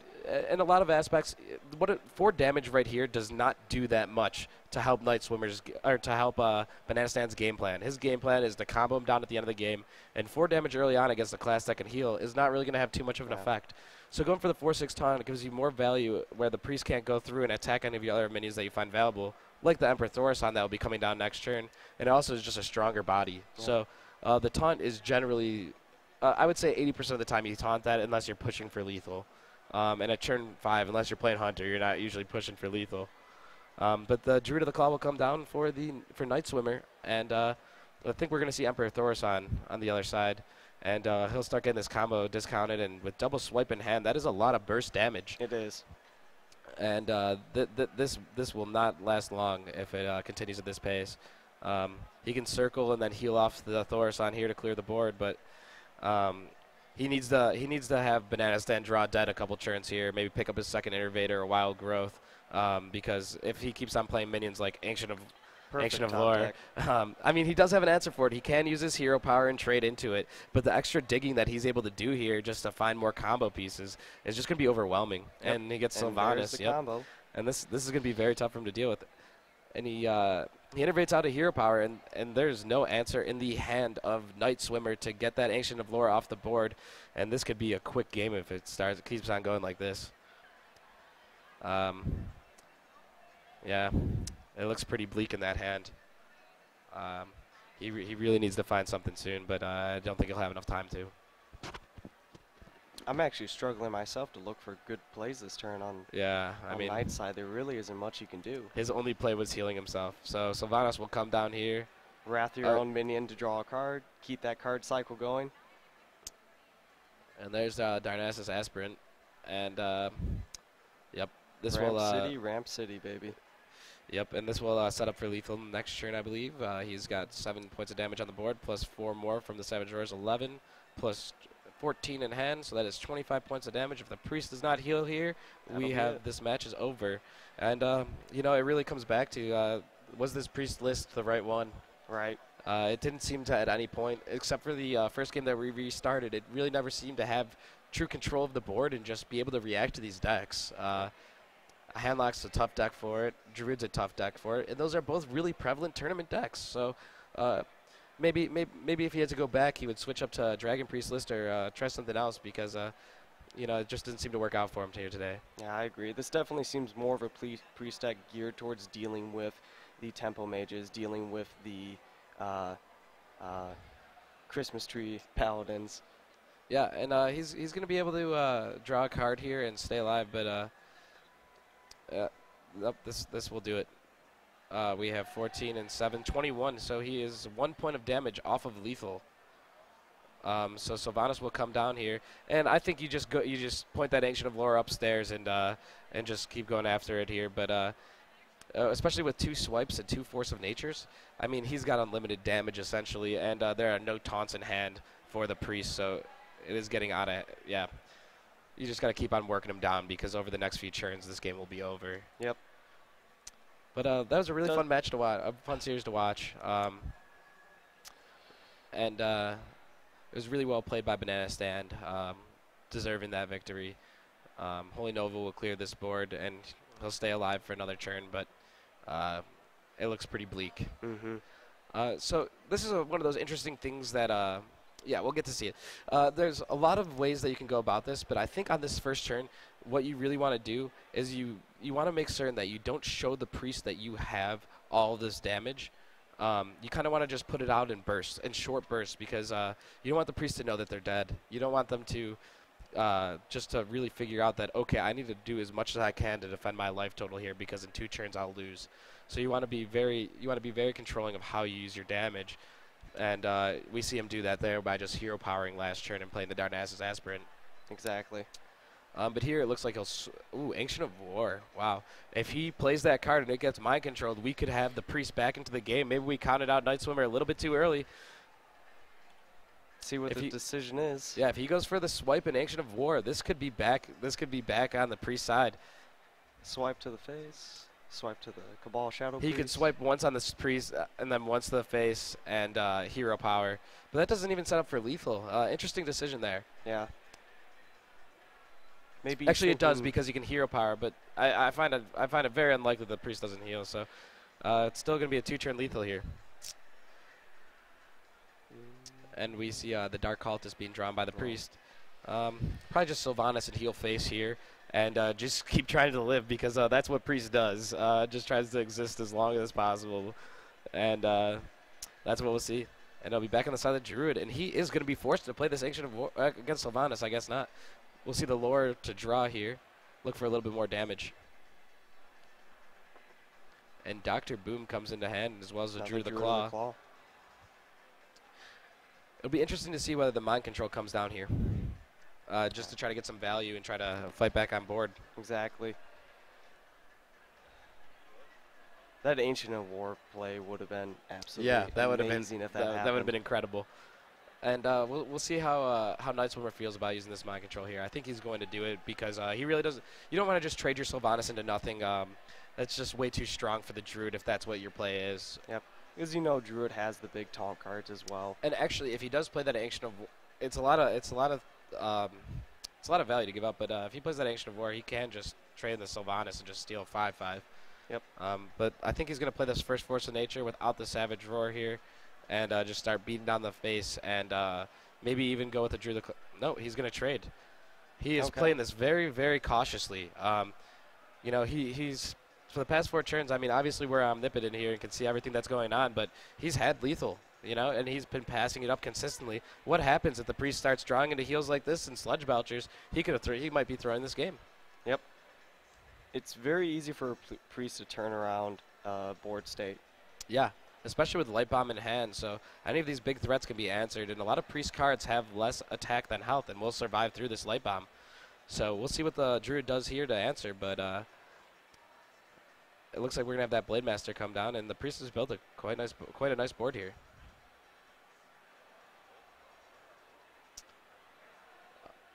So he's going to attack into this Druid of Claw and make certain that it will die within its next attack. But even if it stays up, the combo is not enough. Okay. And we see an Innervate drawn. If he had a second Savage drawer, that would have done it, but he has no way to get lethal here. So Dr. Boom's the obvious play. But, I think it is at least. Yeah, Those Dr. boom Boom's bots definitely the go a long correct way. play, but the Priest is going to be able to deal with this pretty easily with its Light Bomb here. Now the Priest has the option, instead of Light Bombing right on this board state, he can trade in the Dark Cultist to get the Light Warden to be bigger, because that card can grow out of control. Very, very quickly. And he might do this. He might go for the Holy Champion Light Bomb here, clear the board. But if I were him, I would trade in that Dark Cultist first and get that Light Warden to stick. Yep. I just think that card can get out of control and help him push for lethal a lot sooner than the Dark Cultist will at a 3-1 state. And any minion that scales well with healing. And there goes the Dark Cultist. Yep. So now 1 point of damage off for the Druid. Let's see what he gets. Wild Pyromancer, and it ticks off on itself. Perfect. So we'll see what the Druid can do here. Ancient of War seems like the obvious play, or you can even Shredder, Innervate Drake. Yep, which seems to be the play. Yeah, and this should do it once and for all for the Druid. I really respect him playing Priest and bringing it here, but it can't stand up to the current meta. Maybe the Dragon Priest would have fared slightly better in the decks chosen for this tournament that we've seen so far on stream. Yeah, a lot of the things that Dragon Priest does is put out big bodies early and just like really strong health totals that you can heal up and trade with effectively. Unfortunately, though, Druid does that as well without the healing, but they have a lot of strong bodies, so it's really tough for the Priest deck. And we see when Malfurion says, well played, the game is usually over, and it is in this case. And there are those trees bashing you in the face. Yeah, and Bananistan will take the series 3-1, well played by both players. And that was a really fun last game to watch because the Priest almost did rebound there, and we'll see what happens in our upcoming matches. But that was a really fun one. I completely agree. It's nice to get a little bit of change, even if it isn't necessarily the most efficient decks to be running in the tournament. It's nice to see a little change up every now and then. And we see the players congratulating each other, and we will move on to our next match. Someone else take it over for me.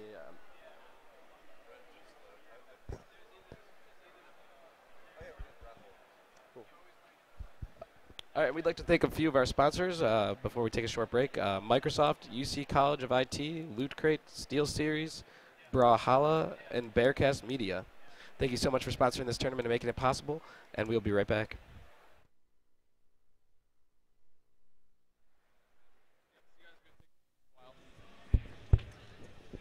All right, Hearthstone players.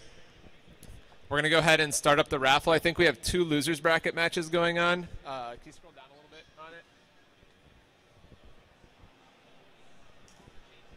bit on it? Is Duck Butter and Snack Time, are you guys still playing? Yes? Okay, thank you. And then Heck and Jabberknot. You guys still playing your match? Okay, yeah, they're still playing theirs too. Yeah, he's right there. All right.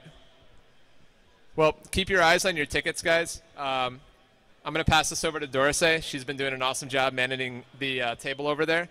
So I'm going to pass it off to her, and she's going to start off the raffle. We're going to give away, we're going to do about half of our loot crates. And what do you guys say about the Hearthstone pillow? Let's do that. No, not the pillow. Not the pillow? No. I've been requested not to do the pillow. No. Okay, then. They want the pipe. They want the glasses. We're doing 5 loot crates. All right, we're going to do 5 loot crates and the pint glasses. All right. Go get the box. All right, well, we're going to get this started. Let's say we'll do a loot crate first, since we have more of those. Come on, guys, get hyped. This was our first Hearthstone loot crate. The first Hearthstone loot crate. We're going to do this. All right. Can I get a drum roll, please? All right. Our winner is ticket number 3778753.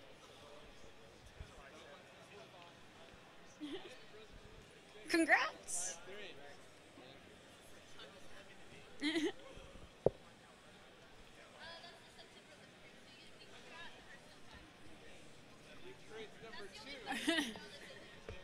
All right. Oh, shoot. Yeah. If you win them, you can split them. I mean, I wouldn't. I'd take those and run, to be honest. All right. Our winner for the second loot crate is 8736. I like how we're going up one. This is great. I'm going to read the last four. No. No. You get my condolences. All right, so 8736 going, do I like just go once, go twice? Yeah, that's the one that just won. All right, so I'm just gonna put that. Okay. Okay, let's try and actually get a different number that's not one away from the other one. No. All right, 8756.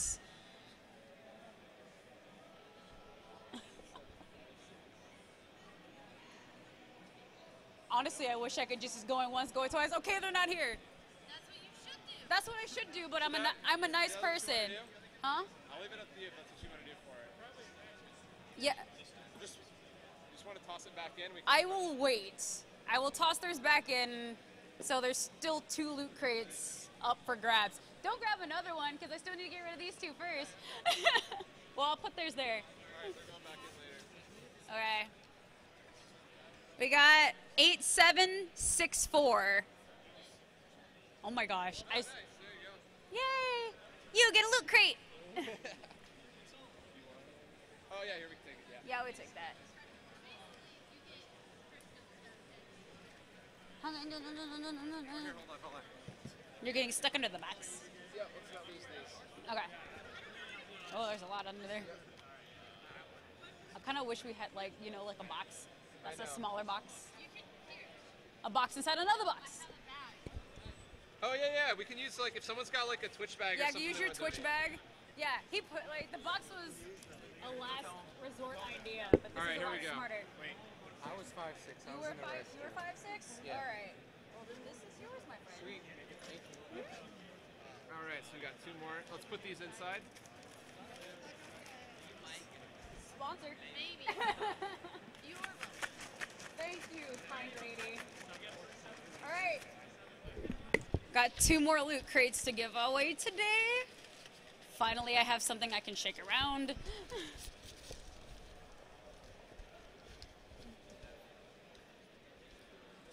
And the winner is 8746. Woohoo! Well, you're the one who gave me the bag to put them in, so now I don't know what's in here. All right, and the last loot crate for today. Oh, gosh. 8749. Oh, Everett. I feel like I cheated. I want one so bad. Good job. I like to see you use that Hearthstone stress ball. All right, and let's see who's the grand winner of today's pint glasses. You will be the cool kid at everyone's party while you show off your Ragnaros and your Norse Dormu as you see if they can drink it in 15 seconds or less. That's a drinking game for you guys. You have 15 seconds if you have this glass. And then if you get Nat Pagel, you have to take 2 drinks. 50%. The 50% 2 drinks. All right. That's a good idea. Got some Hearthstone like drinking games right here. 21 and over, please. I don't condone that. And the winner is 8730.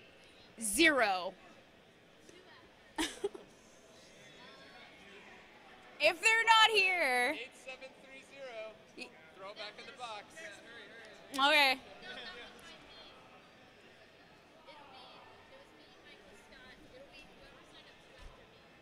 Well, they're not here, and these are kind of cool. Tickets Tickets goes back in the bag. No. All right, you guys got to hold your breaths one more time. All right, 8, 7, 3, 7.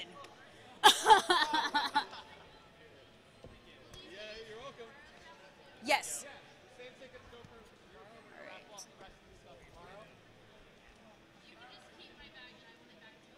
Okay.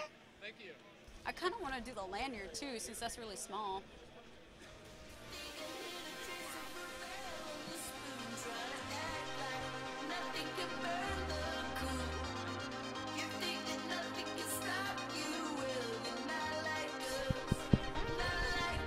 All right, guys, we're gonna get started on the next round of Hearthstone matches. I know we've got two that are going. So let's run through. We've got a couple losers bracket matches that we can start here. If you guys are over here, we're looking for HX9 versus Smiggly. HX9 and Smiggly. All right, Banana Stand and Levi. Banana Stand. Oh, you got him? Sweet.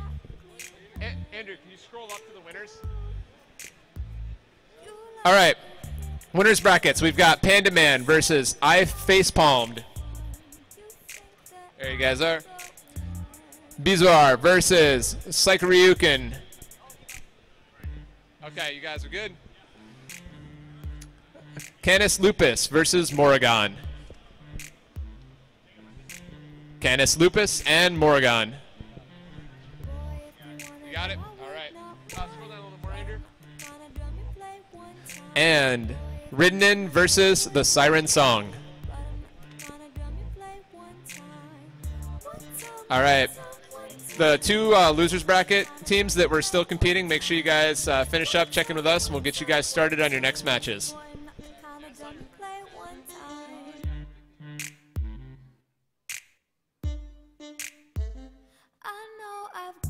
That sway that makes the boys all stay. I know the way. Actually, Ridden and the Siren Song.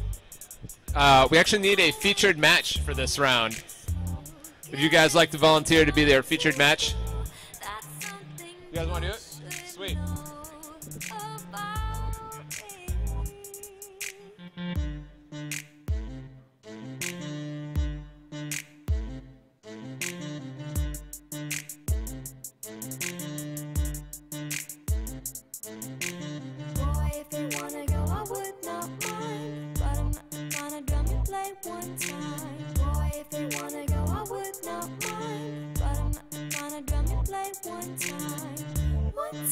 One time, boy, I'm not the kind of dummy. Play one time. One time, boy, I'm not the kind of dummy. Play one time. One more time. Play one more time. Play one more time. Play one more time. Boy, if you wanna go, I would not mind. But I'm not the kind of dummy. Play one time. Boy, if you wanna go, I would not mind. But I'm not the kind of dummy. Play one time. One time. Boy, I'm not the kind of dummy. Play one time. One time. ML Slugger, we have your match. ML Slugger.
When there was an Ogre Shaman earlier this morning. Oh, okay. Yeah, I think Rogue and Paladin have not been played on featured matches. Okay. So hopefully we get to see some of those today.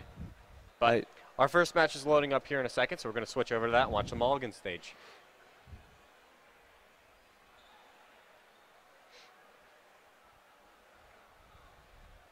Okay, and as we load up in the game, we'll see what our first matchup is going to be. Looks like it's a Paladin versus a Warrior. Paladin versus Warrior. All right, so we got the Siren Song and Andrew Mamone playing each other. First one looks like some kind of control warrior, but we can't tell from just his hand. The second one is running Mustard. The Paladin is running Mustard the Batter in Shield Bot. Ooh, is that Mysterious Challenger I see? It looks like it. I don't know. Possibly Secret Mate, or Paladin, sorry. Are you a fan of Christmas trees, or is it too early to be saying that? It's way too early, and even in Hearthstone, I'm not a fan of them.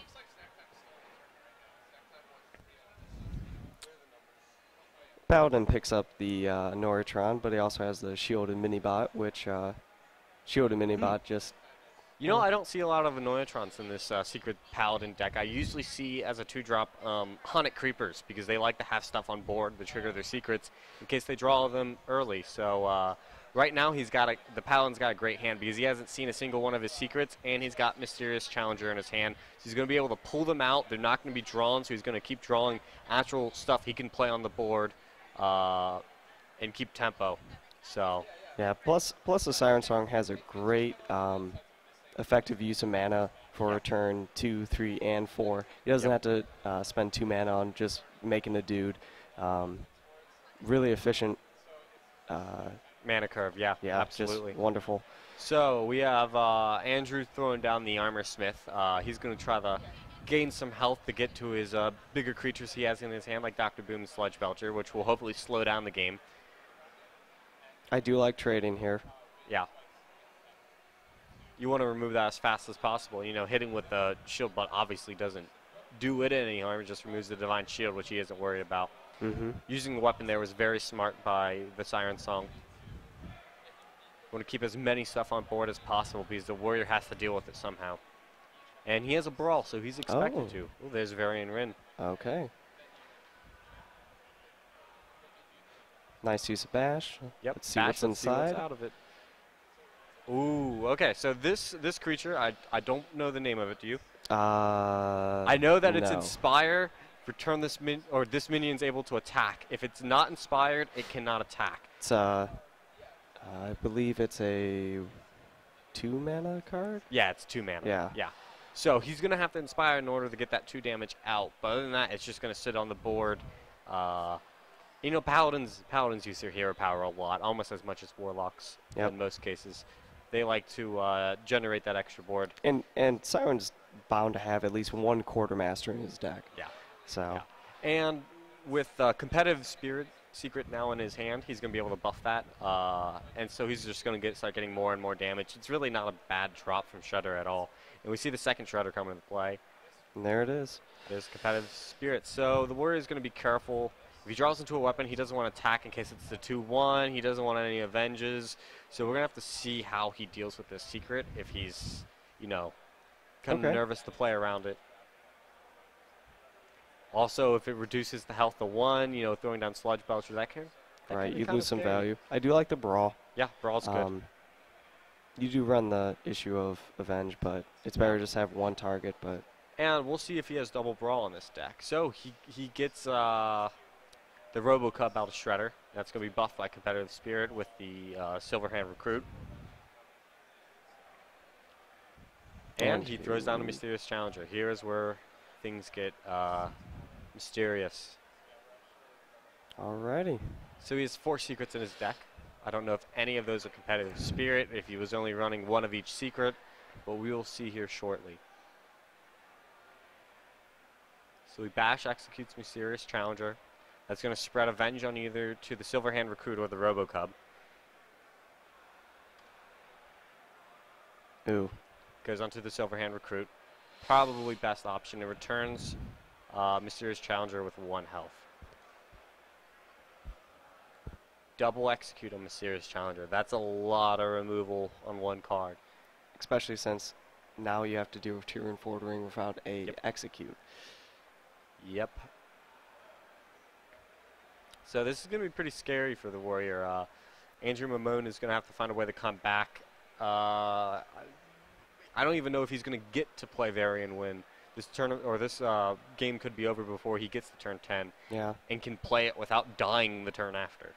Pop that cog hammer. Ooh, I didn't even see him draw into that. Yeah. Yeah, he's going to prepare for that next turn. From Andrew Mamone, going into Andrew Mamone's turn, we're going to see a possible Sledge Belcher. Armor up. Let's see what he draws, though, first. Playing the owl, okay. All right, so he you owls. save some damage, keeps you alive, Sledge turn Belchers. longer. And he pops the Repentance. Perfect. Yep. That was actually great play by the Siren Song. Getting maximum value out of that Sludge Belcher.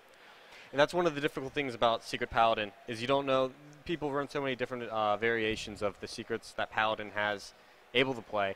And when it was first started, appearing in the ladder, no one knew how to play around the secrets because none of them were really used in any meta before this. Right. So people had to learn how to pop the secrets accordingly. This owl play was obviously through practice of playing against this. He knew that he had the Repentance secret out there, so he was going to play that before Sludge Belcher. And, people are learning these Paladin secrets slowly, and this deck it's becoming a little weaker than it was when it first showed up. It's still popular in ladder because Paladin versus Paladin, running all the secrets, gets pretty insane. Yeah. But definitely control decks have found ways to deal or at least lessen the severity of the secrets popping. So I didn't see here. It looked like it looked like a Noyotron actually got the Divine Shield taunt from Coghammer, which is probably the worst possible scenario. As he draws into Baron Geddon, which is actually a great draw for him, he's going to be able to clear 3 creatures on this board.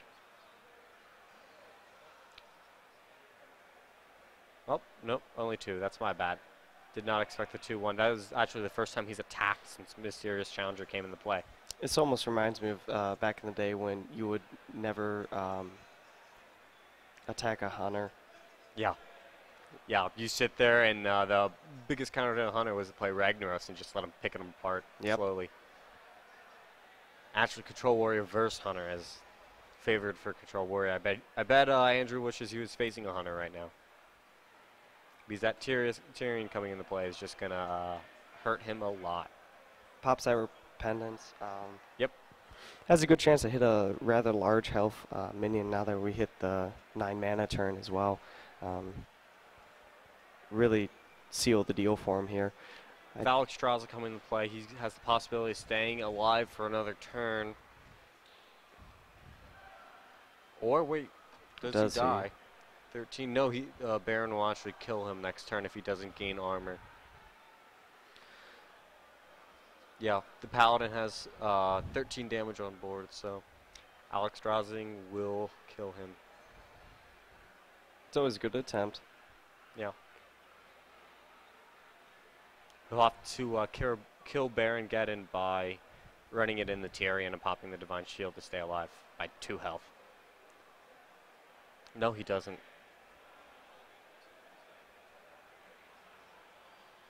And that's exact lethal. So the first game goes to the Siren Song.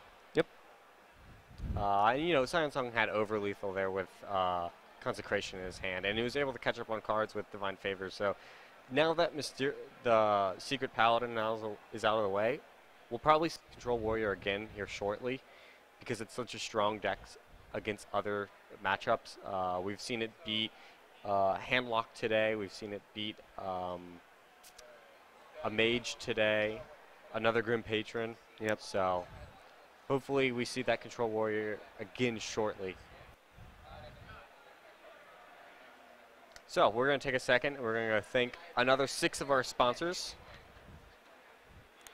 I would like to thank Reactive Designs, Electronic Gaming Federation, Red Bull, Extra Life, Trinity Force Network, and Twitch for sponsoring the AllMid at the University of Cincinnati. It really makes a big difference on getting events like these to go and be successful.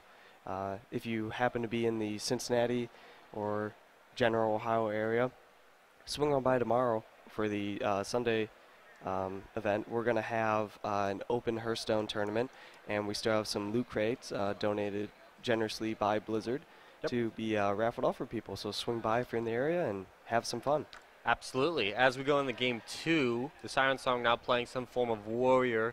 Can't quite tell what it looks like. Patron from the Inner Rage, but you really can't deduce because in the past, Grommash Hellscream has been triggered by Inner Rage as a cheap turn 8 finisher. We see Andrew back with the Control Warrior, just like I said, or what I predicted would happen. So we're going to see how this playthrough goes for Andrew. Oh. Ooh, it looks like some kind of Worgen combo warrior. Fury Doom combo. Yeah. Okay. He most likely, I believe I saw Rampage during the Mulligan stage, so we're going to see a very large Worgen. Maybe commanding shout. Maybe commanding shout. Hopefully Andrew catches on and starts gaining armor fast. Luckily, it does have that nice. I believe the Worgen usually deals about 28 damage when you combo him with all your cards. So he'll need to get out of that range, which is pretty easy to do with Control Warrior if he can find his Armor Smiths and Shield Maiden. And he just drew into his Shield Maiden. Oh, nice. Gets an early Shield Slam out there, too. Yep. This looks like it's just a fun deck to play from Siren Song. Absolutely. Before Patron, there was this deck. Yep. And then before that, Control Warrior. And back when the spell Charge for Warrior cost 0 mana and didn't give any bonus attack, there was the old OTK Warrior. Did you ever play that? I didn't. Probably the oldest style that isn't effective anymore was just straight up face Warrior. Yeah. I mean, I still like bashing people's faces in with weapons all day, but I lose a lot of games doing that. So back in beta, there was this OTK Warrior, and how it worked was you equip Gorehow on turn 8. And on turn 9, you'd Alexstrasza their face, set them to 15, and then put a 0 mana charge spell back when charge was 0 mana, and it would be 15 exact lethal. And the only people that could counter it were other warriors playing OTK because they could gain armor. So it was a big problem, and they changed charge about 2 months after Hearthstone release because they just could not deal with these, 0 mana Alexstrasza setting your health to 15 and then charging you in the face. It was a very bad time for Hearthstone. Yeah, that's definitely reminds me of the now that you mentioned that, the beta rogue ability. Yeah. I believe it was just add 1 attack to your weapon. Yep.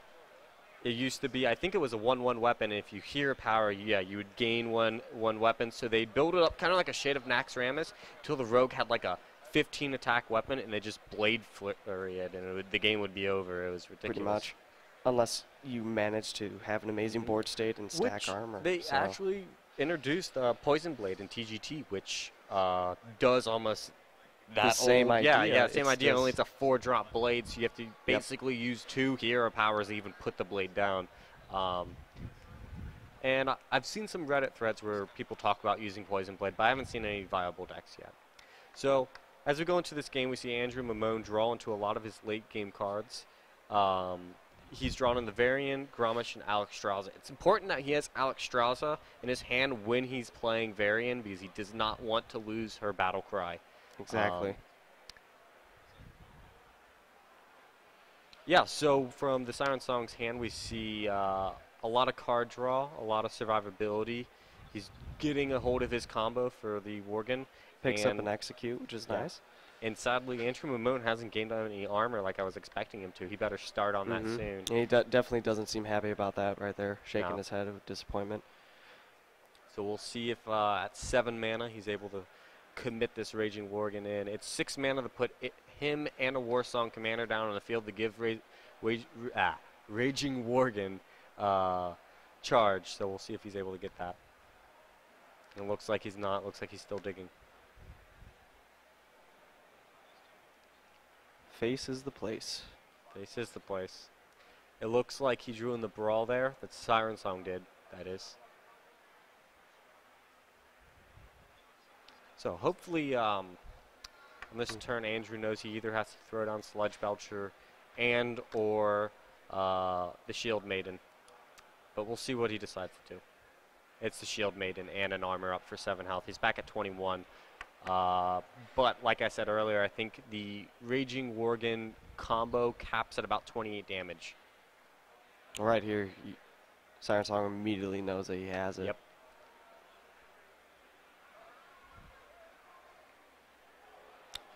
It's come back, people. Yep. This is what you bring to a tournament to just make people scratch their heads like, I haven't seen this for ever. Yeah. And I don't know what to do about it. But that just happened. Okay. So, and the most important thing is because Siren Song didn't lose with that deck, his opponent doesn't know, or now that he knows he has it, his opponent can't play around it. Exactly. And it's going to be a surprise for the next opponent down the way. Like, it's just beautiful that he won the very game that he pulled it out. The nice thing about this specific event, too, we're allowing people when they reach the semifinals, quarterfinals, finals, they have 5 deck slots. Yeah. So they can have 2 more mystery decks. And it seems with Siren bringing out those unique warrior deck today. Siren's very happy about that yeah, win.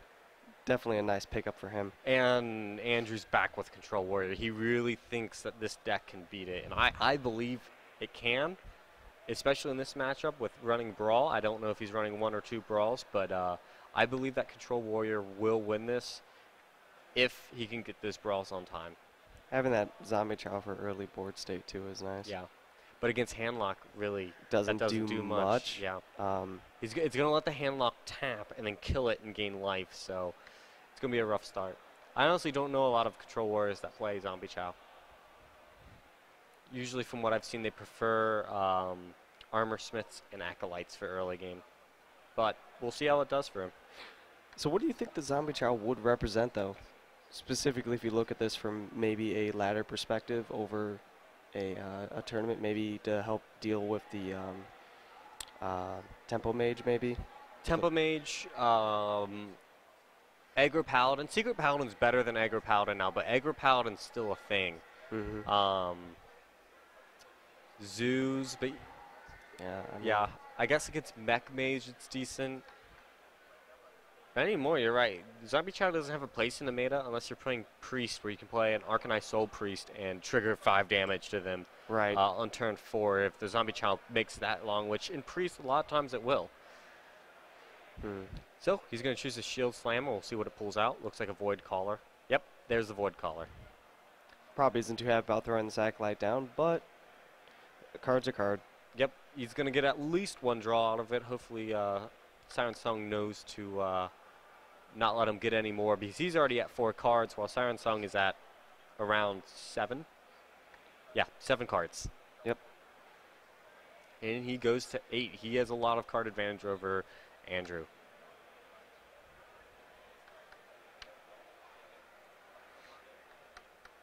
Clearing that Zombie Chow is nice since he doesn't have Moltons in hand right now. There's no rush to get low on health to get those Moltons out. Yeah. You do slow down that giant play, the Mountain Giant, but it really doesn't matter because it'll be 5 mana when he draws it, so it's right on curve. Good choice there by him. Yeah, he's not really worried about the Giants, and because he knows there's most likely a Brawl in this Warrior deck, he doesn't want to overextend with Giants. He doesn't want to play, Void Caller and a Giant and someone to put up Taunt. He doesn't want to extend because you'll lose a majority of those minions through Brawl. That's Handlock's biggest weakness when playing Control Warrior. But the good thing Andrew has going for him is because he hasn't let this Handlock get to his face, he's building up armor for when he finds the Shield Slams, which we know he's playing at least one of. Knock out that Morganis in 1 quick smash. Yep. Control Warrior usually runs 4 1-mana removals that are fairly easy to put onto a creature, and it's very important against Handlock that you take out all 4 of Handlock's Giants with them. If you use them on other things, it's okay. You just want to make up for your ground loss by a good Brawl. And it'd be something if he could draw into a weapon right now, too. Yeah. There's the other Execute. Okay. He's going to throw down Armor Smith and possibly trade into this Void Caller. And as we see from our perspective, this Void Caller actually won't pull out anything, so it's a great position for Andrew. He might finally get that Control Warrior when he's been looking for. Decides to knock out the Giant Yeah, instead. the Giant, okay. Good amount of extra armor as well right now. So Siren Song draws into a Twilight Drake. Still doesn't have a demon to pull out with this Void Caller, but it doesn't look like this Void Caller is going to die this turn unless he decides to Hellfire. Is he going to tap, try to find it? Nope. Molten Giant. Still hasn't found what he needs. Would you prefer playing a Twilight Drake over a Mountain Giant in this case? Or is that even... He's shown one Execute, and with 4 cards in his hand and probably about 17 cards in his deck, maybe 18, I would think the Warrior doesn't have his other Execute. Well, I would play Twilight Drake still, just in case, safe. Yeah. and because the Warrior really would want to use his Shield Slam if he had it on that Twilight Drake, because, you know, it's hard to do with 9 health like that. And as we can see, he doesn't even have a Shield Slam.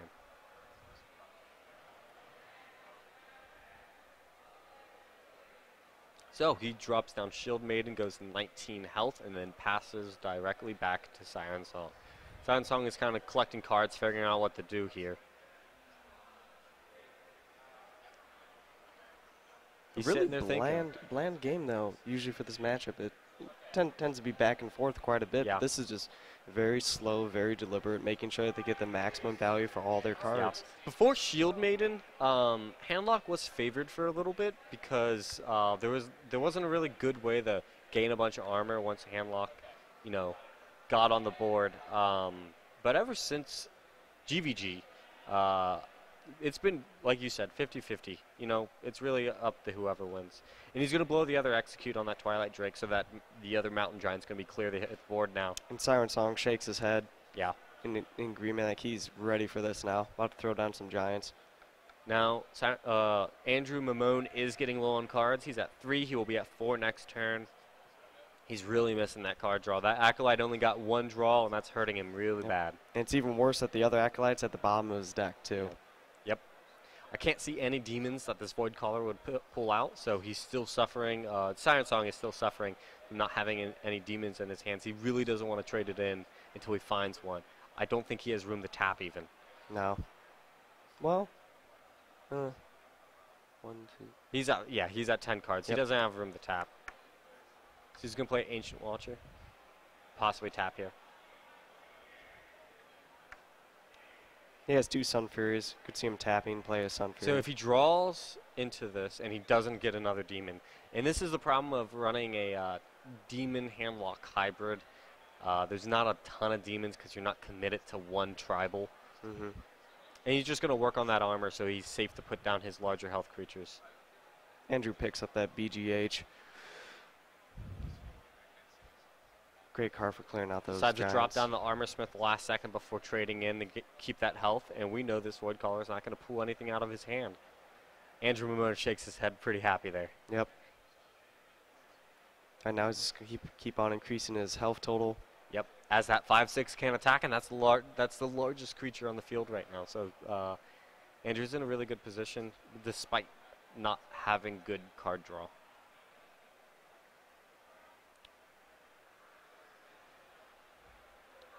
So, I'm trying to think of other ways. He's used 1 shield block, 1 acolyte.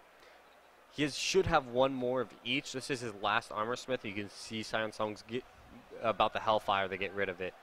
He wants to cut off that health gain.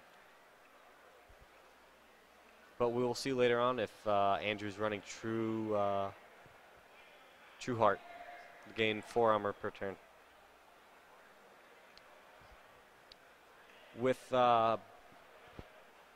With both executes gone, Siren Song feels pretty confident playing down this Mountain Giant. Andrew needs to find those shield slams fast. I mean, he has a BGH to deal with this one, but we know the Molten Giants are there, and that's going to be 2 more threats. Yep. I completely agree by the decision to play the Mountain Giant over the Molten. Obviously, he has a antique Keelbot. Obviously, he has Draxus. Yeah. Get the he Mountains just drew into out. a legendary there. I can't quite see it. It's Lothab. Okay, so he decides not to bash there because I believe Andrew believes that if he wants to remove a BGH and actually use a Dark Bomb, then that will take up 2 of his mana, and he won't be able to play a large threat like Jiraxis and get to 15 health. So keeping that bash is pretty important because it's going to give him card draw this next turn. Haven't seen a brawl yet, so most likely only going to play 1 giant here, not throw all of his chips on the table just yet.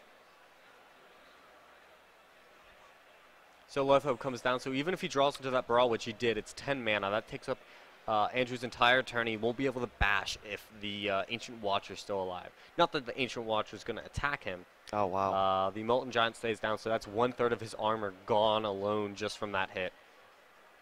He really needs that Shield Slam into Jiraxis. That's great. So why this is great is because when Lord Jiraxis hits the field, those Molten Giants can't be played until the opponent is at least at 20 health on his character. They cost 10 then, and for every 1 damage after that, they cost less. With the Jiraxis, he has to be at 5 health for them to cost 10. If you're at 5 health, you're usually almost dead. Right. So let's see if Ragnaros can... Throw those hands up in the air and pray. Yeah, I don't know if he wants to hit face or one of the giants. He hits a giant, which will most likely die to the BGH in Siren Song's hand. And a 6/6 comes out. Does Andrew have another brawl? But yeah, so getting those Molten Giants, like I said, are important because Jiraxis has to be at 5 health in order to play them at 10 mana, and that takes up an entire turn.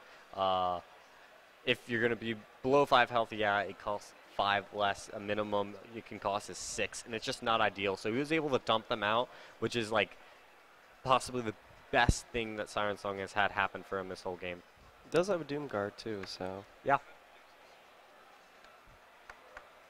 This is some kind of demon lock, handlock hybrid. He didn't find any of these demons when he had the Void Caller on the field, sadly.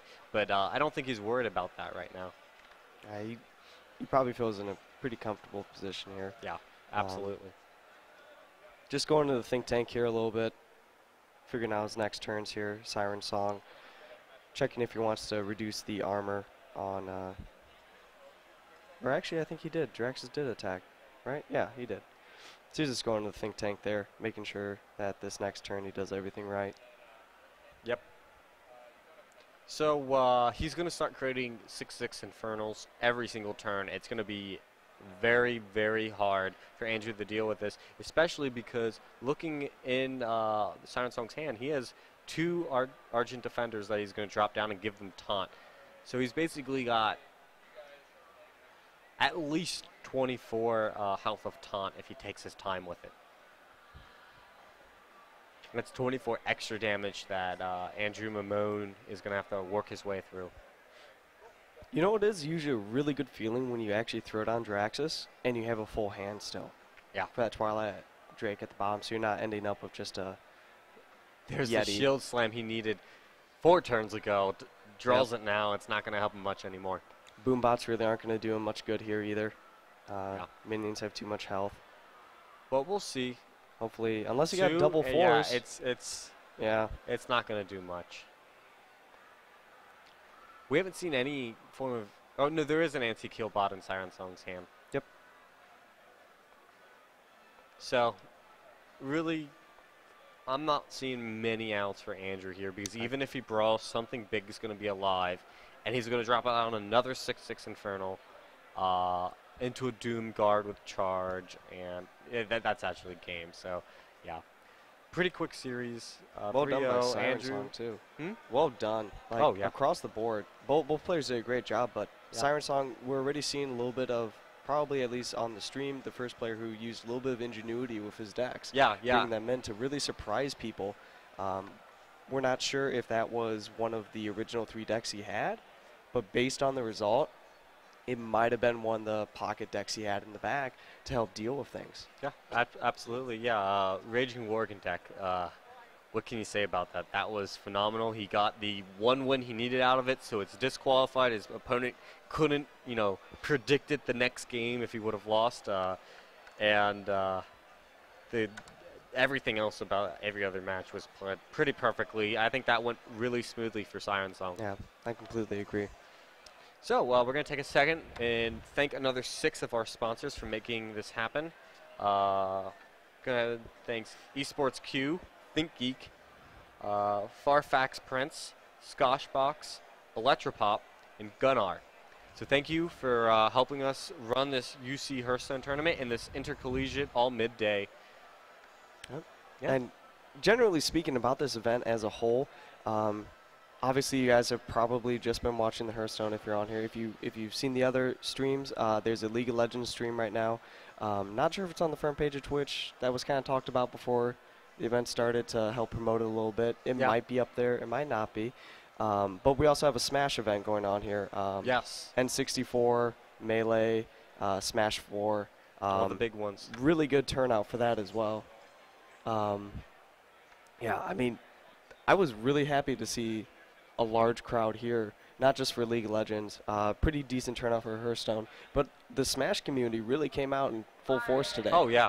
And, I mean, all our sponsors have been so great. I'm looking over across from me, and I see just a pile of SteelSeries stuff that's been up for people to win just for showing up. You know, you get into the third center, you pay your thing, you get a name tag, and right away you're entered the draw on a bunch of prizes from a bunch of our different sponsors. We just want to thank them so much because it's made it fun because you're gaming, you're playing in these tournaments, you're trying to win a prize, and then even if you're sitting back and relaxing and playing, you know, Ladder on Hearthstone or the Tavern Brawl, you have a chance to come home with a nice headset, a computer case even, some power supplies. It's been great.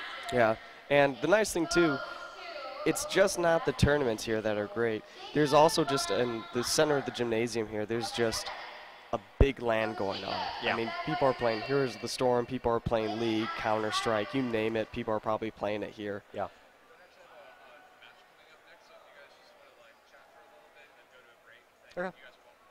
Okay. Another thing I saw was I was over on the left side of the stadium, and there were like 3 girls just playing World of Warcraft together. They were all running in a party, and just one was playing Miss Weaver, Monk, and they were just having fun. Like you said, like you don't have to be, you know, doing anything. You can just be playing your games with your friends, not participating in anything if you want. You could just sit there by yourself and play. Yeah, and the neatest thing, I love going to events and, you know, going out at night and going to bars just to talk to people. Yeah. That's one of my favorite experiences about these things. And just by walking around with my impromptu shout out here for day 9, just by wearing a shirt of, you know, some streamer I like to watch, other people have come up to be like, hey, my name's so-and-so, I love his content as well. Yeah.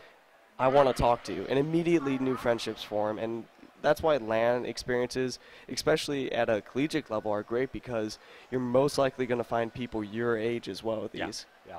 And it's not only streaming, it's the esports scene in general. Yeah. Back when I watched a lot of League of Legends, I bought a Complexity Black hoodie because I love Prawley. They're mid from a long time ago. And, I mean, I could walk in anywhere and people would, like, be wearing C9 shirts and, you know, you're not going to hate each other. It's not like, you know, someone's wearing Pittsburgh Steelers jersey around Cincinnati. Everyone just has a respect because it's kind of like a smaller interest right now, but it's growing. It's growing at a rapid rate. It's a lot of fun to spark up those conversations and go out and not just game in your basement and get out and see people. Yeah. You can probably hear it a little bit over the microphone, but actually here in the Fifth Third Arena on Cincinnati's campus, we have like the 4 basketball screens hanging from the ceiling, and they got the League of Legends game on it. You know, there's no audio on it, but I mean, we're sitting here casting Hearthstone, having a good time, enjoying the games and stuff, and out of the corner of your eye, you can see people playing League of Legends. And, you know, I mean, Need for Seats here, they got those sick pro chairs. Their office chairs are super comfortable. They're definitely worth the value that they ask for it. And there's nothing but smiles here from most people, and really determined faces too. Like, just glancing around, people are focused on what they're doing, but then when they're finished, there's just smiles all around. So it's just a fun There's time. no discrimination in games. I mean, like you were saying, there's League of Legends tournament going on, but there's other Dota games going on. I mean, I turned to my left and there's Heroes of the Storm, Blizzard's new Dota. And I've seen Dota itself, or sorry, I'm saying Dota, MOBA. Dota itself is being played. I think I saw someone playing Heroes of New Earth. There's tons of MOBAs. There's tons of fighting games. Hearthstone. I've seen people bring their Magic the Gathering cards and they're just playing pickups. I brought my deck, so it's just, you gotta have it. I've seen a bunch of pickup games of Magic the Gathering, so it's not only video games, it's just general hobby interests. Yeah, and going back on the hobbies too, there's actually like a VIP booth set up here as well, and people are playing D&D up there. They're playing other, tabletop games, and it just goes to show you, like, I haven't seen a single complaint here from people. Like, it's just been a fantastic event. It really has been. I look across the way, and Microsoft is here with the tent, and they have about 10 Xbox One set up, as well as some of their Surface Pros, and they're letting people play whatever games they want. They got Rare Replay, Halo 4 on the Master Chief Collection, along with the other Halos, a ton of other games, Madden, FIFA, and you can come over and you play. And if you play one of their games, they give you something for it. I got a little license plate frame for my car that says my other car's a Warthog from Halo. Oh, nice. Yeah, and nice. they got a bunch of like plush toys and whatnot. So I mean, they're just really involved in getting people active, and they got a crew here handing stuff out. Yeah, you guys hear that out there at the event? Go over to the Microsoft booth, have some fun. They got Just Dance.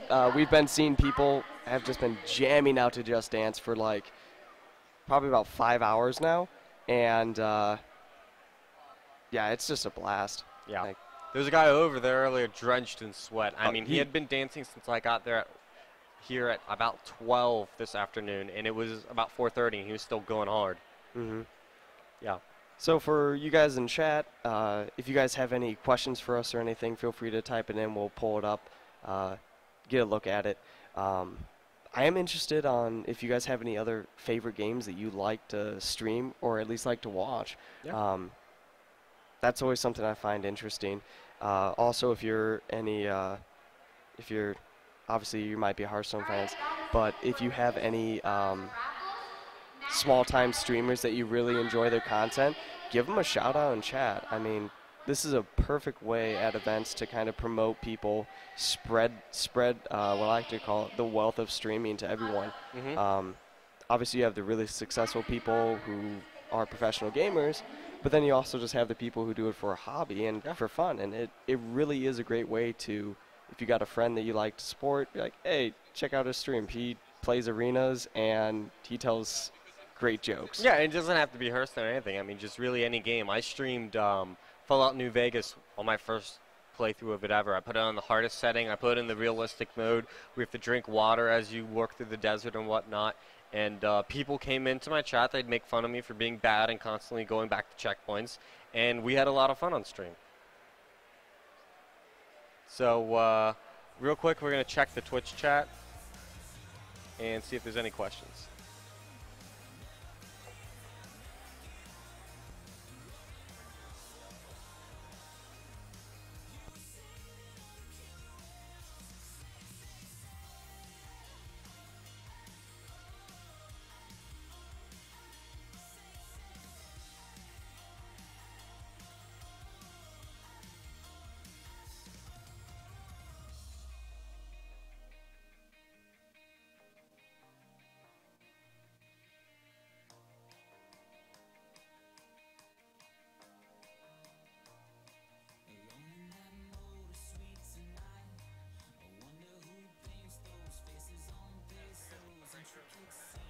Right. All right, we're going to take a quick break here. We'll be back in about 10 minutes with the next featured match. Yep. Stay tuned with us here at UC Hearthstone, where we have all the fun matches.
What you wanna do, baby? Where you wanna go? I'll take you to the moon, baby. I'll take you to the floor. I treat you like a real lady, no matter where you go. Just give me some time, baby. Cause you know, even when we're apart, I know my heart is still there with you. 5 more hours till the night is ours, and I'm back with you. This right here is my type of party. 5 more hours, we're just getting started. This right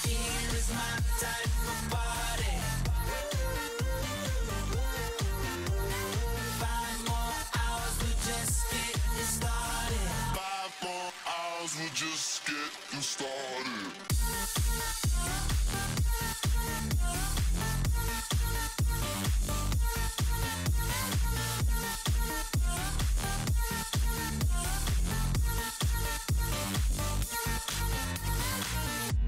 How you wanna feel, baby?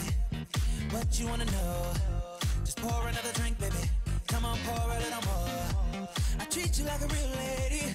I'll keep you out the cold. I'll give you all my time, baby. You know, even when we're apart, I know my heart is still there with you. 5 more hours till the night is ours, and I'm in bed with you. This is, yeah, this right here is my type of party. Yeah, yeah, yeah, yeah. 5 more hours, we're just getting started. This right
Violet Teacher that spawn more 1/1s and more tokens, you can like push out some damage pretty quick and play a fast variant of Druid that doesn't really need wild growths.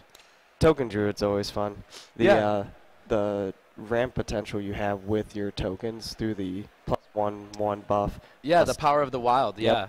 And it actually gives the Violet Teacher token up to 2/2 before it even spawns. So really cool. And then if you use Wild Growth on turn 10 and you get that excess mana card, you spawn another token. So Token Druid, really cool card. TGT really did some really fun things for Hearthstone, and it's been fun. It's been fun. I wish there were some more decks that we could see spawn out of it. We talked about Shaman earlier, and Shaman, one of the bigger problems with it is even when you play that Totem Golem, it's a 2-mana 3/4, sounds really good, but then you're playing turn 2 again, and it's just that overload just seems to just bog down everything in your hand, and a lot of RNG, and it's just too bad, though, because it seemed like there was some potential there with Thunderbluff Valiant, and hopefully something can happen with that. Yeah, I'm actually hoping that we maybe see some hybrid hunter, maybe some mid-range hunter as well. Yeah, coming up. Yeah, I really hope we can see some hunter highlights. Did we ever get through to see all the deck lists? Not for these upcoming games yet, but the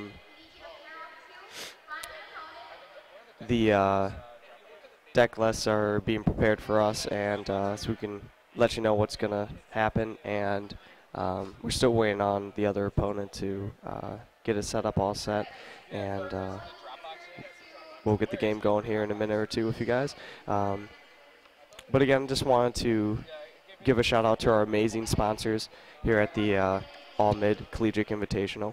I just wanted to thank Microsoft, UC College of University of Cincinnati College, IT department, Loot Crate, Steel Series, Brawlhalla, which is an outstanding 2D platformer fighting game, and Bearcast Media for supporting what we do here, which is just having a lot of fun. Yeah, it's been a pleasure being out here. We got a lot of fun video games going on. We got League of Legends, we have Hearthstone, and I mean, I'm a sucker for Hearthstone. I love card games, and this game's really ruined my life. As Daniel Negreanu put it, a poker pro. I used to play poker myself on Full Tilt, a couple of those websites, and when they kind of took away the gambling aspect, there wasn't much left. Found Hearthstone and haven't stopped playing it. Really, it's been a lot of fun. So. It's almost like a life coach story right there. Yeah, right, except he made money. Well, you know. So I was out to lunch at Gilpin's, which was awesome, and I had a beer there, craft beer, and I was thinking, if you were at a bar, what Hearthstone card would you bring with you? I've had time to think about it, but... I mean, the cheesy play would be like a brewmaster. that would be like the easy Yeah, but they'd give you a drink and then take it back in their own hand. See, I was thinking, I think I would take Emperor Thorson because he make all the drinks cost less. Oh, that's like Power Hour. Yeah, exactly. Definitely an interesting question. I'd probably have to go with the pint-sized summoner because I'm a big fan of pints. It's my favorite beer size. So there you go. Awesome. You get those bigger drinks earlier on in the night, I suppose, with pint size there. Exactly. Okay, and it looks like our players are just getting set up, adding each other, and we'll be getting into the game shortly. Nice thing, again, we talked about this a little bit before we went on break last time, but it's just not the three main events, Smash, League of Legends, and Hearthstone here. It's a huge LAN event. There's tons of people here with their setups, just having a good time, consoles and computers, and, I mean, they even have tabletop sections here. Yeah, so. And big shout out to UC for letting us do this here. This has been a great time, and my first time casting, but it's been a pleasure. Yeah, this is actually, I've done like small time streaming on my own, but this is the first main event. So, but we're going to be right back with you guys here in a second. We're going to get some technical issues figured out here and get the game to you as soon as we possibly can.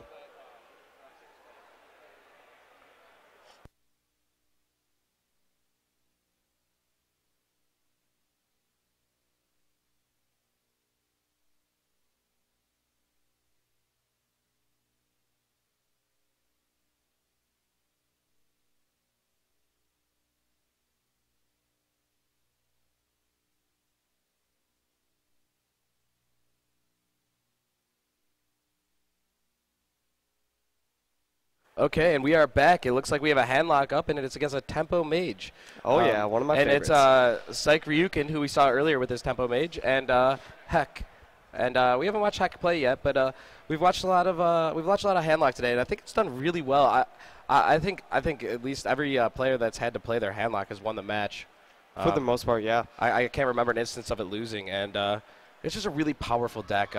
Once turn 4 hits, it's threat after threat after threat with really strong board clears. Shadow Flame can pretty much take out any minion in the game, and Hellfire as well is really strong against smaller cards like Tempo Mage has, and as well as Grim Patron. It just crushes that Patron board.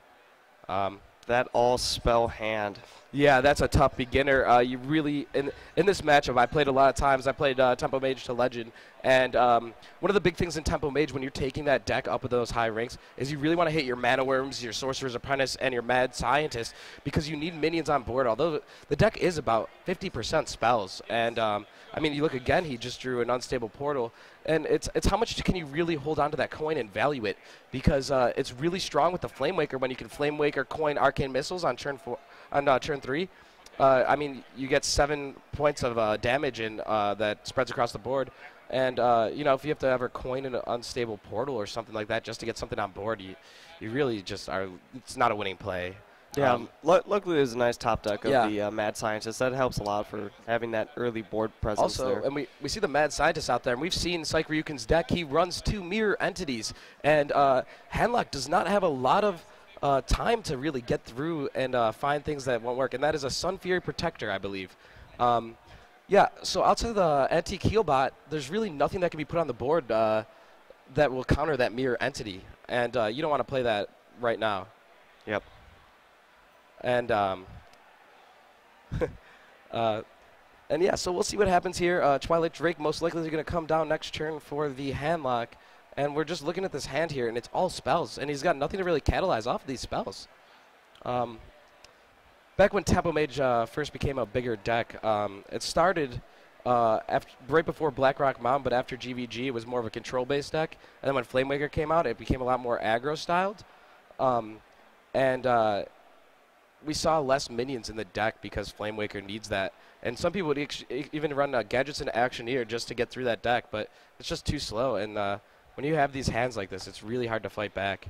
Yeah, it definitely is. You need that board presence, which is exactly why the Sun Fury Protector was played that turn, just to get another minion on board. Yeah, he doesn't really need to taunt the Scientist, but he's got to do something. Yep. And we're going to see Giant after Giant come down here, and it just doesn't seem like he's got too many answers. Flame Cannon only does half the battle here. So. I guess there is a nice positive of taunting the Mad Scientist, I guess, because it gets that secret out there. You know, a little bit sooner. You know, it is an interesting thing to think about. Do you kill off your Mad Scientist here just to block the Giant play and throw him off curve a little bit more? Yeah. It's going to be really tough for him to get through this secret, except for playing the Giant or the Healbot. Sorry. He's got to be a little careful here though, because he does have a mirror entity in hand, so he definitely wants to time that minion death at the right moment so that he gets maximum value for that card that's just going to be sitting in his hand till. Well, you know. so the thing is it comes out of the deck. So it's really important to get that secret out of the Mad Scientist as soon as possible, because if you drop both secrets, I mean, although the other player doesn't know it, you're just sitting there with it in hand. Yep, exactly. And that could be really detrimental. So we're going to see the Healbot come down here to counter that mirror entity, and there it goes. And we have the Warlock in a really dominating position right now. The whole board gets wiped by Hellfire. And he doesn't really have much to play this turn except for another mirror entity. But we know that the Warlock can wait a little bit of time here and fight through it. I guess positive is going into turn 6 and 7. If you can save that coin, turn 7 for that. Yeah, the turn 7 Dr. Boom. Yep. Actually, I was talking to one of the players earlier, that situation that we talked about with the turn 6 turn 2 Dr. Boom actually happened in today's tournament, and it knocked somebody out. Yeah, that really heartfelt story of getting turn 2 Dr. Boom and then a Shaman hexes it. I mean, that's just harsh. Yeah. That's just so we'll see if this Warlock will find a way to deal with it. He does have a BGH in deck. We can actually pull up his list here and see how many he runs. So Heck here is in a pretty awkward scenario. You know, playing the Void Caller is not too bad here. You have 2 demons in hand, and the Mage really, I mean, a 3/4 is pretty okay to give him. It's not like he can pull anything crazy out. It doesn't get punished too hard by the mirror entity. Right. And either of those demons at this point is going to be pretty bad for the mage to deal with. Getting that Doom Guard out I'd prefer if the Doom Guard got And there's the procced, Flame Waker. so- Does he go off this turn? He has a lot of damage in hand. And it looks like he will. So the question is, do you want to overextend and go for too much here? The Warlock does have that Hellfire and Dark Bomb, which will clear the board, and he can pull out a Demon and will take the board and run away with this game.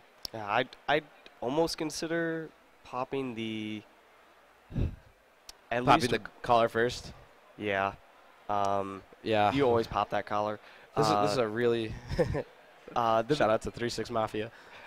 The big thing is, getting at least one of those arcane missiles off, I think would be a smart call. If you could get 2 hits on the Void Caller, use that Sun Fury to get the I really don't like trade. that. I think when you have turn 6 Dr. Boom, you play it every time.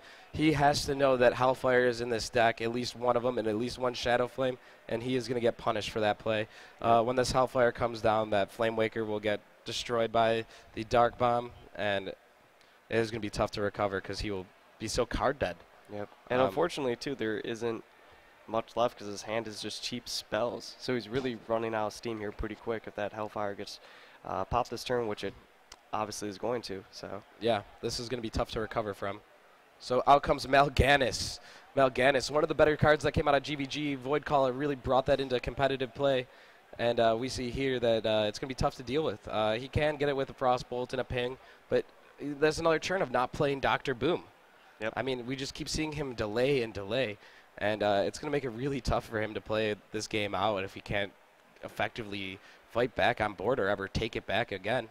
And we've already seen him use a lot of spells, so we'll have to see him get into some of his other win conditions. I know that he runs Nexus Champion Sarad, and he also runs Archmage Antonitis. So hopefully he can get to one of those threats before it's too late. Yeah, but and then on Hex side, he needs to get those Mountain Giants out. Exactly. He's already used one Antique Hero Bot just to proc that Mirror and Entity, so immediately he's not getting full value out of that since he had to play it early. Yeah. Getting rid of that. I think we've actually seen both come down now because one had the Mad Scientist and then one because he gave him the Void Caller. So both Mirror Entities have been used. He is safe to play these Giants. One of the big things here is that he's at 15 health, and like you said, there was already one of the heal bots being played, and 15 health for Mage is, they have that type of spell reach with their fireballs. So if he can get deeper in his deck somehow, maybe finding that second Arcane Intellect if he has it, that would be huge. And so we'll see if that happens. Here looking at Hex list, he has Doomguard and 2 Void Callers, and Mal'Ganis is his Demon package. We've already seen him go through most of that. So he doesn't have a ton of active draws left. We're looking at things like Ancient Watcher still being in the deck, Mortal Coils. So he really, this board position, if it gets blown up, it could be really tough for him. Yeah, definitely. But I just don't see that happening. This is really strong here. If only Archmage Antonius was here at this moment with that Summoner's Apprentice. Yeah, if he had Archmage here, the value would be astronomical. Yeah, he would have been able to play Sorcerers and gotten both those Arcane Missiles off and had Lethal almost in hand, especially with those Boom Bots. They can get through to that face. So that draw might have still kept him in the game, but it's looking like it's going to be a quick ending here. And the Boom Bot's not helping him out too much there. So he's going to have to ram a second one into this one Mountain Giant and trade in Dr. Boom. And that cannot feel good. He should have ran Dr. Boom in first. Because if that bomb lands on that and you don't get full value out of Dr. Boom's body, that could be really detrimental to him as well. So he's going to prop down that Mad Scientist, but there's no secret that can come out of that. And it's going to be tough for him to fight back into the game. He's really going to need to find Archmage Antonius to have a chance if he's still alive by then. So Heck is in a really good position here. And we will see what we can get if we can get any draws here for the Mage. But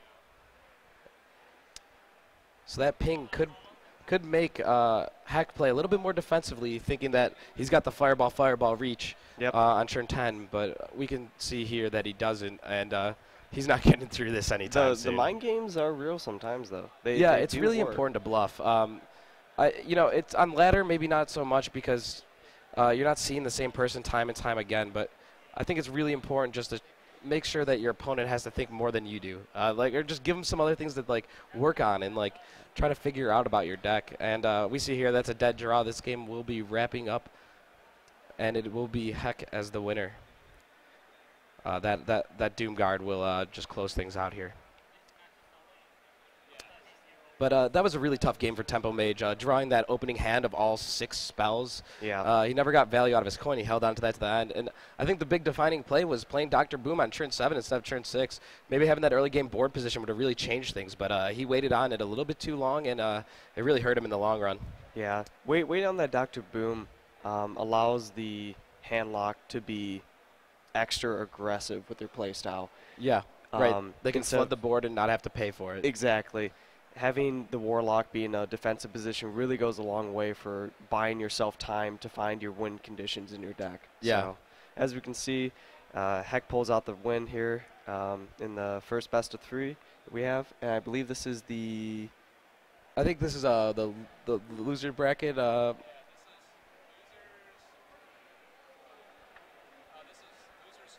Losers 5. So that we're starting to push through to the end of this, and more and more we see decks like Tempo Mages that are coming into this losers bracket. We saw Priest just a few matches ago, Yep. and it's crazy that the diversity lacks on the winning side. While you were out getting dinner, we actually saw the last best of 5 a Worgen. A Raging Worgen OTK Math Yeah, Warrior. yeah, Beautiful. Beautiful. It was nice to see that. That's and awesome. Playing the Rampage combo. Yep. Oh, Yep. that is great. That is one of the better decks to watch. I remember the first time I played it against my buddy Jesse, and he absolutely destroyed me. I had no idea what he was doing. I was playing Freeze Mage, and all of a sudden, Raging Worgen just kicks my ass. Best part about it, at least to me, was that it was against a control warrior too. it was just like, oh, that's man. great. So we're gonna have Patron Warrior facing off against the Druid by Psych Ryugen. Heck has got a series lead of 1-0, and his starting hand does not look that great.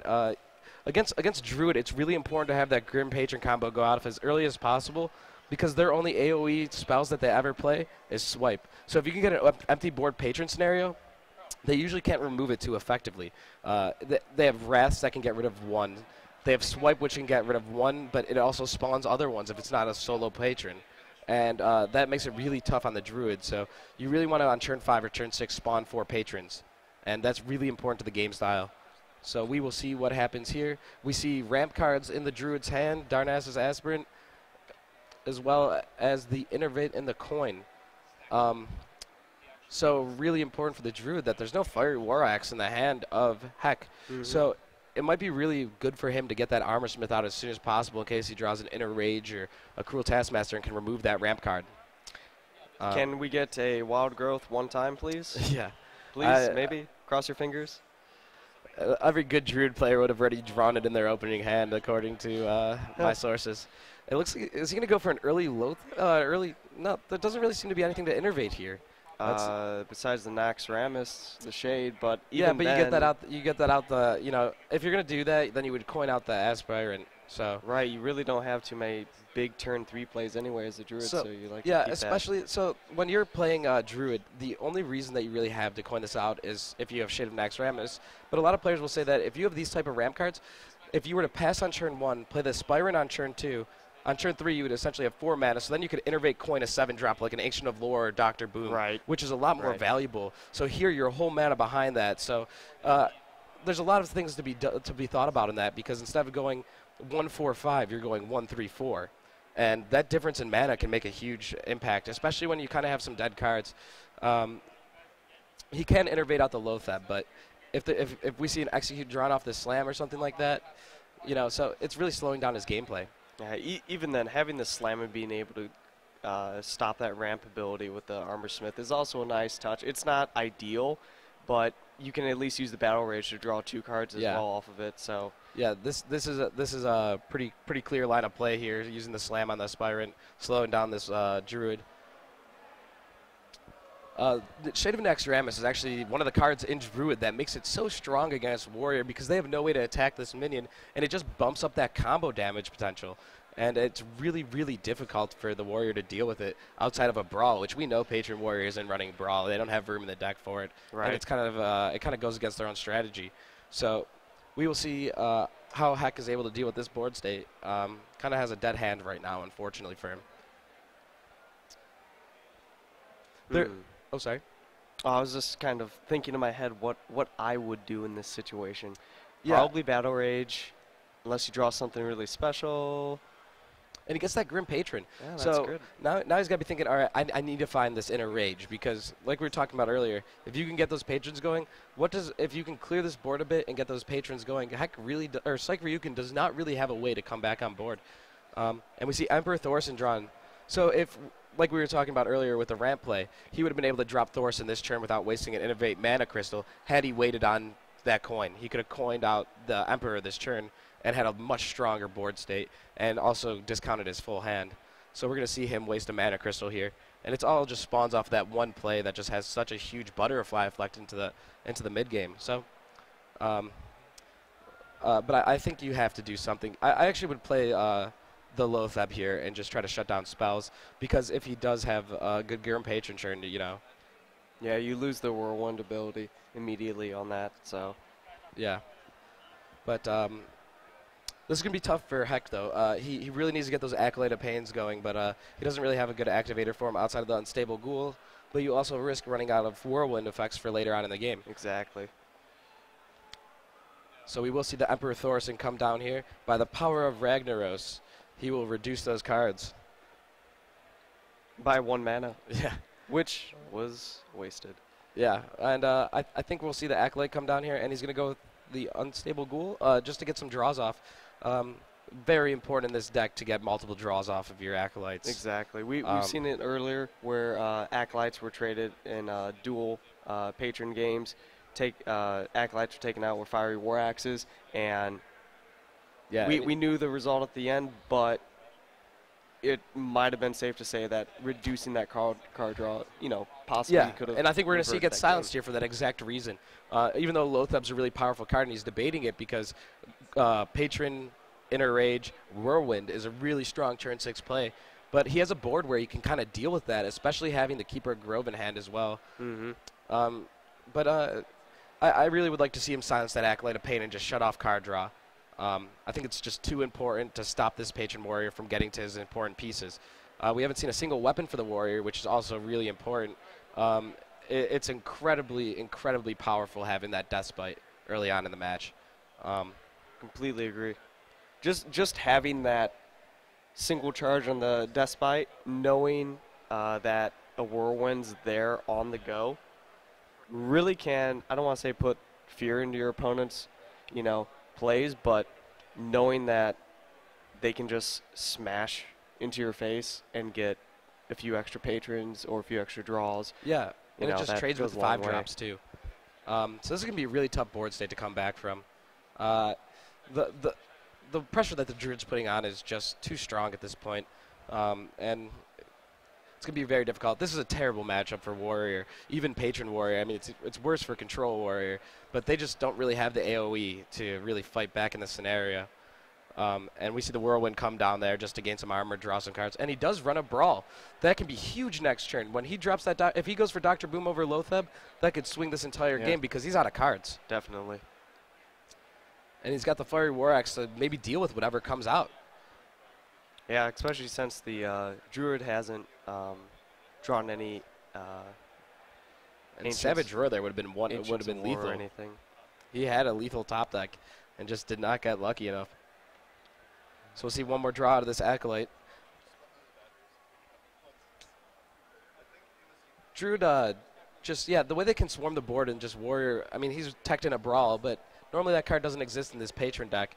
And that just really allows him to fight back in the game. And Warrior just has so much trouble taking out these huge board states. Especially he hasn't drawn a single Execute or a Shield Slam the entire game. And just really hasn't had a way to deal with any of these bigger creatures. Psych Ryu can really think about how he wants to trade here. Does he want to make a push? And I think we're going to see that Lotheb come down just to block any sort of play that Heck can make to get back in the game. Dr. Boom's presence on the board is very strong, but that Brawl would just end it. Completely agree. Also having that Emperor Thorson up for 2, is it? Yeah, it's 2 turns now, right? So, where's the 3? For Dr. Boom, just 1 because it's down to 6 from the Emperor tick. Oh, no, has the Emperor been up for 2 turns? This is, I think it's the second or third turn. But yeah, 2 turns. Either way, this will do it. Well played there by Heck, and he's going to go up 2-0 on Psych for Yukon, and that should do it. Oh, I'm sorry, that's 1-1.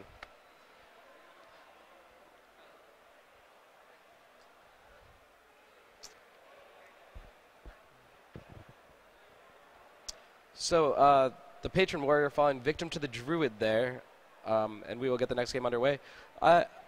This is one of those times where Conquest mode creates these thought processes. Do I go back and do I throw out that Patron Warrior again because I know it's a strong deck? Or do I want to switch it up and try to get the other player on their toes because they don't really know what's going on? And it's a really tough decision to make. You really have to be cognizant of the fact that your opponent is placing you on playing that Patron again. Or do they, because they don't really know what your third deck is in this format. This is the losers bracket. They most likely have not been able to watch the matches because it's been match after match that these players have been playing. Yep.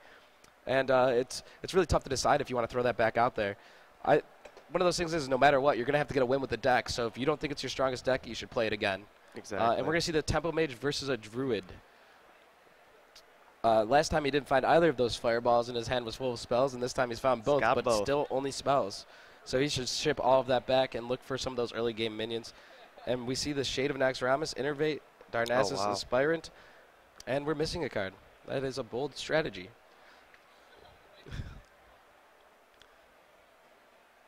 All right. So we see the Arcane Missiles. Oh, it was a Wrath. Okay. Okay, and so this is a really strong hand for the Druid. Again, we'll see if he goes for the strategy where he coins out that Aspirant, which is good in this scenario because you don't have any other minions. It lets you get down that Shade early, and we saw how effective that Shade was early game. But he doesn't really have any other follow-up plays after that. Yeah. He's got spells. And so hopefully he can find something to innervate out. Hopefully he can find something with that Wrath. But this will be an interesting play here as well. We're going to see those mirror images come down and protect the Sorcerer's Apprentice. And we have Flame Waker and spells coming down the next turn. So this can really snowball. Gonna get some good dosh value coming out of that Flame And this can take out the Shade of Naxxramas. Yep. So he's going to get 7 Flame Waker shots off here. And he's got pretty good odds of taking out some of this board.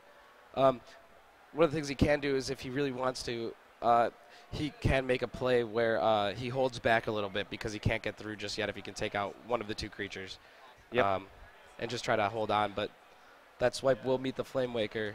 And again, I guess personally, like when you look at a hand that Psych has, this next turn is, well, now that it got Raft, it's not all in, but that being said, if you don't get lucky and get that card draw as the mage, like you run out of steam very fast with this deck. So playing the Flame Waker here is going to hurt him a lot because that swipe will come out. He has nothing else to play. So Sorcerer's Apprentice is probably the better choice here, and it looks like he will go with it. Probably go with another. But both players are starting to run out of cards here. This is a really tough decision whether you should play one of the spells here. Or do you really need to save it for Flame Waker? Right, you got fairly low odds to hit both on the Shade. We look at it, what? Yeah, it's 1 out of 9. Yeah, so I mean it's. Or wait. 1 out of 6. Either way, not good. Yeah. Either way, his stats aren't necessarily in your favor. If you're feeling lucky, you go for it, punk. And we see that Shade bump up, and there is nothing in the hand to play. Do you just swipe here just to take off that Sorcerer's Apprentice and stop some of the value that can be created by it? Or do you have to hold back? I think you can kind of read into what your opponent did last turn. Interesting to trade the Shade in here and keep the ramp rather than... I guess I just value that Shade more. It's a really tough thing in Druid when to unveil that Shade of Naxxramas, but it's just presenting such a big threat that the mage can't even touch. Yeah, and again, like last turn, Psych took a long time to choose what he wanted to do, and we did see him hover over the spells. The spells as well as the Flame Walker for a brief second. So that could give his opponent Heck here an idea that he has a slightly better play, but he's playing cautiously because he's not, He didn't know Heck Yeah. had a swipe, so he wanted to be extra sure he can get as much value out of his Flamewalker as he possibly can. Yeah, and if he goes with the mirror images here, this will be shut down, and Psych Ryukin won't have a play till turn 7 as far as his hand goes right now. Yep. And actually keeping that Darnassus Spirant alive was huge because now he'll get to get that Druid Claw out on curve, which he would not have been able to do previously. So this game is really looking good for Heck at this point, and just really no great lineup play here to be taken by the Tempo Mage. And that just comes back to getting the ideal hand as a Temple Mage, getting those mana rings. Yeah. You know, they are... Yeah, the Innervate Wrath on the Sorcerer's Apprentice completely shifted this game. That's like a point where you can look back and be like, what happened on this turn and what changed the entire game. And that's one of them for certain. Another thing is we didn't see any mad scientists. That really hurt him. And he never found, I believe that he runs water elementals, and we haven't seen those either. And that card can be really handy in this matchup as well, just because it's a big body that the Druid doesn't really have a spell that removes it. So I think we're going to see the Wild Growth come down here in a trade. Yep. Doesn't really have too many other options, but I would take that Flame Waker out as soon as possible if I were him. Exactly. Shut down any potential of getting maximum value out of those last 3 cards that Psych's going to have this turn here. Yeah, and we can kind of see Psych Ryugen looks a little bit stressed. He doesn't really have much to work with. I mean, the Flame Cannon's a great draw, getting rid of that, but then he puts nothing on the board, and the Druid gets to reload here. Yep. You can definitely see that Hex kind of feeling the stress of being in the Think Tank a little bit. Oh, the Ooze is a nice addition. Yeah, that's I a like nice that. tech. It's definitely a call out on Paladin and Warrior, but we haven't really seen any Paladin today. Yeah, we saw one when you were gone last series as well, and Paladin ended up winning, I believe, if I remember correctly. It was only like 30 minutes ago, so I think Paladin won. And we see the draws coming off the Ancient of Lore. He gets a second Ancient of Lore. He's going to be able to cycle and keep it going. Lothab also will shut down a lot of what the Temple Mage can do. And Dr. Boom, he can answer with the board, but it's gonna be really tough for Psych Ryugen to take this board back. And we see the first piece of combo being drawn here. Like the play of Lothab. Reduce the chances of getting any mirror images out there to protect his Dr. Boom. Yep, and we will see Dr. Boom trade here, and he doesn't really have any good trades with the Boom bots. Can you move the mouse? Yeah.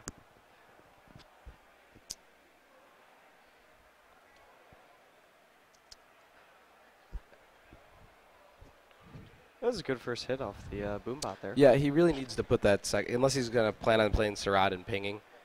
He really needs to put that Boom bot into the 3-1 here. And we see the Mad Scientist coming down, so maybe he goes for an Arcane Missiles type of play, but that just doesn't seem like there's enough value in it. This is a really tough turn for Psych Ryugen.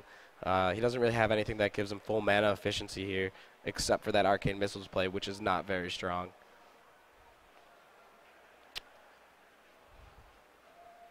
And we see those Boombots RNG just And going to face for 7. Mirror image. Yeah. I wonder if this is enough to bait out either Drew the Claw. And we see combo in hand. That is enough to do it. Well played there by Heck, and we have a 2-1 series lead, and Psych Ryugen is on the ropes. Tempo Mage just got behind, never could come back. Yep. And that's probably the biggest disadvantage to the deck, is when you fall behind unless you have the card draw potential. And he never had that Flame Waker churn that way you just love seeing with the deck. Yeah, exactly. Once that Innervate Wrath came down on the Sorcerer's Apprentice and he couldn't do anything with the Flame Waker, it was just over at that point. And it was tough for him there. He really just did not have the burst potential that you like seeing with the deck. So he'll have to go back and figure that one out. I think he still has a Patron Warrior and a Tempo Mage left. So we'll see which one he chooses there. And he just does not look very satisfied with how this tournament's going. No, he doesn't. Unfortunately, you can tell every turn is thought out, anticipating the next turn or the next 2 turns ahead. Yeah, it's tough because with a deck like that has a lot of RNG, especially when you have that many spells, you can do everything right, but if the cards aren't there for you, you just can't make it work. And he just didn't have the mana that he needed to make plays work. So we'll see if he can bounce back with that deck. But it's a very hit-and-miss deck. I think we're going to see some Patron Warrior coming from him to try to get some to stabilize after 2 straight losses, get some confidence back, and then come back with that Tempo Mage. But he's going to have to win a game with it. And Patron Warrior is a tough win for it. Yep, it looks like we got a Control Warrior. Oh, it is a Control Warrior from Psych-Ryugen. We saw that earlier. Yep. He's playing kind of an Inspire one with Nexus Champion Sarad. He seems to like that card. It's been in 2 of his 3 decks. And he plays Baron Geddon. And this is a fun. I love watching Control Warrior. And he does have the double brawl for patrons. So that will definitely come into play at some point in the match. Yeah, hopefully, I mean, if you can get one good brawl value and you knock out the berserkers on both brawls, and then leave 1 or 2 small minions behind, you really eliminate at least half of the deck's potential that Patron Warrior has. They have the Patron combo, and then you have the Berserker combo, and they go hand in hand. But at the same time, unless you have the Dream set of cards with the Thorson discount, being able to activate those all in one turn before turn 10 is a pretty hard challenge. So typically today we've seen a lot of Berserker plays and Patron plays independently of one another. Yeah, and we're going to see this Death Bite come down here to answer the Acolyte.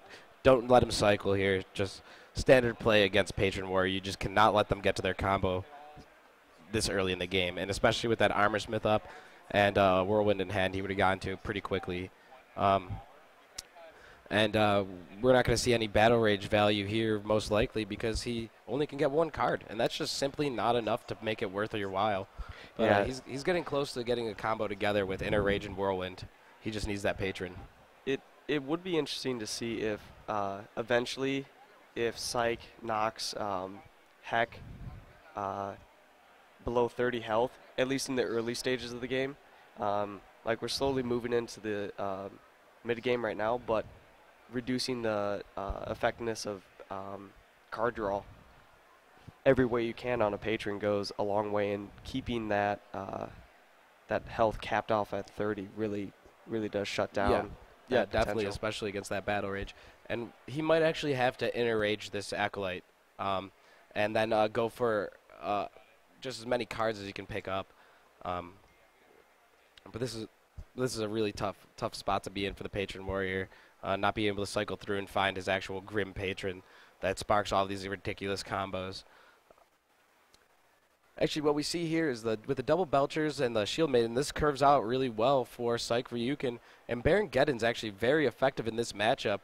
When you create that board of patrons, it can really just demolish half of them. All you have to do is be responsible for the 3/3 ones, and he does run Bash in his deck, and will be able to get through it and get through those first waves.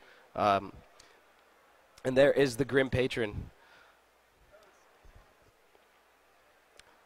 And one of the things that makes this combo so effective is that he's just able to stack this armor and wait it out. And especially against a Control Warrior that doesn't put that much board presence out, he's really able to keep it going until he gets all the pieces that he needs to make it work. And this is a tough decision whether to hold or not on the Death Bite. He does have that Execute in hand, and it's important to keep that Activator alive. So we'll see what he does here.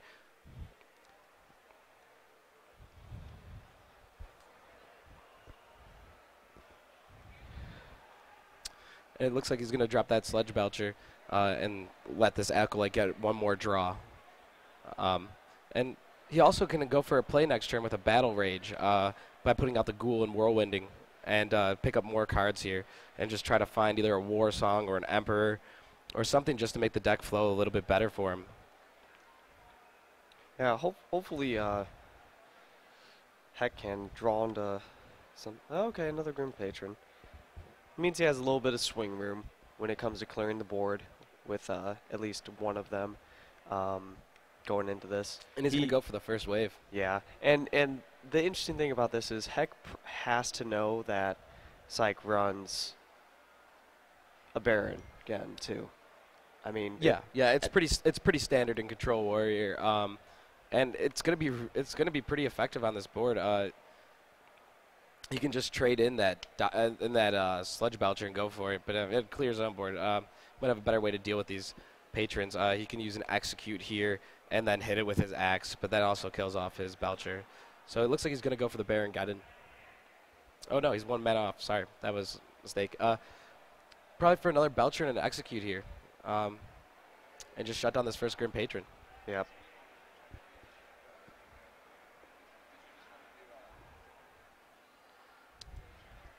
Having a lot of one-attack minions out there is a little bit scary here for Psych Ryukin. Yep. And plus, I like the play of burning and Execute on the Grim Patron over using the weapon charge, mainly because there really aren't any huge. It's an instant answer to Thorson whenever he comes down. Right. And that's really important to have because you cannot let Thorson get more than 1 hit. Yep. Double Thorson value is OP. And it's just really tough because the more armor he gains, the more he makes his own battle rage a little bit more clunky. He loses a draw on that, but he has no choice. He needs the cycle here, and he does get the Thorson, which will be huge with the pieces he has in hand. 2 Whirlwind effects, Frothing Berserker, and Grim Patron. We're still looking for that War Song, though. And maybe you just see the Brawl come down next turn and just try to clear up that board a little bit more. Yeah. He has an Execute in hand, so he does have some removal pieces other than that Brawl. So maybe there's something better out there in terms of value for him. Hopefully. I mean, we're going in a tournament, and we haven't seen any major threats from Psych yet. So Heck has to be wondering, okay, do you just have the world's hand of weapons and answers right now? Or when are you going to show me the big guns? When can I start executing your minions? Yeah, and he doesn't have any instant activators for that Execute, but with the ghouls in hand, he can just put 1 down. And generally, warriors don't run silence. Some have teched in Ironbeak Owl, but we don't see that in this deck list. So that will get value in terms of being an Execute activator.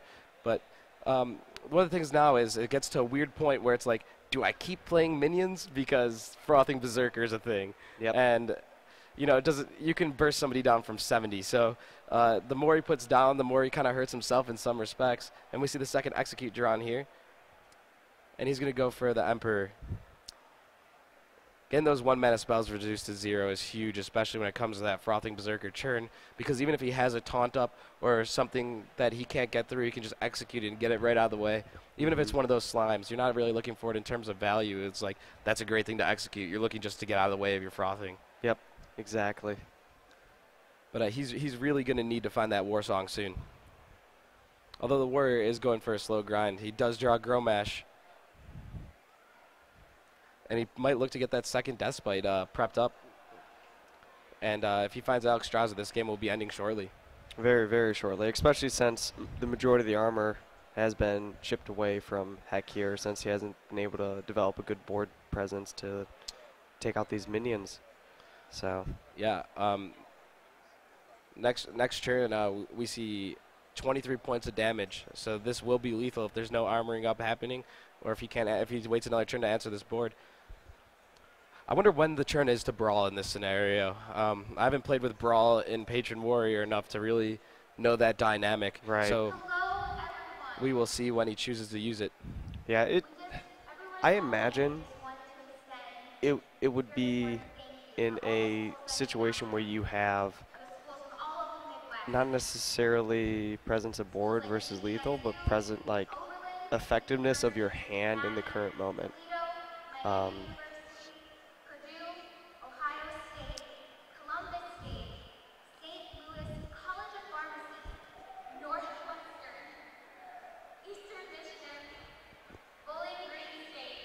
Looks like the execute was played on the Sludge Belcher just to kind of reduce damage. Armor Source was thrown down just to get a little bit of extra value and to heal up a little bit more. You have good activators for your last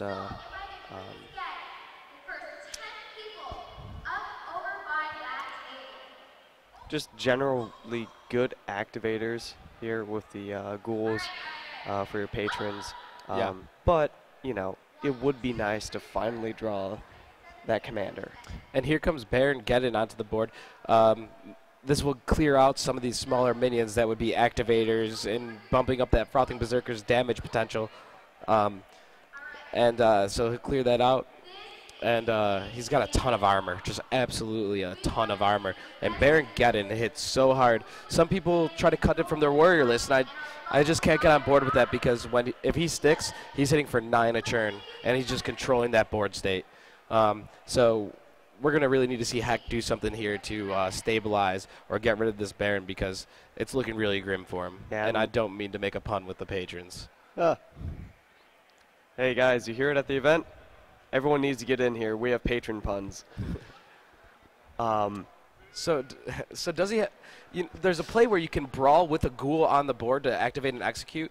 It's a little bit resource inefficient, but I think it's something that they should really consider here. And we see him go for that. If your ghoul lives, you might just win the game. Oh, okay. There we so have you might it. just win the game if that happens. We don't predict plays, but when we do, it's because we play way too much Hearthstone. And so that looks really good for a Hack. It still doesn't make everything better, but it's starting to work its way up. Yep.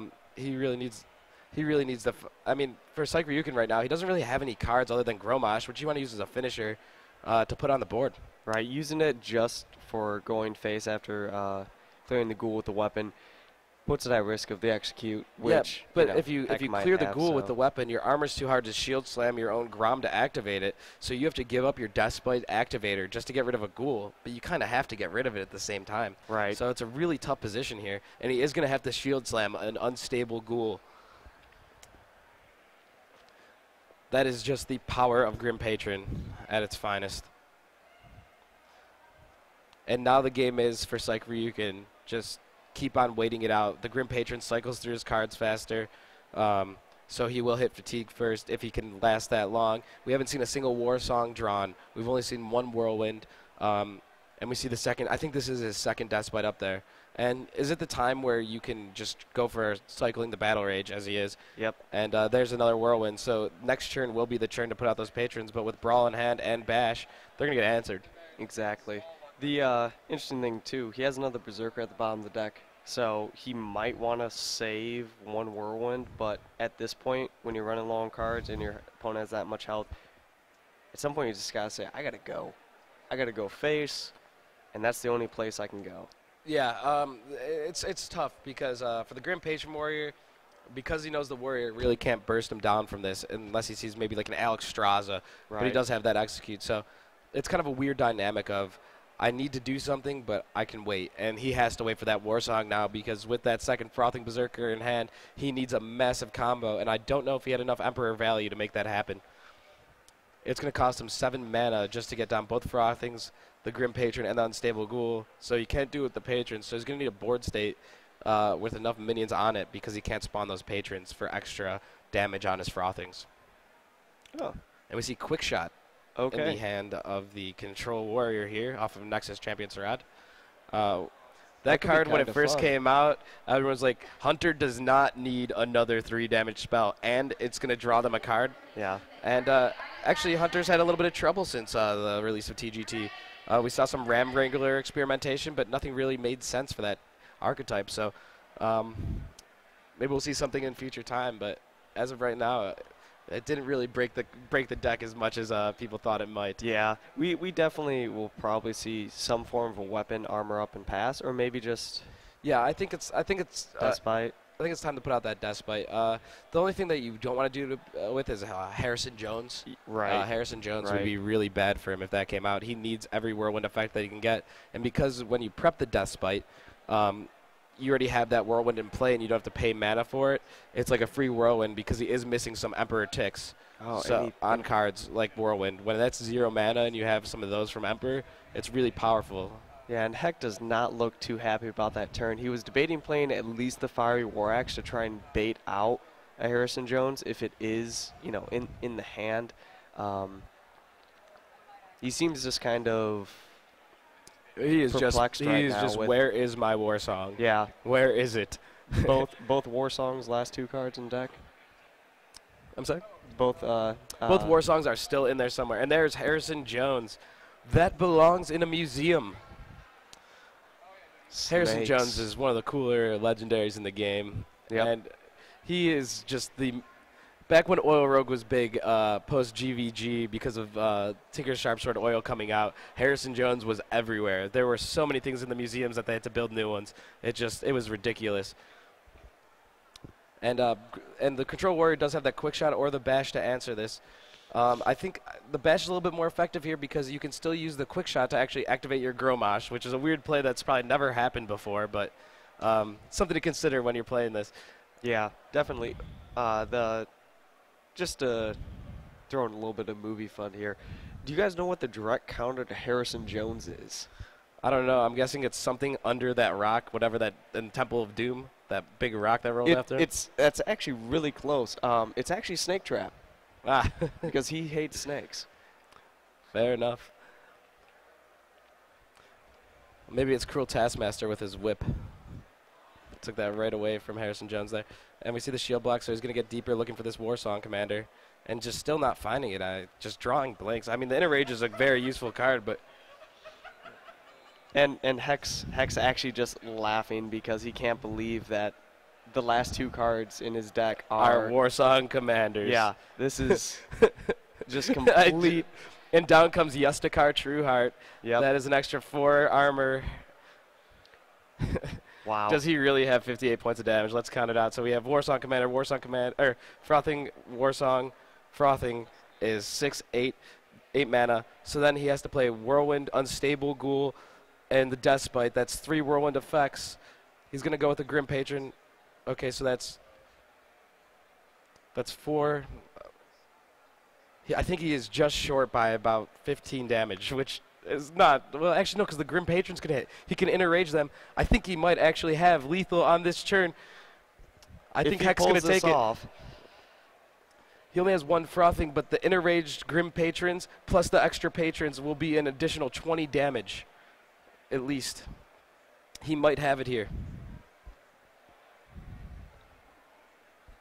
And if not, he is really, really close. At this point, he's just like, well, this is what I got. Oh, he was 1 Whirlwind short.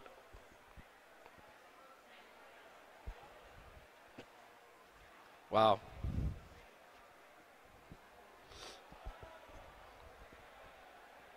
Oh, maybe 2 Whirlwind short. Counting's a tough thing. Yeah.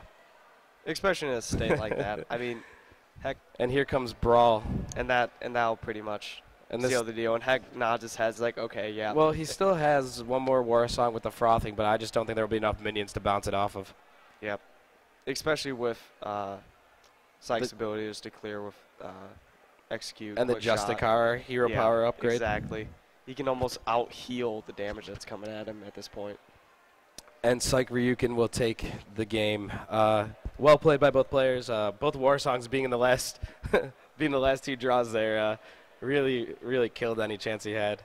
And we'll see the Warrior just close this out with his hero power, essentially. I just can't imagine a board state. Like, there's no reason to play anything if you are Psych Ryukin. With the Execute in hand, there's just really nothing that Heck can do here. It'll just be a slow, painful death. Yeah, I wonder if Hex is just. Well, I guess it doesn't matter because if Psych wins, then it doesn't. Yeah, play the this deck's control just gone warrior again. Yeah, they're both in the losers bracket, so loser is out of the tournament for today.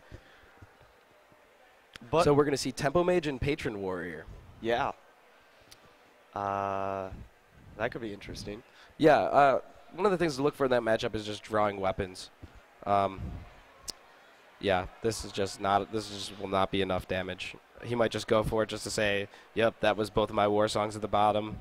Well played. Let's move on to game number 5. Yep. First 3-2 I've seen so far in this tournament.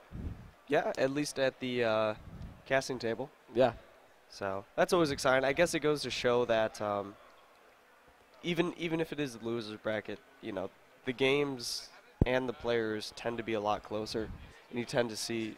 I like to think more. Well, you can lose one. You can lose one match just a bad RNG, bad card draw. Right. Getting tilted after a bad game, whatever, what have you, and. Yeah, and Hex having a good laugh about that one. Yeah. He's like, okay, Blizzard. What come the on. heck? Come on, Blizzard. The puns are real. I wonder who actually shuffles the decks for the World of Banekeeper. Warcraft Oh. universe? Does the I have Innkeeper no do it? idea. I've I never mean, played World like, of Warcraft, only Hearthstone Heroes of Warcraft.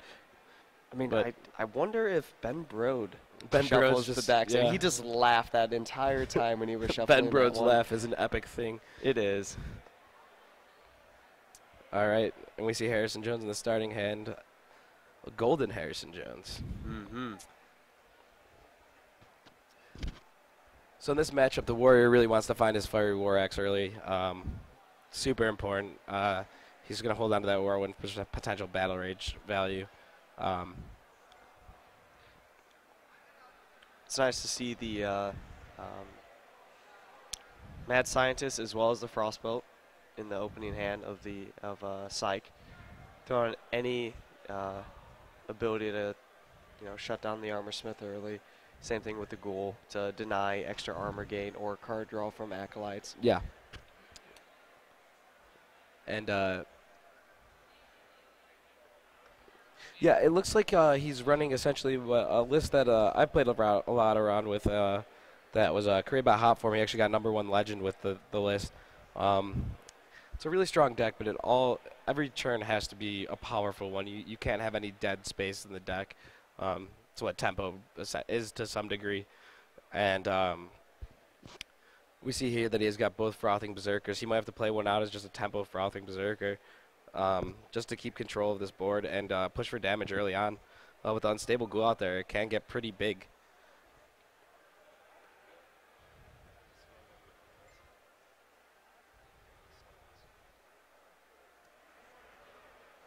Finally see a Water Elemental coming out of a hand of a Yeah, the first Temple time he's Mage. drawn it, and we've seen him play a couple matches here. Yeah.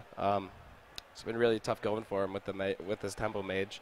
Hasn't had a ton of success with it. Yeah.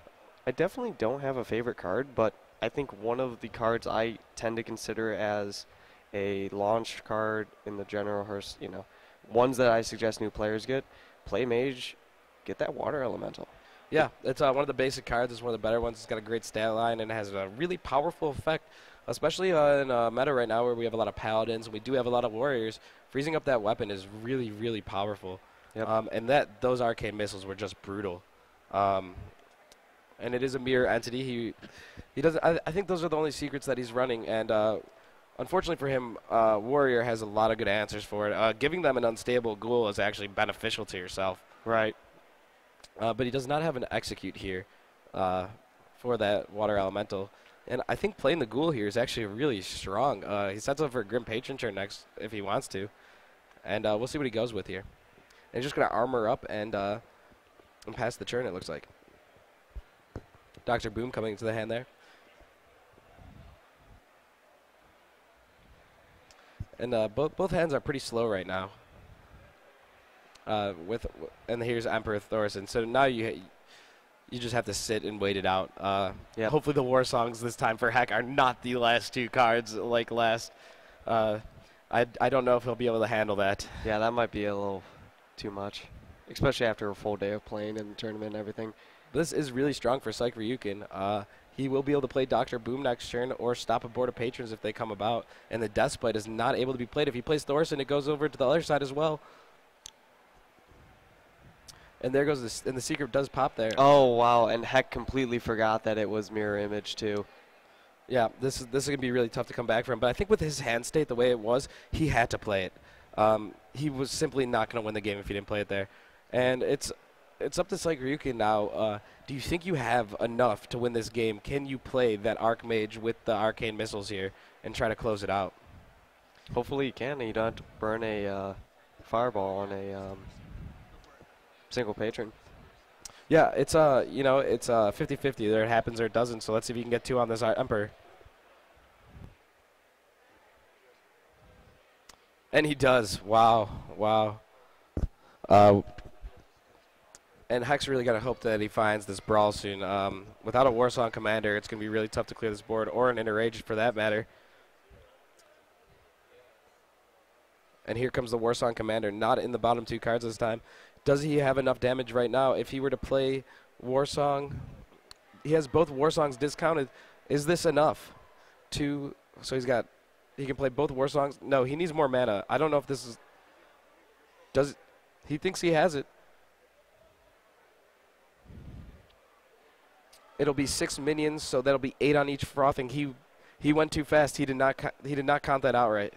Unless he's going for a board clear here. I guess he's dead next turn if he doesn't. He needs to shut down that he needs to shut down the Archmage Antonitis. And this was the only way that he could do it. It's going to be really tough for him to come back from this point. That just goes to show you what happens when a warrior gets frozen too. Yeah. You deny them the ability to use their weapons. Yeah, if he had that Deathbite Whirlwind, he would have won that game. Really tough going there for Heck. Didn't draw any executes. That killed him. That Water Elemental just shut down the game when it got on the board. Which is, I guess, an interesting touch. And he's got to take out that Antonitis. Wow, look at how close he was. If he was able to play both, if he was able to play both of those frothings, that was game. Yep. He was one whirlwind short of winning the game there. And he was going to die, so he had to do it. And the second fire, the natural fireball is drawn there, but he does not have enough damage here. He's got to ping off that War Song, cannot let that live. Put the Emperor into the Armor Smith, go face, and drop Dr. Boom. This is going to be really, really tough for Heck from this spot. And Dr. Wynn has entered the playing field. Yeah, he needs to draw a brawl and hope one of those boom bots comes out alive. Does negate some damage there, the Whirlwind, but it's too valuable not to, Yeah, use there's it really combo not a there. ton that can be done here. He's going to play out that Frothing Berserker just to give him something to trade into, but but the Flame Strike just shuts it down. Exactly. Not a single execute drawn. Really tough going there for Heck. He had this game in the bag until that War Songs were at the bottom of the last game. Yep. This game he doesn't draw any executes of the Fiery War Axe, and the Tempo Mage seems to be running away with this one. It's not over yet, but it's starting to look like it. And also not finding Battle Rages. That too. For more cycling. Yeah. And again, unable to use a weapon. That freeze. Well, I guess, and this goes back if we look at the previous Tempo Mage games we have, none of them, at least that we casted, saw water elemental play. Which, it's such a key part of shutting down. And he's cycling, and here's all of his cycle, just right in a row towards the bottom of his deck. It's just, when you look at deck-specific or class-specific cards, like, they make or break your matchup. Yeah, and he's going to lose all this armor here. Shield slams will be ineffective from here on out. And, yep, unfortunate. What a well-played game there by Psych Ryukin, but Heck just unfortunate stacking in his deck. We talked about who shuffles the deck, and whoever did was not a fan of Grim Patron today. Yep. And there's finally an execute. But it just won't happen soon enough. And he has no way to get rid of this Water Elemental to even free up that Deathbite's Whirlwind to get those patrons to spawn. And this will seal the game. Well played by both players. It was a hell of a great match to watch. And we look forward to casting the next one. Heck really put on a good show here. Good series overall. Yeah. Really good series. A lot of fun.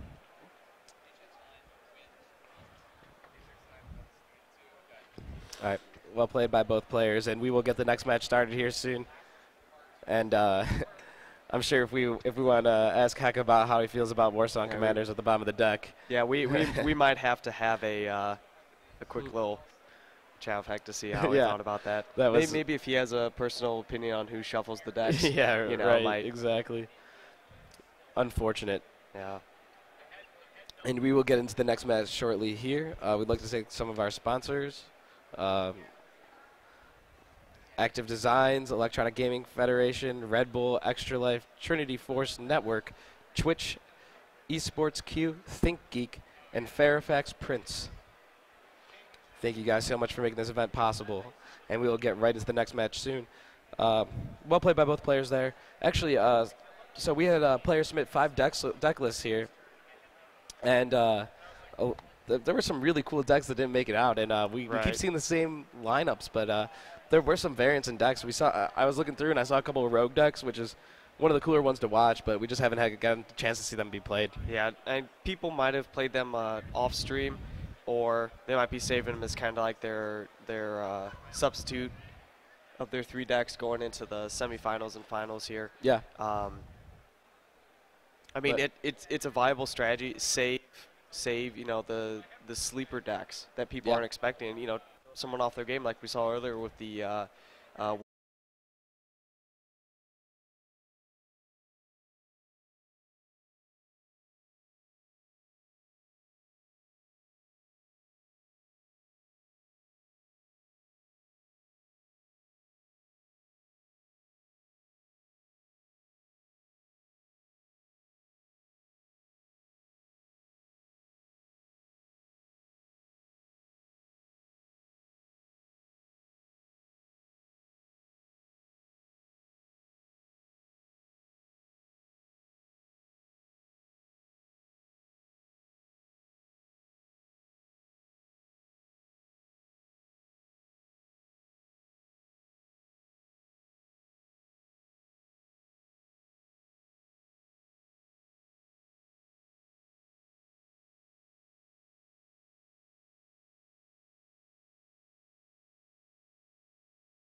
my shoe.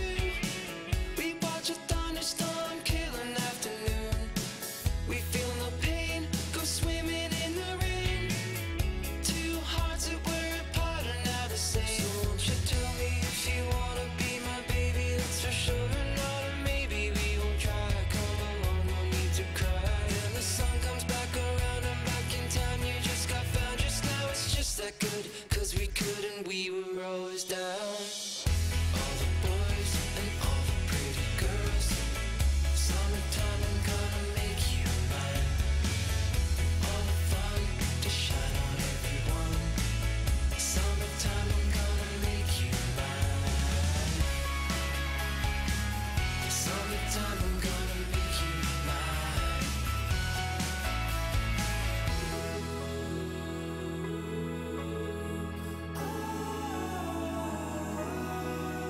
If I can't have you, you don't wanna know what I'm gonna do. All right, for those who actually signed up for the Heroes of the Storm tournament, can you please come and see me at the front near the Hearthstone thing right away? I want to see if I can get all of the teams set up and just kind of see what we can work with our people that signed up. So if you're for Heroes of the Storm, please come and see me. Thanks, guys.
I ain't too sure what I believe in, but I believe in what I see. And when I close my eyes, I see my whole life ahead of me.